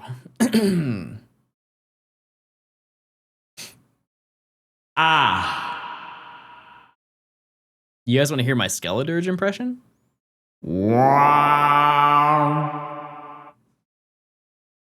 Okay. Thankfully, I was able to get this in only 40 minutes, and the game was kind enough to give me another. Ah, there we go. All right, yeah, 363. Once again, not too bad, but I do want Cubone. Yeah, the game didn't agree on that. On top of this Machop, I also found Graveler, which by the way broke the record for the most encounters ever, wowee! Geodude, and another Charmander, which proves once again that the special spawns are gonna be the most free encounters in the entire game. After a few days of playing and nearly 6,000 encounters, I got what I was looking for. I really don't want to mess this up because I want to get out of Rock Tunnel. I've been here for a week, I think. So let's just let's play this smart. Okay. Oh, jeez. Wow, that took way too much time. I didn't even show me encountering the Cubone. That's crazy. I just show it. It's this little teeny dot on the screen. I caught it. Trust me, I got it. Actually, way too much time. With the Rock Tunnel completed, basically every encounter in the northern and middle sections of Kanto have been completed for land-based encounters. While this seems like a major accomplishment, there's still quite a lot that needs to be done. At this point in the storyline, there's a large plot point that we've already addressed, that being the Game Corner Underground to get the Sylph Scope. Obviously, this is used to get the top of Lavender Tower, where we get the Poke Flute, and this is used to awaken the Snorlaxes that are on each side of the map, and upon defeating them, will allow you to access the southern section of the region. Thankfully, during the hunt near Celadon, I got bored and took care of getting the flute, but there is an elephant in the room. Well, I mean, technically it's a man. It's based on an actual Pokemon designer, which you can just look that up. But the point is, this Pokemon... It's true. His name, so it's based on... Okay, here's the lore. The Pokemon is based on a developer from Game Freak who is based on Kirby. The name of Snorlax in Japanese is Kabigon. And if I'm not mistaken, Kirby's name in Japanese is Kabi, K-A-B-I. And so the reference is the reference of the fact that he looks like Kirby, but he also looks like the Pokemon they designed. I believe that's the entire lore. I don't know the name of the developer. Or he was an artist? You can look it up, just like I said. If you haven't looked it up in the 4 years that this video has been out, I can't help you. Needs to be That's hunted. a goog. Now, if you played this game before, you'll probably be quick to say, well, why don't you just hunt this in Cerulean Cave? There's a ton of them. And unfortunately, that location is completely closed off until you beat the main story, which means that I'm going to have to hunt one of these two. Well, technically, there's only one left now. Let me explain. So when I initially grabbed the flute, I went west to Celadon City, which is the location for the other Snorlax. When you have your first interaction with one, there's this long cutscene with Mr. Fuji where he explains to you how the flute works, and then you're thrown into a battle against it. The catch is that if you've already completed this cutscene, they're obviously not going to make you learn this again for the other one, so you can just walk up and start the battle. While this does save a lot of time, this is arguably still the longest soft reset hunt in the game, and that's because you have to play the Poke Flute literally every single time you want to battle it. It's also important to note, if I don't bring this up, these specific encounters you cannot fail unless you use every single ball that you have. It does not flee unless you use everything you have in your inventory, which is a nice upside. So like, you know, at no point can I fail like any of the legendaries in this video just because of the fact that it's not based on anything other than, well, I guess there's the battle. If you fail the battle, then you fail the Pokemon. But you have like what, 10 minutes to defeat it or something like that, like a crazy amount of time. Because of this, you get This is the maybe worst soft reset in the 55 entire game, encounters by the per way. hour, and when the odds are 1 in 4,096, that has a lot of potential to take a long time, especially when you're not guaranteed to find it in that amount. But hey, I did find Magikarp in only a few hours. Surely this will take a bit longer, but I should find this within like a week or so, right? Also, just a side note. Surely this will take a bit. This game, I have like 2,000 hours in. This game, I think I played. How many times did I play this game? I think I played it maybe. We're gonna say a humble 15 to 20 hours. If you played this game, it's okay. Super Mario Party is okay of a game. Mario Golf Super Rush, in particular, is a special case on this screen because I bought it with the plans. It was the week that it came out, and I had a bunch of people who were coming over to the house, and I bought it because I'm like, oh, it'd be so fun to play it with some friends. It's a game that just came out. I think it'd be fun as like a little party game, right?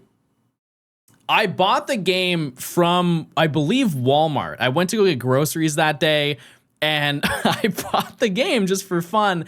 I unpackaged it, put it in my Switch, and to this day, chat, I have never played it.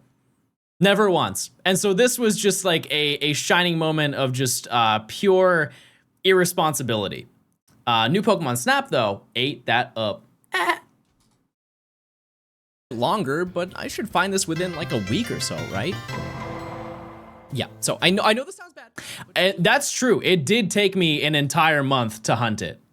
And I was, at this point in time, I was probably max gross gaming. Probably max gross gaming. No shiny.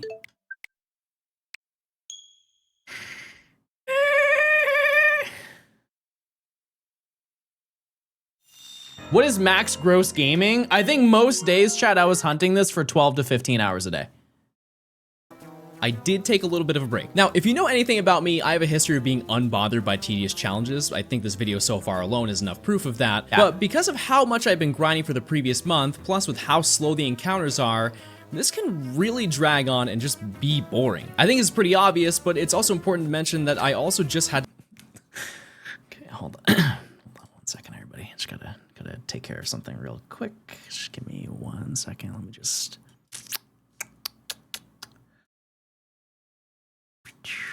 take myself over there. There we go. Okay. to make other videos and stream, which is almost entirely the reason this video took so long to make. But even while I was doing that, the challenge still followed me. Wait, John, you've never seen Attack on Titan? No, I've never once seen it. Do you think he has time for that? He's got a shiny hunt. Hey, so what are your favorite colors, guys? You guys have favorite colors? Yeah, my stomach. Oh my. Red. Yeah, do I love red? Hey, Taylor, what's your favorite color? Green. What was that? What was that?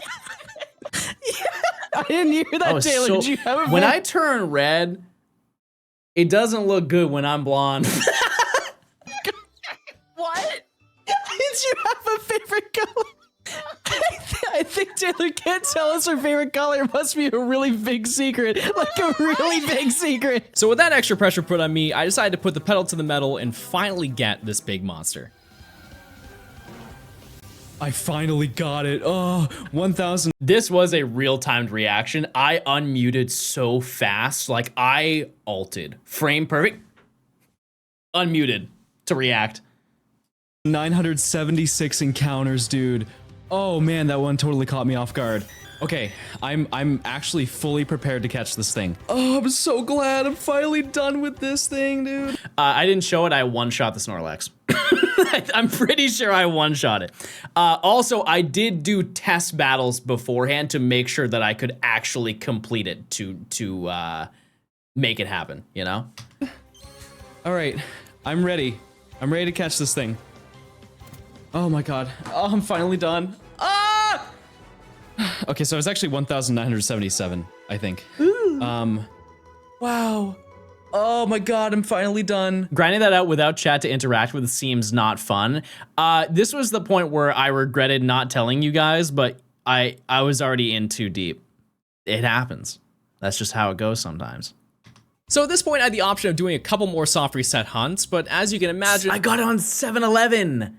I should have gone to the restaurant, or what is the? Oh no, Chad, I don't know what those are called. What is 7-Eleven? What are those places called? Gas station. Oh my God, I'm insane. No, you can't even get gas there. It's a convenience store. It is a restaurant if you live in like Korea or Japan or Hawaii or any place that's not mainland US. And that wasn't exactly something that piqued my interest, so I decided to make my way down to Fuchsia City to tackle another gate-based hunt. Route 14 on the surface seems like an easy route to progress in with only 2 Pokemon. However, these 2 Pokemon, being Tauros and Pinsir, are not only some of the rarest and hardest to catch in the game, but also very likely to flee when trying to be caught. Although I usually... Side note, I totally forgot about this. This video was the first time I ever edited on DaVinci Resolve. I know some of you don't care that I told you that information. However, I only know that because I was reminded, because this is a default, like when they're like floating like this, that's a default camera shake animation in DaVinci Resolve, which I still use to this day. But I remember that while I was editing the video, or I was like getting to the point, I was getting so tired of using Adobe Premiere, which if you use Adobe Premiere, you probably can resonate with that in some way. It just, at the time, I don't know how it is now, but at the time it sucked. It just did not work, especially if you had a bunch of videos or video recordings. And for a video like this, I needed something with a lot more firepower, you know, a lot more horses in the engine. And I decided, I think it was like 2 weeks before I edited the video for the first time, I started using DaVinci to try and learn like the ins and outs of it. It was definitely a decision. It was a decision that was made, and that's also kind of why I don't like the editing for this video, because I was starting a brand new editing software. Rarest and hardest to catch in the game, but also very likely to flee when trying to be caught. Although I usually go for the rarest one, I decided to start with Tauros, mostly because I wanted some instant gratification after spending so long on Snorlax, and the game actually kind of pulled through on that. I almost ran away from that. I didn't even really notice that it was there. That is the ugliest shiny in this game. All right. Not bad. By a lot. After finding this, I strapped in to grab the 1% Pinsir, and lot. like I mentioned, this thing is a pain to chain. Getting that initial 11 chain to spawn more is just a mess because of how low its catch rate is, but realistically, getting any part of your chain interrupted is a bad time. That really sucks. That really sucks so bad. I do not want to catch this. What Chansey is this? Number 5? I don't even know what this thing... Oh, isn't that its flea animation? Wait. Oh, no. Yeah, it is. That was its flea animation. The gamer gods have blessed me with giving me... Oh, I'm so glad that I'm failing this. I've never been happier. Never been happier to fail Pokemon. Now, I'm a man who knows how to take his time when he's given one, so I spent the next few days hunting as much as I could. Although the encounters start to go well past the full. Did I show that I was evolving to get Persian? I don't think I ever even gave that context. But I did evolve to get Persian to run faster. I don't notice, I don't know when that happened, but it did. Okay, well, there you go. It's just it's the best Pokemon to run with, in my opinion. And eventually reached double odds. I knew that in due time, I'd have that final Pokemon as long as I took it head on. I think that was a bad bit, and I remember in the moment of making the video that I thought it was a bad bit, but I was too tired of editing to care. I don't know what to do. I don't know what to do. I walked right into him. Oh, thank God. Oh, finally I'm done with this section. Now that those hard ones are out of the way, let's do some hard stuff. I love Route the 17, background on or that. better known as the bike path, is arguably one of the most tedious parts of this section, and when you take a look at the encounters available, at first glance you're like, okay, so as long as you don't get the evolutions, it's only like 3 Pokemon, so it can't be that bad. And while that is technically true, the last Pokemon at the end of the list is a little bit I think more that was a trouble, good despite edit. only needing 1 shiny Eevee. That's a lot. There's a lot that happened there. I was cropping and resizing at the same time to make it like fit to the screen. The last Pokemon at the end of the list is a little bit more trouble. Despite only needing 1 shiny Eevee for the Pokedex, this Pokemon evolves into 3 completely separate Pokemon. If I'm Crop Boy, you're Crop Dusting Boy. Okay? You're just out here farting, spraying down society. evolution stones, With and your because you farts. obviously can't change the Pokemon once you I'm use here for one, that. we're going to catch 3 of these, Yes, which sucks. sir. Although Eevee is kind of a tough Pokemon to catch, because they become easier as you go along, I decided to catch every single one that I encountered as I went along, in hopes that eventually when I did find the shiny, it would be a cakewalk to catch. After a whopping 1 Eevee, I found a shiny Psyduck, and another 10 later, I came across an interesting issue in this challenge. So this was the first situation where I came across a shiny where I didn't have its pre-evolution, and when you look at the challenge on a non-shiny level, the goal is to catch everything and bring them to the highest level, which I've technically already done by catching this. Despite that, I figured you all would find it stupid to not get Doduo, so I made a new rule that if this does happen, I have to get the entire line.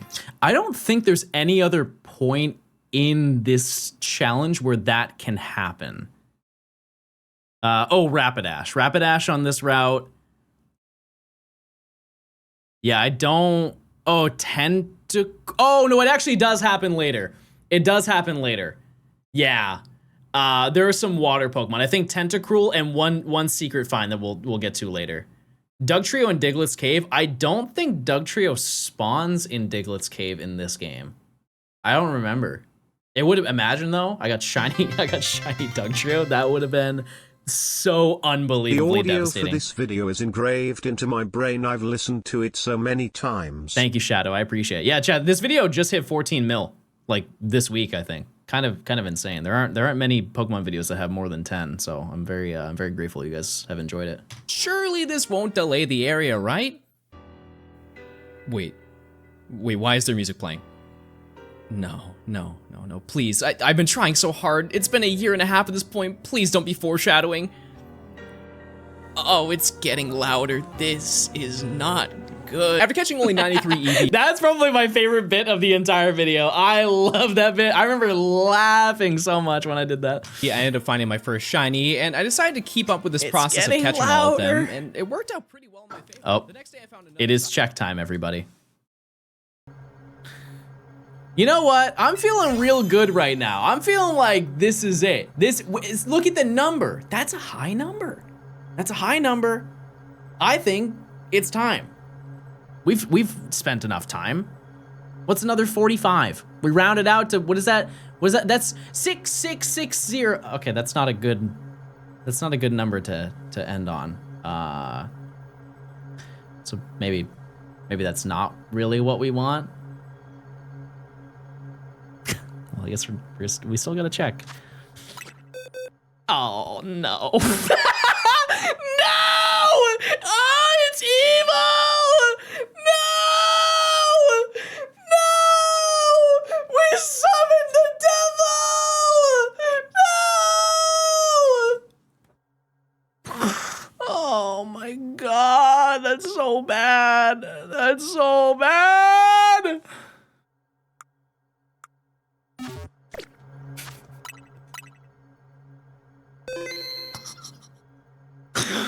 The one time I do a bit. The one time. All right. I sound upset. I'm very happy, chat. We're free. We're free. What's the time on that? 4 hours, 30 minutes.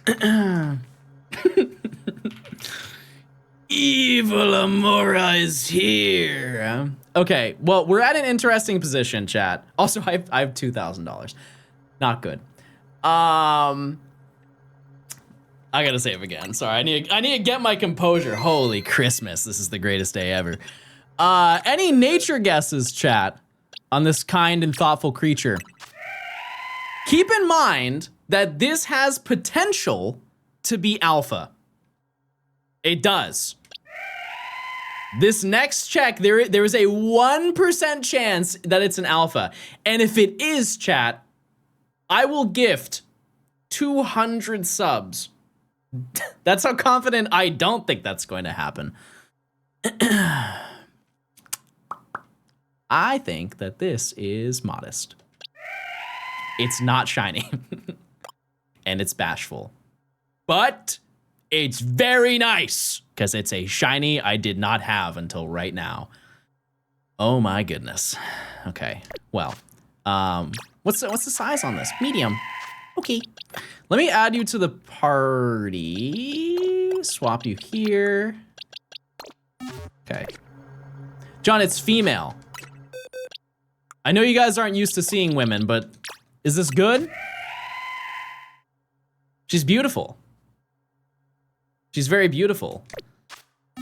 Okay, let's go outside. Let's go check it out. Now that we can see the sun. Rare gaming moment. Yeah, we need $1.3 million to get the next one, chat. I think we do our little react and maybe we can end stream by farming. That's an option. Oh my goodness. Oh my good, look at her. Oh my goodness, she's so thoughtful and kind, and she has many nice things to say. Oh, this is so very nice. I didn't notice that the antennas light up. Like multiple different colors. Like that makes it turn green. And that one does like a little rainbow pattern. That's Aura? Auris. What am I, a seal? It's an aurora.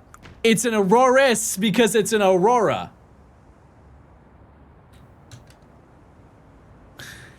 Anyways, now the most important thing that we need, number one, is I need some important B-roll. Oh, that means you guys can't be there. I'm sorry. You can't be get it because B. You can't be in this role, everybody. Okay. Now, no, don't look at her. You don't deserve to. Don't look at me either. The audacity of some people. Come on. Oh my goodness. Oh, it's very unnatural, but it's very cute.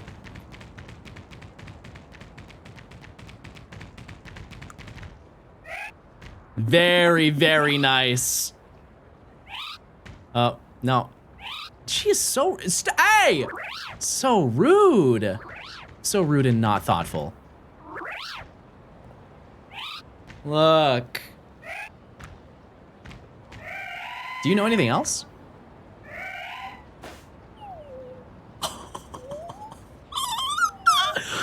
Oh my, no, don't get up, no, you're very sweet, go to sleep, good night.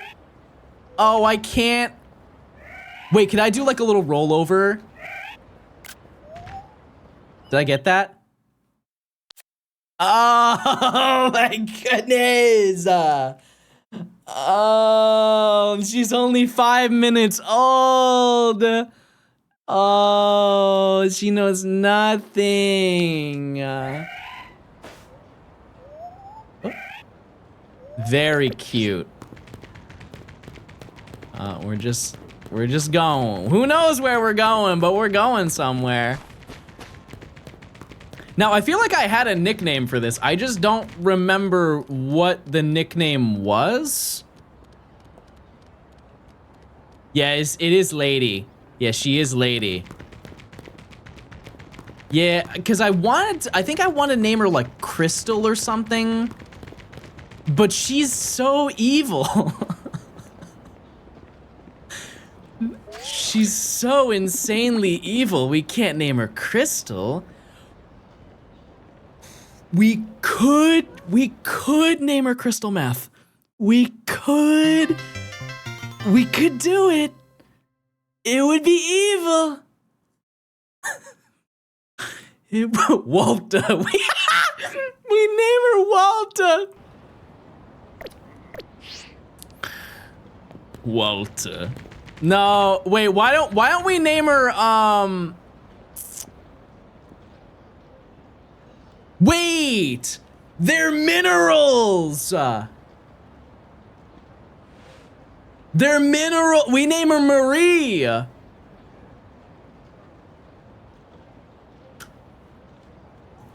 Yeah. Yeah, we might name this one Marie. Skylar. Yeah, actually, I think, yeah. Skylar.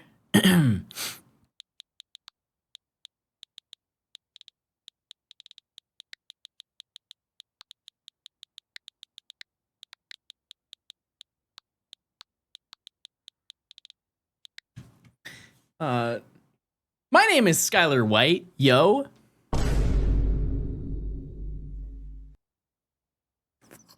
Uh-huh.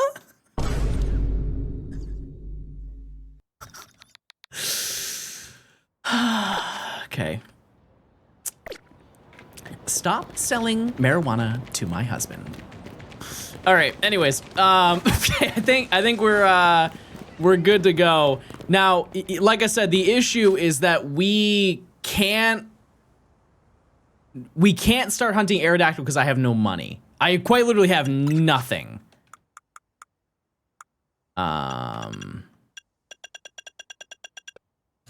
have a lot of shart, but that's it. I have this is a little bit broke boy. I don't even have a sound. I'm just very sad right now. That was not nice. Oh, wait, what do we name Tyrant? What do we name Tyrant? I didn't give a nickname to this. I guess, yeah, I should name it Walter. Does that mean that we're gonna name Aerodactyl Flynn?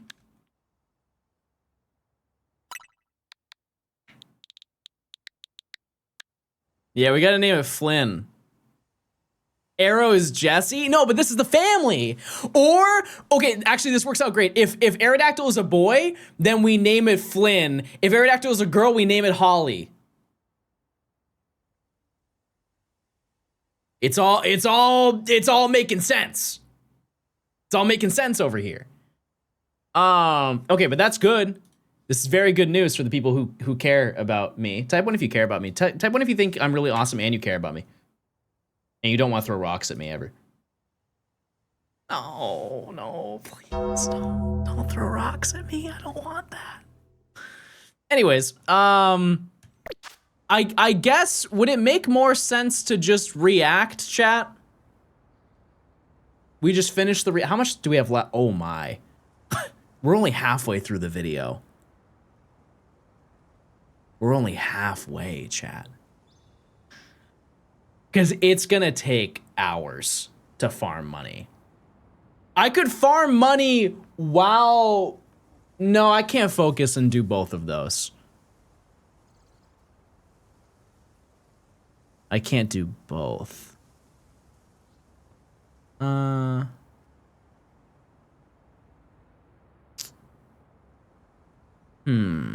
Farm money and EXP at the same time. Well, I do that anyways. That's why Walta is level 35.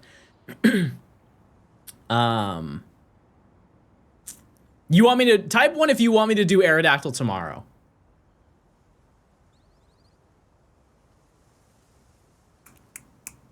You need more distraction for Aerodactyl. That's actually a really great point. That's a fantastic point that I did not consider.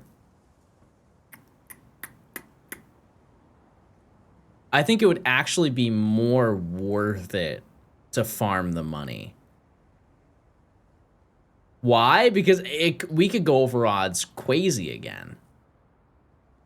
Actually, no, we're already through the video. Yeah, let's just do that. And what I can do is I can just start grinding on stream, but you just won't see me do it. I think that would make the most sense. Let me just set this up. Give me 1 second while I do it.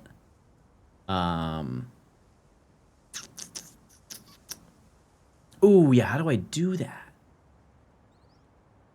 How do I make that happen? I also know that there's no audio. I'm sorry. There's no music, I mean. Okay. Let's get back into it, and I'll just start shunting. Or not shunting. I'm not going to shunt. I'm going to do the opposite of shunting, which is not shunting. Oh, let's just do... Oh, this works out fantastic. Okay. Back to React. Come along, everybody. Psyduck before finding the second Eevee, which admittedly might have only been 102, but I also encountered 8,000 beforehand, so this has high potential to be the most encounters in a single hunt thus far. After another hour of playing, I managed to stumble across a shiny Ponyta to mark another off the list, but this was the start of a pretty bad streak of encounters. Actually, chat, I can't focus on both of them. My brain does not operate that way. I'll just farm the money tomorrow or tonight. Although I didn't fail any of these, finding another Dodrio and my 5th and 6th chancing this challenge didn't really help morale, but after a week of being stuck here, I managed to get something that I wanted. Rats. This happened after 4,357 encounters, and I could not be happier to find this Pokemon. Great. All right. So that leaves me with one left. Only one Pokemon left to go, and I'm finally done. This left only Doduo, and surely on with all this bad luck, I'd find it right away, right?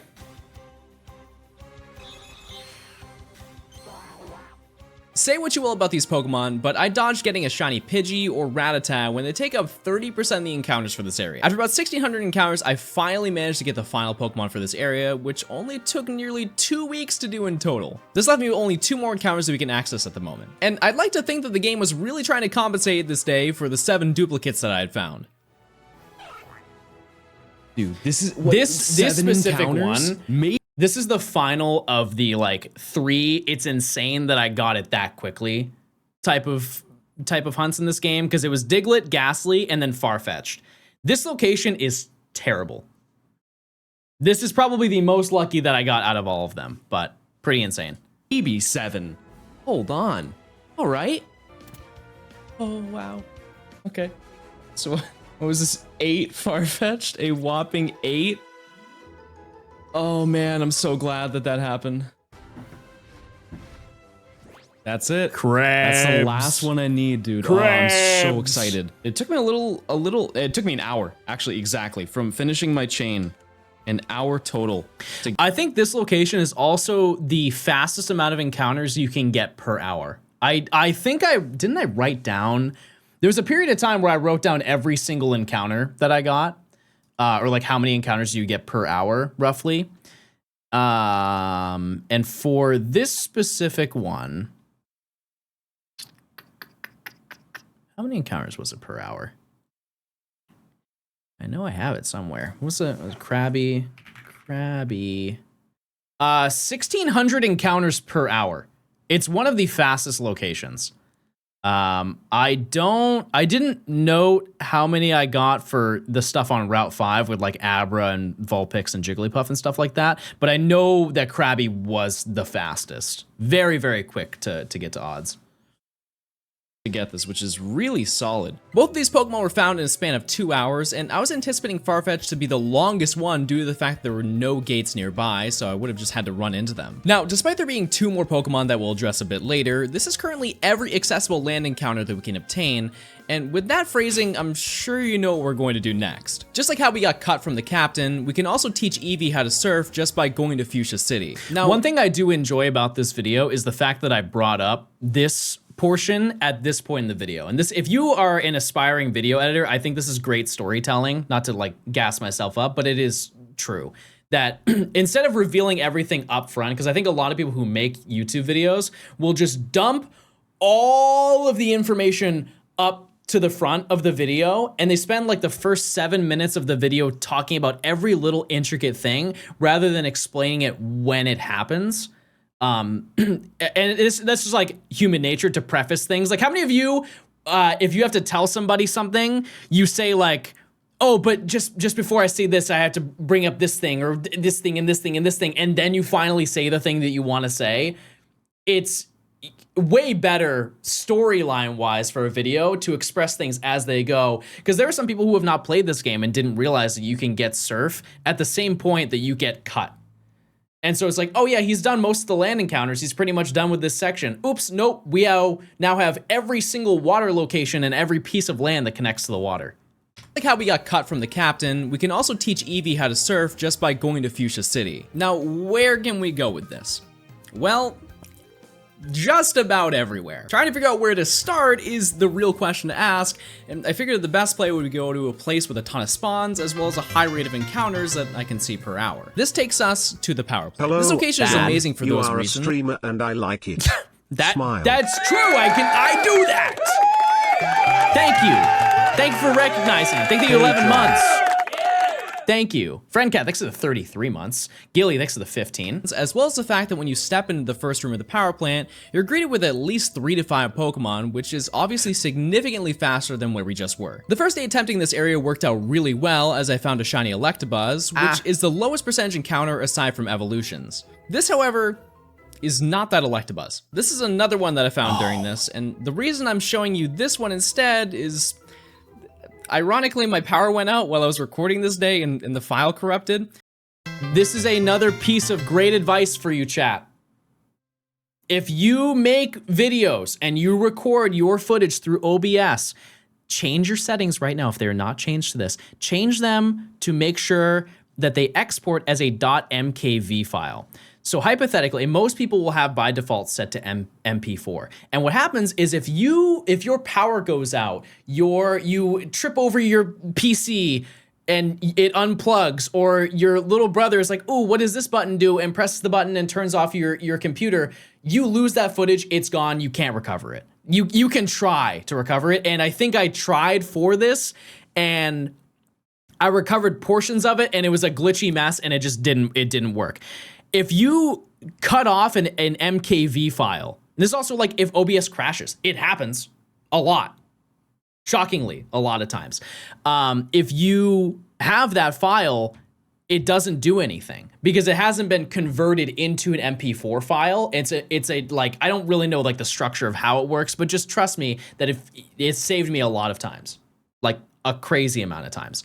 And if you want to take it a step further, what you have to do is once you get an MKV file to convert it into an MP4, you have to do a thing called Remux. It's an option. You go under File and you can Remux recordings. What you can do though is in the settings, there's an option to auto Remux. So once you stop recording, it will just do it for you. Pro John Gaming tip. If you know anything about me, this stuff is kind of on brand. I ended up hunting this area off and on for about a month, and I eventually came across shiny Voltorb, as well as that second Electabuzz that we'll pretend like you've never seen before. On the first day of September, I decided to grind to finish up this area, and needless to say, it paid off. Dude, finally I have found this. Oh my god, that's my second shiny ever, by the way. Let me tell you Magnemite. that this is like one of my favorite shinies of all time. This is, I believe, the second shiny I ever found. I need to come up with new lore.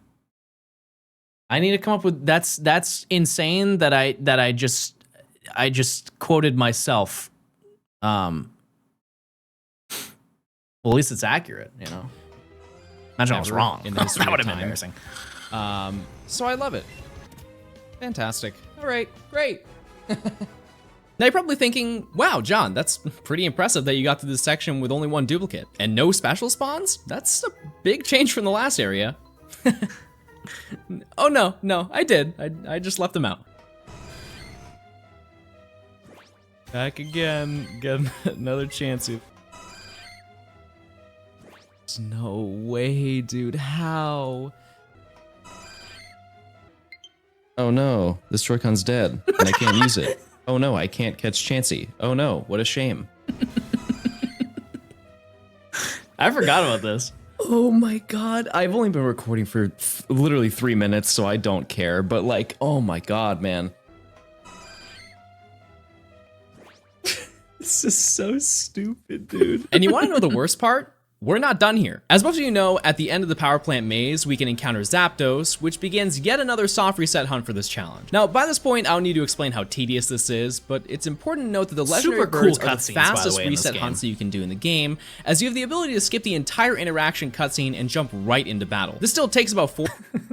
Stardew Valley is another game I bought and then just didn't play. Pokemon Unite? That was a sponsor. The funniest part is that you can now tell just by the order of operations, Super Mario Party was there before Mario Golf, which means I opened it again to then never play it. I don't even remember that. I opened the game twice to just never play it. I must have title screened or something. I don't know. 45 seconds to get through, but those extra 10 seconds compared to Snorlax make a world of difference in the long run. There it is, dude, there it is! Okay, so that was 2,005 and 3 encounters, man. Finally, if you live a flamethrower, I thought I knew. That's wild. See ya. Woo! There we go, baby, there we go. Oh, that doesn't look any different. Well, that's that, I guess. After completing the power plant, I remember how happy I was to find this. Oh my god, I was over the moon. Because it didn't take as long as Snorlax, because keep in mind I don't have to do the Poke Flute.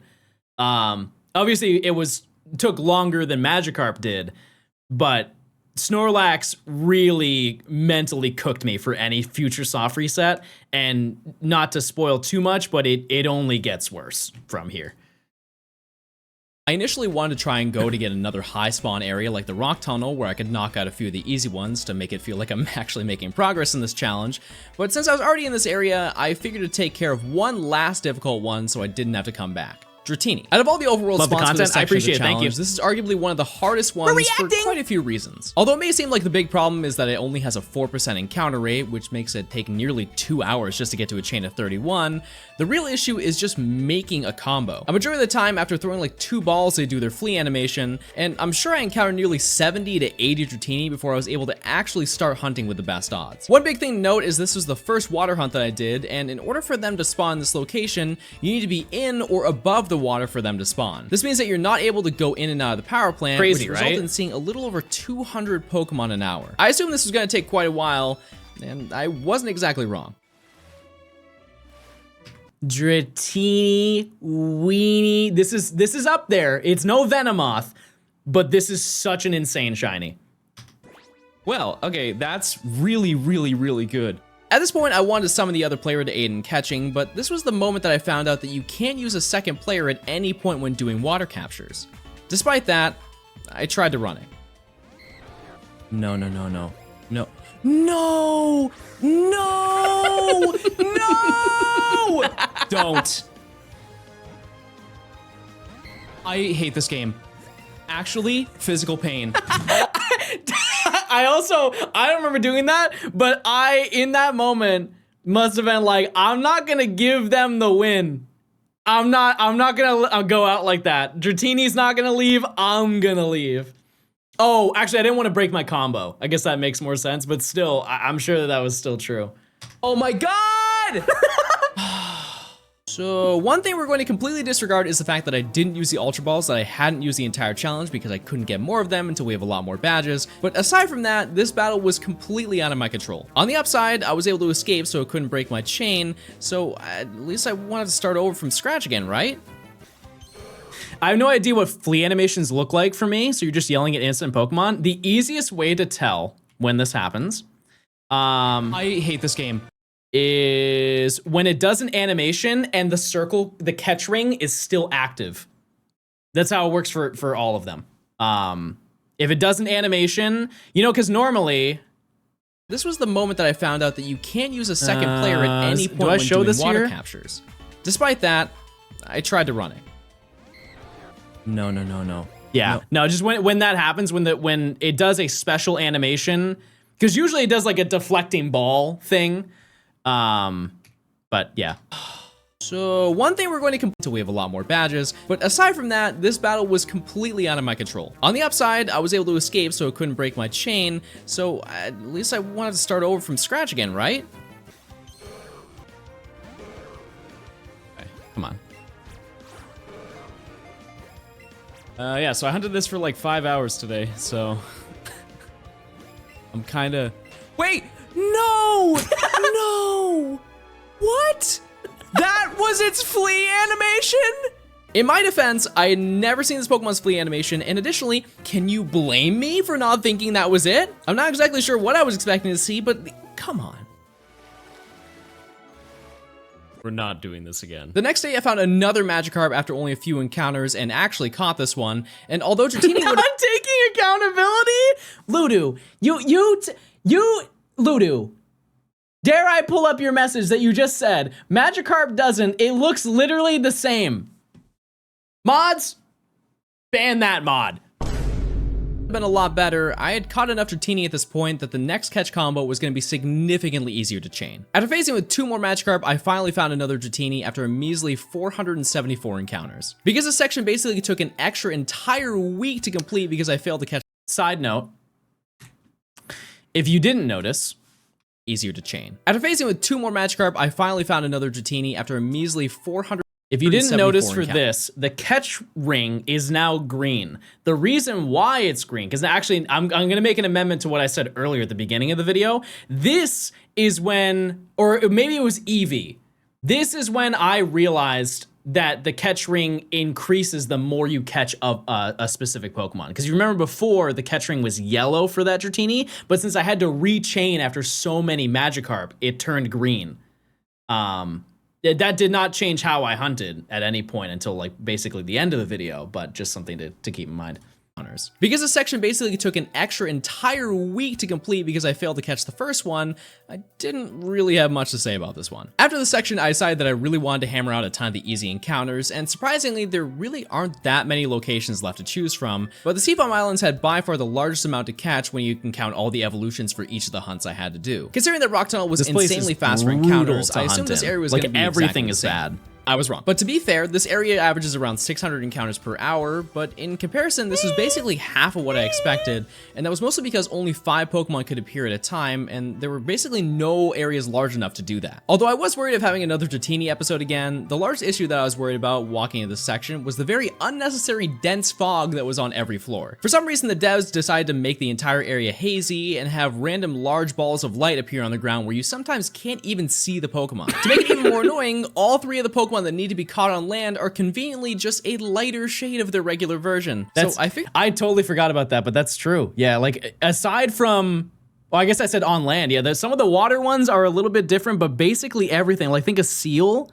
Good luck. Squirtle. If you needed to get Squirtle at any point, like it's not a great place to get it. I was gonna fail a few shinies before I was done. I decided to go for Jinx first, and after only 122 encounters, I found a shiny Golbat, which is my 3rd by this point, but since it took no time at all, I wasn't really bothered by that. A couple days later, I found a Jinx, and although I did just complain about how hard it was gonna be to see the shinies, this stood out pretty well and was super easy to catch. Seal, on the other hand, was a completely different story. We're gonna do a quick experiment. Out of these 2 pictures, which one do you think is shiny Seal? Exactly, it's shiny below. So, I made a mistake in editing. It's the exact same picture. I went into Photoshop and I did actually change the other seal, but I didn't notice it until I rendered it out. But some people were like, oh wow, that's crazy that that's what the shiny looks like if that's the regular one. And you know, it's not far off. I think that the point still stands, but that was a little bit of bait. I'm not gonna lie to you. This is one of the shinies that I imagine was gonna be one of the most frustrating in the entire game, solely because it looks nearly identical to the regular one. But thankfully, the game decided to bless me. You know, I expected for the shiny to be like kinda hard to see, but that is next level impossible to figure out. Here it is. How much different does it look? Really, how much different does it look? Because I'm banking on looks like it ate a barely lemon. any different. Like an orange.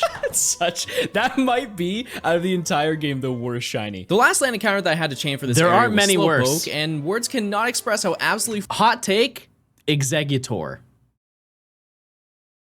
Executor shiny is it's a tough one to look at. For some reason, I like Alolan way more. What's the worst then? What's the worst shiny? Slowpoke is pretty bad. Nuts? No, I believe they're seeds. Well, I guess seeds are nuts. Something to think about. A thought piece, maybe. Frustrating this Pokemon was a chain. Nearly every Slowpoke took at least 5 Great Balls to be caught, and I had to run from easily 40 of them before I had a complete chain. This one also took the longest out of the area after 5,765 encounters, but I once again found it on the first phase, so I can't really complain too much. I genuinely thought I was going to fail it, but thankfully we can move on to the harder part of this area. I think that's also one of the first times in the video I mentioned the word phase. So many people left comments of being like, I have no idea what a phase is. And I now, in all videos, explain what it is. Charlotte can only be found in the Seafoam Islands, so we once again have to deal with more water encounters. Because I didn't have Tentacool by this point, I wasn't really too concerned about phasing in this area, but if you thought the fog looked annoying before, I mean, come on, what is this? I was a little worried because the encounter rate was a lot slower than the land encounters, but I ended up finding one almost immediately.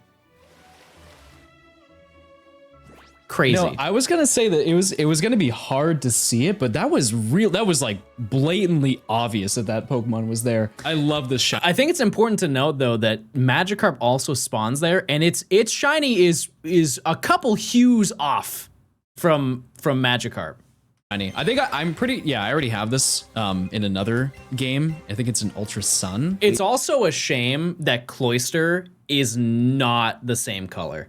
I think Cloyster shiny is good, but if it was orange, oh my goodness, it would be the #1 shiny of the game by a lot.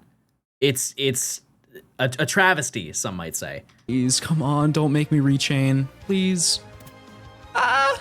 Okay. While that basically covers everything for this area, we once again have to hunt the legendary bird for this area, Articuno. Now by this point in the challenge, I thought I had a little trick up my sleeve with the soft resets for this challenge. Aside from the Magikarp at the beginning of the game, I made sure to put down a lure before I saved to interact with the Snorlax and Zapdos. Although I was more so using this as a good luck charm, because I found them in around 2,000 encounters, I had the thought that maybe the lures worked on overworld static Pokemon like these, rather than the base odds of the game.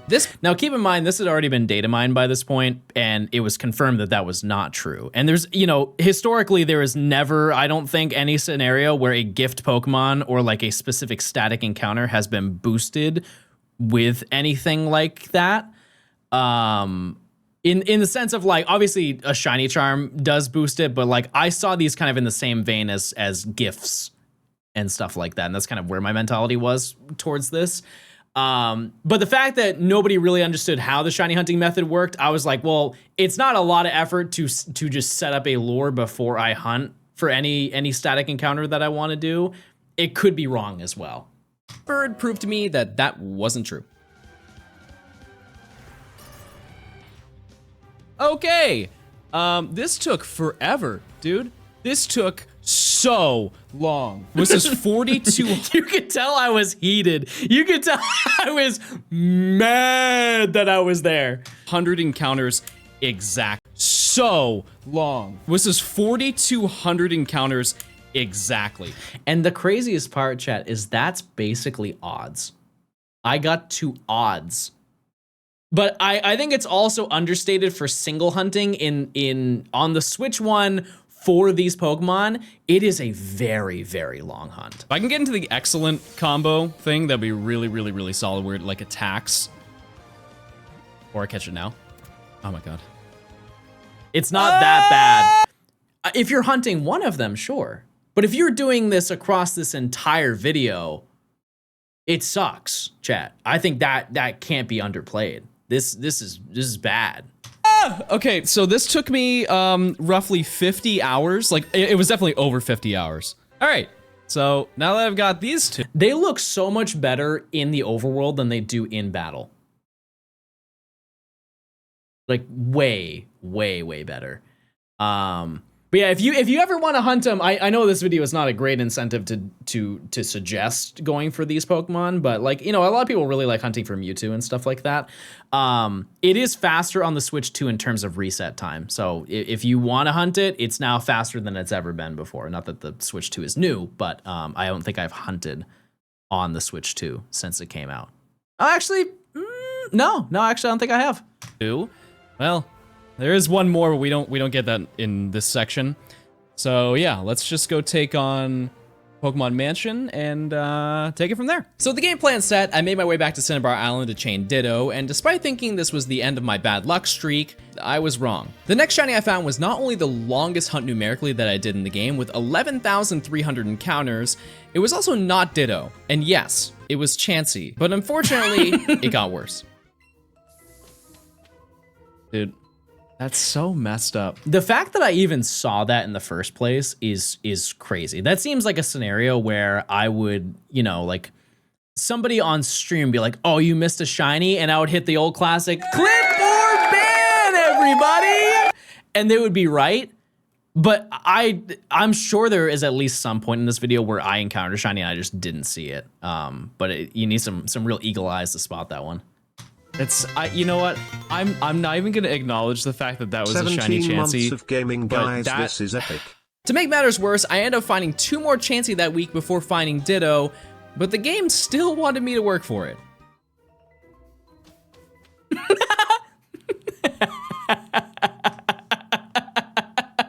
I forgot about this one.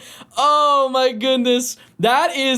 That might be my worst shiny fail of all time. I know you guys will pin it to Ho-Oh, but like we're talking frames, chat.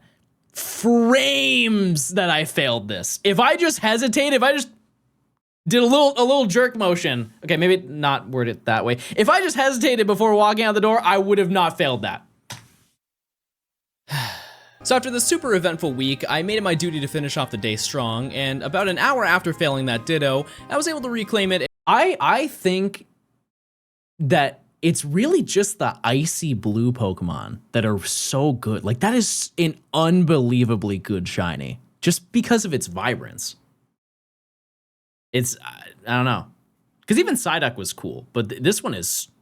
It's just that the color grading of this game is superior to, I think, like every other Pokemon game. And clear my bad luck streak. The following recording, I ended up catching both Magmar and Coughing within the span of 2 hours, which ended up being the final encounters for the area, as well as basically every wild land encounter in the game. Now, when it comes to tracking down the remaining water Pokemon, thankfully most can be caught in multiple locations, so I was able to narrow most of them down to one general location, Route 19. This is the area right outside of Seafoam Islands, and it contains Tentacool, Staryu, and the special spawn Lapras, which surprisingly makes this the largest section that's left. I decided to start with Staryu, and I didn't get one first try, but that's not always a bad thing. I would also like to note, we're just gonna replay this section. In the sentence, this is like another like good storytelling thing you can do. I don't mention one Pokemon on this list on purpose.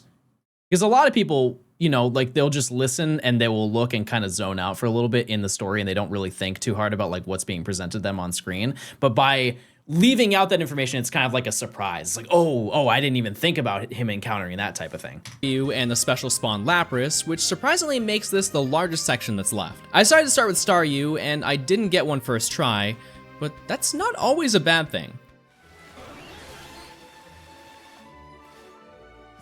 Oh, wow, that is really rare.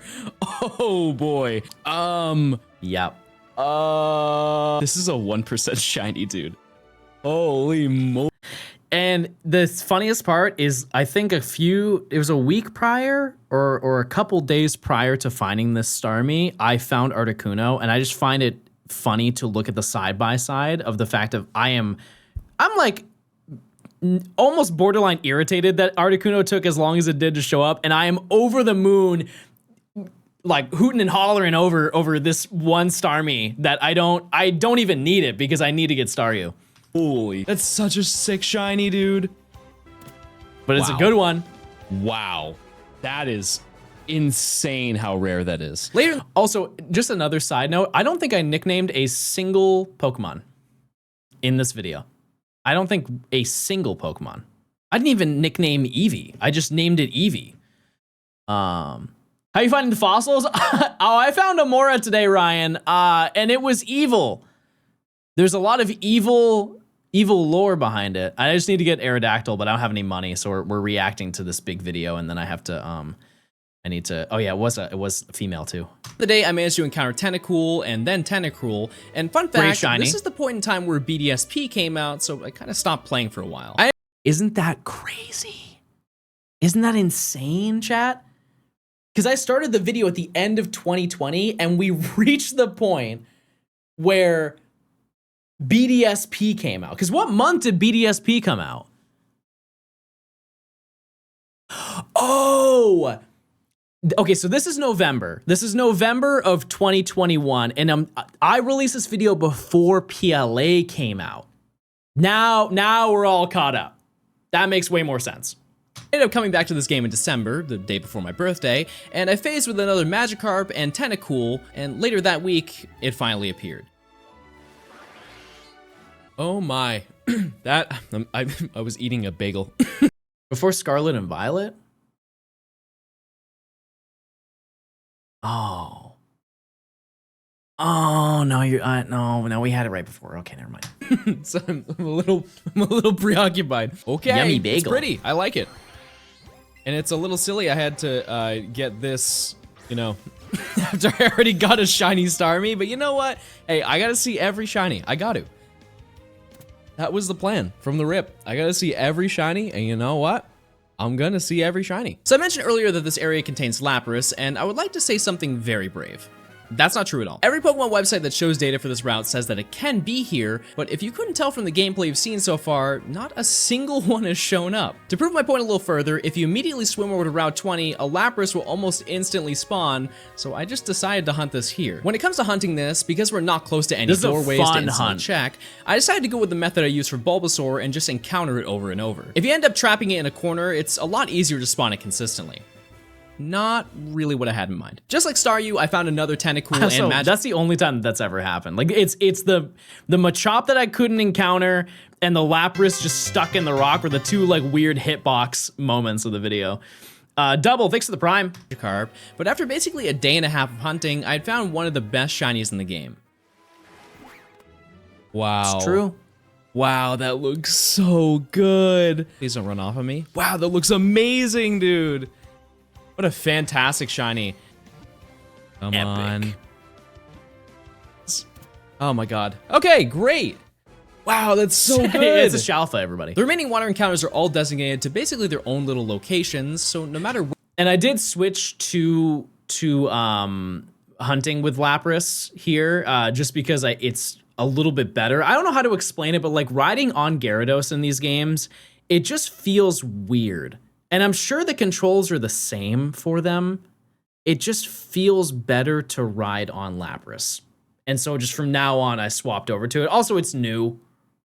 So obviously I'm gonna ride that instead of Gyarados, but I just liked riding on Lapras more. Where you go, they'll take a while to get. I decided to go for Horsey back on Route 12 and ended up finding it on the first try, which was a great reward for how absolutely annoying it was to throw balls at. The next location, however, is not as simple. All the way back on Route 22 where we started the challenge, you might have noticed this little pond. This is the only place at the moment where Poliwag spawns, and as you can probably assume by how much space is available, this doesn't offer a lot of encounters. At most, it can spawn 3, so if you run into everything that you see, you might encounter 100 Pokemon an hour. I don't see it if you don't. Although it took me about 10 hours to find, an hour later, I redeemed myself. Yeah. Another, I would have mentioned this earlier, it now reminds me of another hunt that I did that I got really lucky on as well. But yeah, this place is brutal. Something was different about that one. I was like, huh. That one looks, it is so insanely not different. Wow, that is almost impossible to see in every way.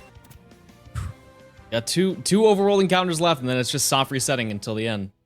So at this point in the challenge, Legends Arceus came out, so I spent a lot That's crazy. That's crazy. of time playing that, and basically the following 2 months circled. Oh yeah, perfecting my, wow. So I perfected my decks. Wow, that's crazy to think about. And also that's the origin of the shiny Arceus waiting room bit, which that has died. You know, that doesn't exist anymore. But wow, yeah, that's crazy. Around me perfecting my Pokedex in that game, but there's actually something. Yeah, Radio, you're in the chat. Where are you? Interesting. There. Oh, wait, Radio and Ludo. Oh, wait, Radio and Ludo are in chat. What the Heckington? What in the Heckington? You relived. That came during this time period. So when new Pokemon games come out, people like to look inside of them. It's an annual event. The words Pokemon and leak basically go hand in hand, and data mining or looking through the game's code was originally done for Let's Go when it dropped. However, ever since these games were released, there's been a history of information being found in the code that didn't accurately reflect what people were experiencing. This is another great example of I did so many takes that the bad one just had to stay. You can tell I'm kind of stumbling my way through the end of that sentence, and I was like, you know what? Whatever. It's fine. A couple of weeks later after Legends released, a Twitter user by the name of Anubis did a deep dive back on how catch combo works in Pokemon Let's Go Pikachu and Eevee. And what he found answered every— I'm sorry, I misgendered her. I did not know. I'm sorry, Anubis. I was unaware. I'm sorry. Every question that people had for years. It's important to know what was correct. In order to have the best odds to catch a shiny, you need to have a 31 catch combo or higher. In addition, all Pokemon have an increased chance of being shiny. But here's the part that was missed. When you catch a Pokemon to continue your catch combo, the next Pokemon that spawns will have that increased chance of being shiny. This means that every Pokemon that shows up after that will be back to either the base odds in the game or half odds if you have a lure equipped. The way that you continue these increased chances is the same way that I mentioned at the beginning of the video. Catch Pokemon. So as long as you catch a Pokemon and it continues your catch combo, you get the better odds. As you can probably imagine, this hurt to hear considering that there are basically no more overworld Pokemon that I have to hunt in this challenge at this point, but at this point in the video, I believe there are, I want to say 3, 4 overworld hunts that need to be done. From the start, getting to the bottom of this mystery was one of the big goals I had for this video, and to be honest, I don't think I would have ever figured that out. It is funny to look back and realize that I was doing that for Eevee and Staryu and never really considered that I was getting luckier for a reason, but despite that, there's still Pokemon that need to be caught. So after spending like 400 hours playing Legends, I knew that I had to come back to the challenge to not only try out the new method, but also just finish the challenge in general. Yeah, I think I took time away from the video to just perfect my decks, because we mentioned it earlier, like even before we reacted to this video, that I was quite literally streaming and recording perfecting my Pokedex and Legends for like 14 to 15 hours a day, like every single day. And I can actually look and see what the downtime was for that. In between getting shiny Tangela and what was the last thing I got?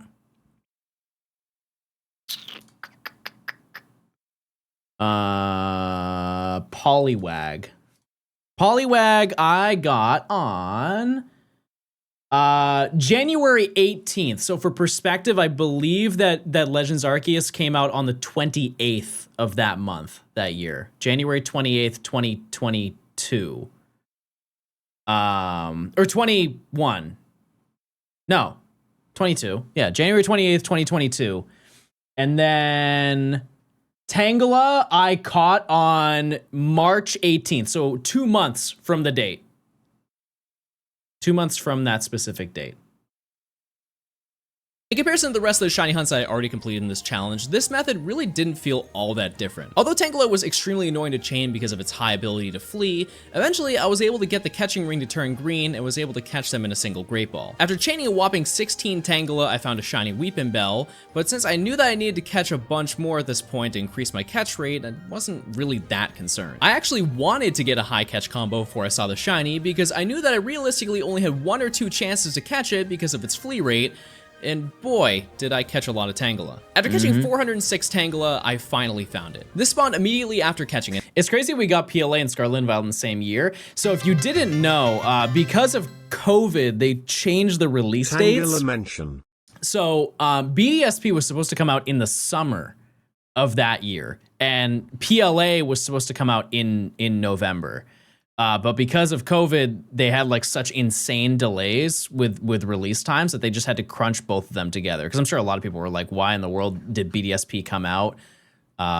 It was like a month and a half, almost 2 months before PLA came out. And those are both full games. I know some people will make a stink about that and they're like, no, John, BDSP is not a full game. But that was supposed to come out in the summer, in like July, maybe August. No, probably not August, but like at least longer than a 2-month time span. Another one, so to my knowledge, this was the first ever method hunted Pokemon I found in this entire challenge. While 400 Tangela may seem like a lot of time, I found this in about 5 hours, which in retrospect isn't bad at all compared to other routes where you can't use gates. With Tangela on the squad, I successfully caught every landing counter. So unbelievably unnecessarily aggro in this game. I don't know why they made it a big ball of grump, but it was not necessary for this section. There is still Prince, one more water encounter that has to be completed. Heading to Route 6, I had to find Goldeen, which is arguably the worst water hunt in the game next to Poliwag. In total, only 3 can spawn, and trying to chain this is a mess because of how weirdly it moves on the screen. I've been dreading this one for the entirety of the challenge, so I knew that even with a new method, this could take days to get, especially since there are land Pokemon that... Oh, never mind. After only catching 11, I'd obtained a shiny Goldeen, which... Wait! Okay, Goldeen with the lip stain.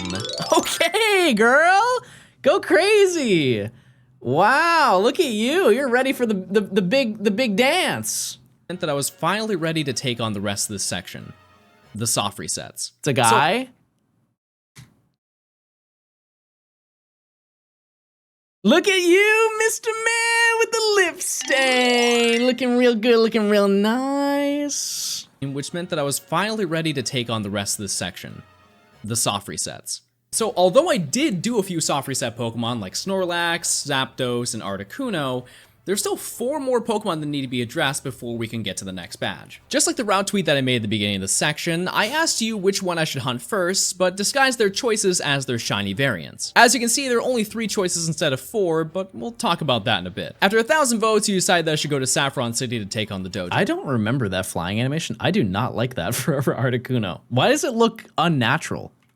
But we'll talk about that in a bit. After 1,000 votes, you decide that I should go to Saffron City. It's like too much movement is happening to the front of the body and not the back.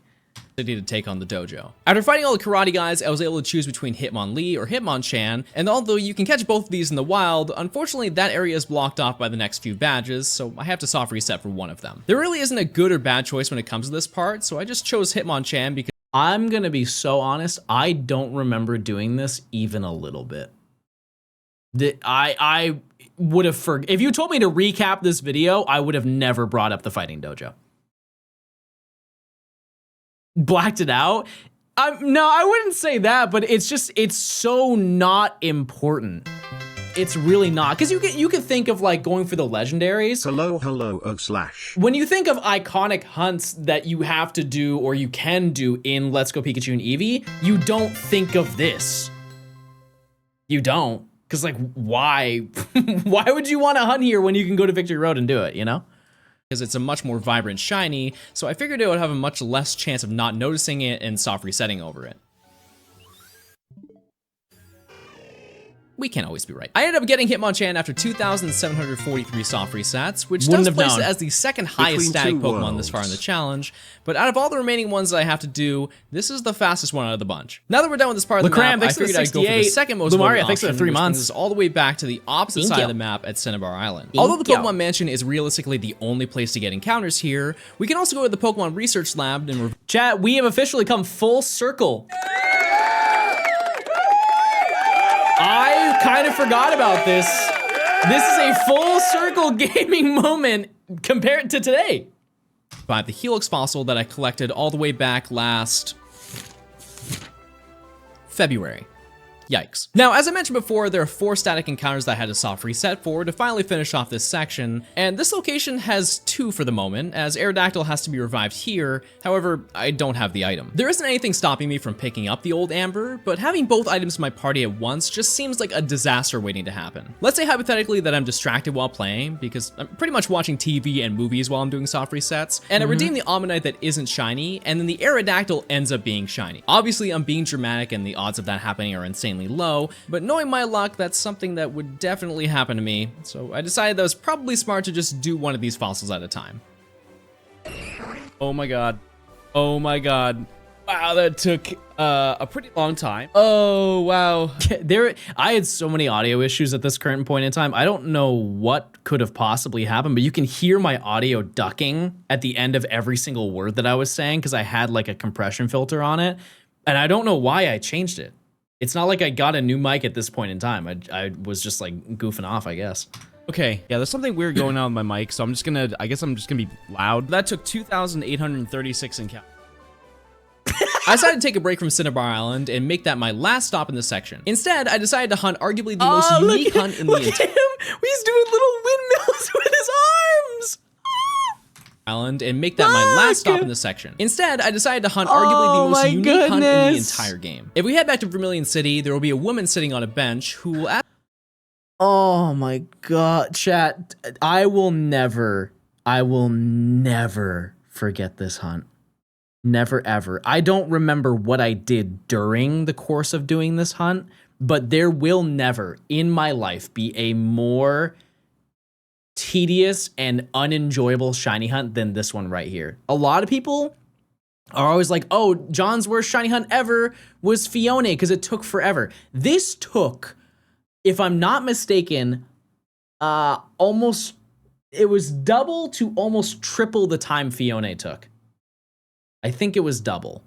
Ask you to catch 5 Meowth and bring them back to her. Once you complete that, you'll be given Arcanine or Persian if you're playing Let's Go Pikachu. This was intended to be your introduction to getting your first ride Pokemon in the game, and of course, we have to hunt this. For some reason, I had a gut feeling this is going to take a while, but I never expected something like this.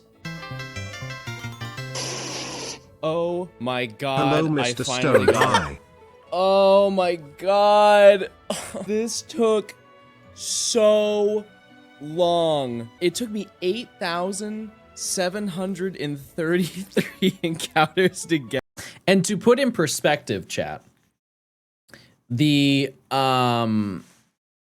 Articuno took me 50 hours to hit just barely over odds. And while it would make sense to be like, okay, well, this probably took like a little more than double. You have to keep in mind that there's a whole text conversation you have before you interact with and receive the Arcanine from the woman. It's not as long as going for Snorlax, but it's definitely not as fast as Articuno. At this, I have been complaining to my friends about how long this Pokemon took to appear. This took me about 110 hours to get. So I think it was more than that, to be honest with you. I think I remember the number 135. Even regardless, it's still ridiculous how long. I've never had a shiny hunt take as long as that one has taken. Please like the video. With the longest hunt by over double behind me, it was time to catch the final Pokemon for this section. Aerodactyl. Back on Cinnabar Island, I spent the following days reviving Aerodactyl, and as you can probably imagine, I really wanted to get this challenge done. I was hunting for about 8 to 10 hours a day at this point, which results in, at most, 500 to 600 encounters per day. Isn't that crazy? Isn't that insane? If I gave it my all for the entire day, I work basically like a 9 to 5 shift, I walk away an eighth of the way to odds, chat. Hopefully that puts into perspective, you've never hunted in these games, like how long the soft resets are. And you also have to consider that once you get further into the game, like in the post game, you can get as many of a fossil as you want. But I am hunting, it's way faster obviously to multi-hunt the fossils because you don't have to restart the game every single time. And so the resets are cut down significantly. It's still a long hunt, but it's not like this. This is horrible. Actions like movies and TV, sitting down for that long isn't enjoyable at all, and obviously I'm not trying to make this out to be a, oh my god guys, my job is so hard. Okay, John, Pass, John. Your job is, it's really hard. It's hard. There's so many, it's hard, but I don't know all the buttons. It's easy to forget, you know? It's tough out here, and I have to wake up every day. I have to wake up every day to wake up. Yeah, I have to tell people to use their Prime sub by linking their Amazon account to the account for the free Prime sub after viewing emotes. But hunting these was easily the worst part of the challenge. Thankfully, I was compensated for Arcanine. Oh my god. I almost reset over it. Oh my god, I almost did it. This is a big, big moment. With this Pokemon done, by the way, this was 1,899 soft resets. Oh my god. After, I believe, a year and a half, I started this in May, I finally caught every Pokemon available before badge number 3, which is over half of the entire video, number 1. 2, very bad. Yeah, 24 minutes in the video, we do badge number 3, and we're currently at 1 hour and 6 minutes. Yeah, this is every single shiny you can get from the point that you unlock Cut. Actually, no, it's even before that. You know, from defeating Misty. This is every single Pokemon you can get after defeating Misty. That's a lot of Pokemon. Regardless, I can now grind every single Pokemon and finally actually play the game. Because it's so funny how many phrases I've said in this video that I've also said in the video that I'm currently doing. It's like, wow, we can finally actually play the video game. That's crazy to think about. One other thing to note is this next part, I don't remember. I don't remember grinding any of these Pokemon, and it was probably because I was so antsy to just be done with the video. Because, you know, obviously you can tell by the timestamp here, we're at the tail end. We're pretty close to the finale of this entire challenge. But currently, where I'm at in the video, it's kind of a weird coincidence, but when I get my own shiny Aerodactyl, not that this one isn't mine, but you know what I'm saying. When I get shiny Aerodactyl, it's kind of the same position for the most part. There's a couple more annoying Pokemon that I have to get, but like we're pretty much done with it. I haven't done any story since 2020, realistically, maybe 2021, early 21. I don't remember. This has been going on for too long. Now, just like the previous section of this game, look at his big head. I don't like it. I don't like it. It's creepy. Like his head is too big for his body. And don't say Johnstone core, because I won't like that. That won't be nice. Yeah, it's kind of like Ender Dragon type beat. Grinding isn't going to be some lengthy challenge. It's just keeping track and making sure I don't grab the next gym badge without evolving some super forgettable Pokemon that I caught a year ago. Realistically, any place is fine to do this, but I found that Magmar is one of the more common high XP Pokemon that you can chain. And although I found this shiny on the first phase, so the catch rate was bad, I was able to build my chain pretty quickly to get all of this done. Now, I know what you're thinking. John, please do not recap every evolution. I gotta put my kids to bed soon. I got work in the morning. Don't worry, I won't. All these Pokemon were evolved in the span of 2 hours, and it was honestly just a surreal experience reliving all the moments of the Pokemon I found along my journey. Was I done with the challenge? No, but this was easily the largest section, so it was kind of emotional, which may seem a little silly for different colored pixels, but this was a long time coming. It's important to note that I also had some Stone Evolution Pokemon that needed... Why didn't you evolve these as you went along with all the combos? That's a great question that I do get quite a lot in these videos, and it's based totally around the construction of the video. I don't want to have to go through, because like, keep in mind, chat, like I said, how long was I in this section for? Like 5 months or something like that, 6 months? And having to go and scrub through all the footage to be like, oh yeah, I evolved to get Jolteon on June 17th, and it's like, oh man, when did I evolve to get Rhydon? Oh, I did that on October 13th. It's like, it would be so unbelievably annoying to organize all of that stuff. So I'd rather just do everything right at the end. You take notes? I do. It also, I think, makes it really hard to tell specific parts of a story, to be like, Because it's easy to gloss over. Like if I'm explaining something and that explanation is extended over multiple days, where in the world in that sentence do I include, oh yeah, by the way, I evolved this Pokemon? It makes it way too difficult to explain long segments of a video. So I typically always just include it to the end. And it does make the videos harder, for sure. It's just like not worth the time explaining. It makes it like too cluttered in a way.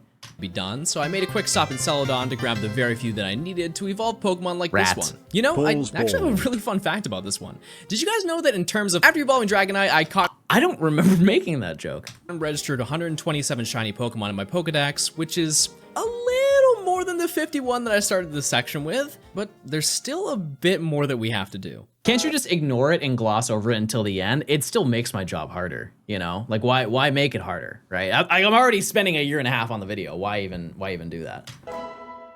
Now, when you consider all the areas that are left in the game, it's fair to assume that there are only a few locations left, and with the fact that I've gone nearly everywhere but Victory Kermit, thanks Road, for the 6 months. The rest should be there, right? And while that's pretty much true, there's actually one Pokemon that we can catch before we go in there. The routes leading up to the entrance are blocked by guards to check for how many badges you have. Because we only have 2, we obviously can't get there. However, there's actually one Pokemon that can be caught between these gates and Victory Road that you can't get anywhere else. Execute. This Pokemon appears in the grass between the marsh and the volcano badge check, which means that if we only have 6 badges, we can access this area. So with that in mind, I made my way back to Vermilion to finally cut down that tree and took down Lieutenant Surge, Erica, Koga, and Sabrina and made my way back to the area. With these badges obtained, I also finally had the ability to buy Ultra Balls and Max Lures, which was well overdue, but it will definitely help make the remaining hunts significantly easier. This combined with the updated hunting methods seemed like the recipe for success. An hour later, I managed to get my shiny eggs after 292 caught, and with a single leaf stone, I registered 129 shinies in the Pokedex and set the record for the shortest section in the entire game. So it's time that I bring up another piece of lore. I didn't include it in the video because I forgot to include it in the script, but I fully knew it when I was editing the video. I got a shiny Chansey before I got shiny Execute, and I just didn't mention it in the script, and I didn't include it in the video. But I did get it. Surely the next one will be the same, right? Yeah, I didn't think so. As you can also, I just didn't include any footage there. I don't remember doing that, but I just totally forgot to include footage there. But you know, whatever. It's a dark area, like going through the Victory Road and all that. In fact, we're going to have to get the remaining 2 badges in the game to access Victory Road, which took all of 20 minutes to do before I was back at the gates. Surprisingly, I had already caught basically everything here, and there are only 2 targets that need to be found. The first one is a special spawn Hitmonlee, and seeing how this area is technically a cave, I knew this would come pretty fast. The only concern is that Hitmonchan can also be found here depending on which floor you're on, so I just tried my best to get down the ladder as quickly as possible to avoid bumping into one. After a couple hours, I ended up finding an Onyx on the top floor, and a few hours after that, I managed to get it. Epic. Wow, okay. There we go. Not bad. 805 encounters. Oh, wow. All right, cool. While this worked out pretty well for me, the last Pokemon here won't be as friendly. Deep inside Victory Road, we can take on hunting Moltres, which is, spoiler alert, one of the last time-consuming Pokemon that need to be hunted. Probably the best cutscene in the game. Just like Aerodactyl, I was grinding this all day, every day. Arguably a few hours more than before. I really wanted this Pokemon, and boy, did it make me work for it. Oh my god.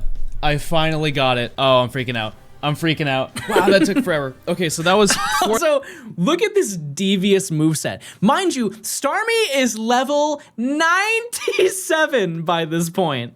Level 97 on Starmie from doing all of the grinding for every single Pokemon, you know? Like there are a lot of Pokemon by this point just from doing the catch combos that got to level 100. I don't think I really even showed it that much or even mentioned it, but you know, from doing the course of a catch combo for everything, once you get further in the game, a lot of Pokemon get up to level 100, and I just didn't care to change any of my movesets. I was just rushing to get those shinies. 4,988 encounters. Thank God. Okay. And with that, I have caught every single Pokemon before beating the game, which leaves me with a whopping 3 Pokemon. 98, sorry. 3 Pokemon, and I'm going to be all done. With everything in the main areas caught and 131 shinies registered, I took on the Pokemon League. I think this is the point in the video where I started writing out the script, just to give you perspective as to like how I organize the videos. I definitely don't do it that way anymore, but at the time, I think that I took like a little bit of a break to start organizing, not organizing, but like scripting out all of the stuff from the notes that I laid out for the entirety of like the past year and a half. Really wish I did it earlier because I had so much time to do it. Like whenever I was hunting the soft reset Pokemon would have been an ideal time to do Here's that. a fun fact. During this entire challenge, I tried to grind up my Pokemon as much as possible because of how many Pokemon I had to catch. And by this point, I grinded basically half of the evolved Pokemon in my box to level 100. So naturally, I didn't know I this mentioned was that. not too tough to get through. But like I mentioned, the challenge isn't done. Another thing that I never showcased in this video, aside from this certain frame right here, I didn't show any of the Mega Evolutions. What a missed opportunity. I didn't show like any Mega Evolutions, getting the Mega Stones, showing them off. I don't know why I didn't do that. I want more director's commentary. We can do it. We can. Here's one more place we have to go.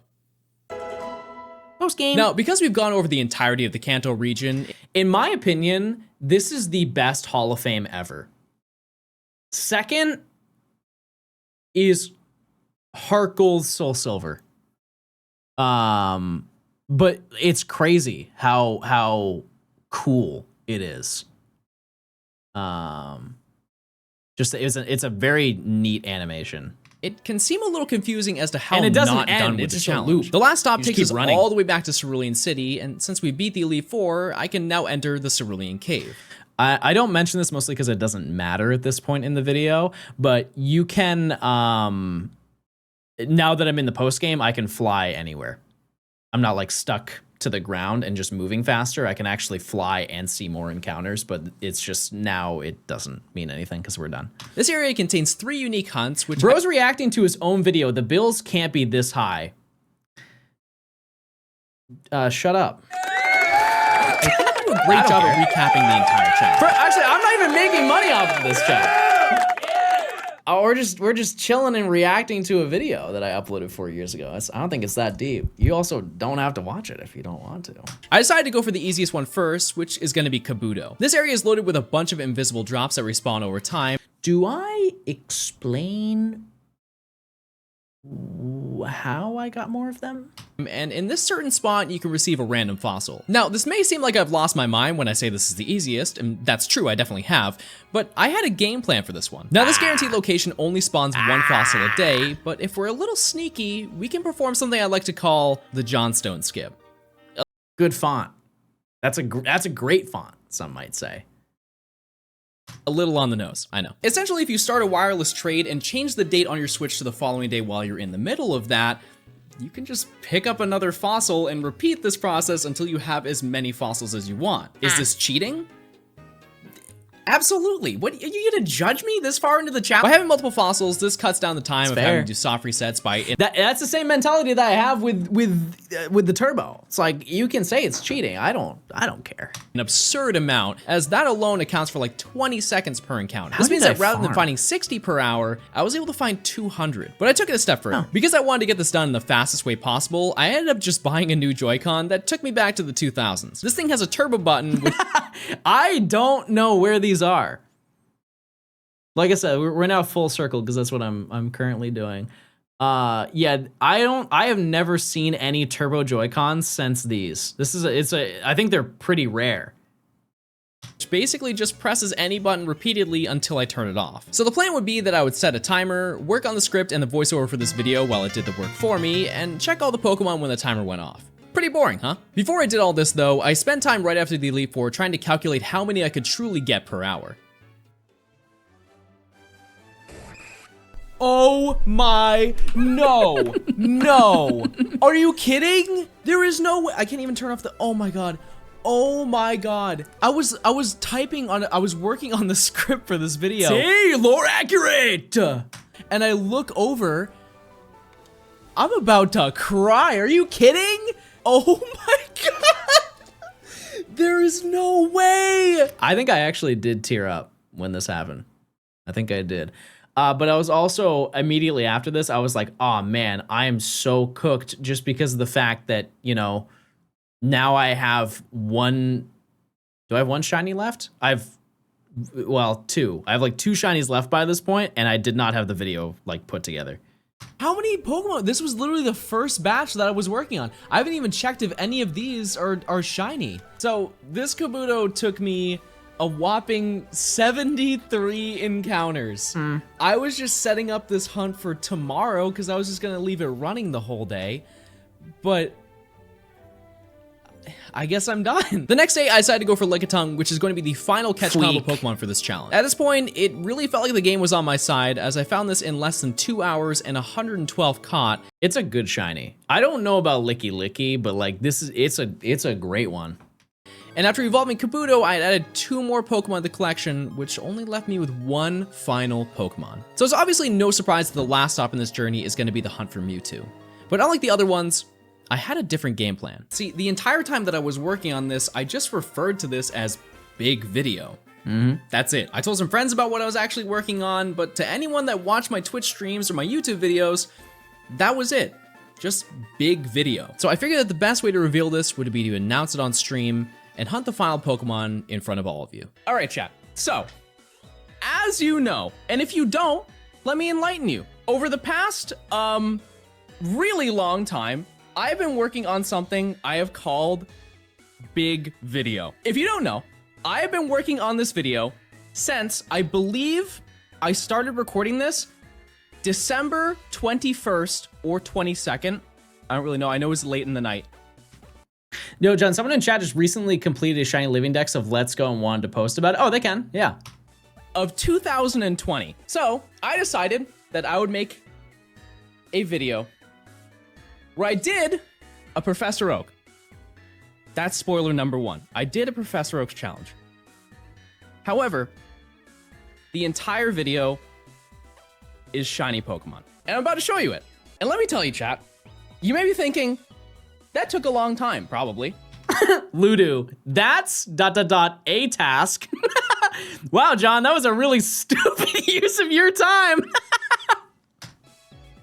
Chat, I don't want to see this video game. Once I'm done, I'm never, and that is on God, never playing this video game again. So the religious people did not like that one.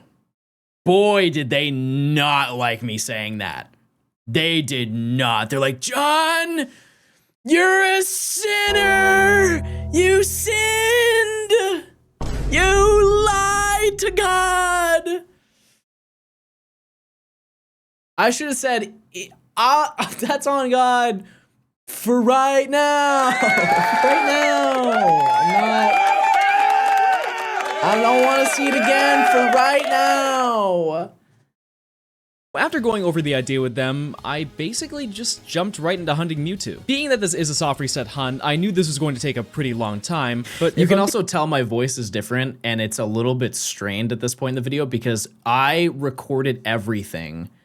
The whole entire video was edited right up to this point. To where I like reveal on stream. So like the final 3 minutes of the video were all done the night that I got Mewtwo. Being honest, the entire time I was extremely nervous. From the day I started, Scarlet and Violet were literally 1 week away from coming out, and although that is still a ton of time to stream, if I had another Arcanine episode, there was no way I was getting this video out beforehand. For the next day, I grinded for 12 hours on stream. Yep. And this is what happened. Just to put in perspective, I will leak this. Oh my God! Let's go! I don't know what my mic settings were in that moment, but they were not bad. You could not handle me in 2022. Yes! It's here! Oh my God! Oh my God, oh my God, oh my God, oh my God. Oh my God, my heart, it's like gonna explode. Bro, I'm you only actually have struggling 5 to breathe. minutes This is so to fight Mewtwo? I didn't know I don't know if that. it's because I'm fat or because I'm scared. It's probably both. I might cry. I legit might cry.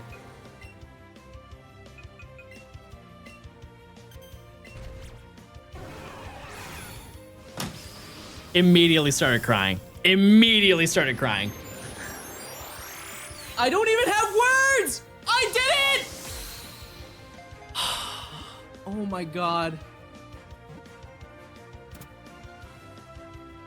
I'm getting emotional right now. I've successfully completed Professor Oak's challenge in Pokemon Let's Go Pikachu and Eevee with only shiny Pokemon.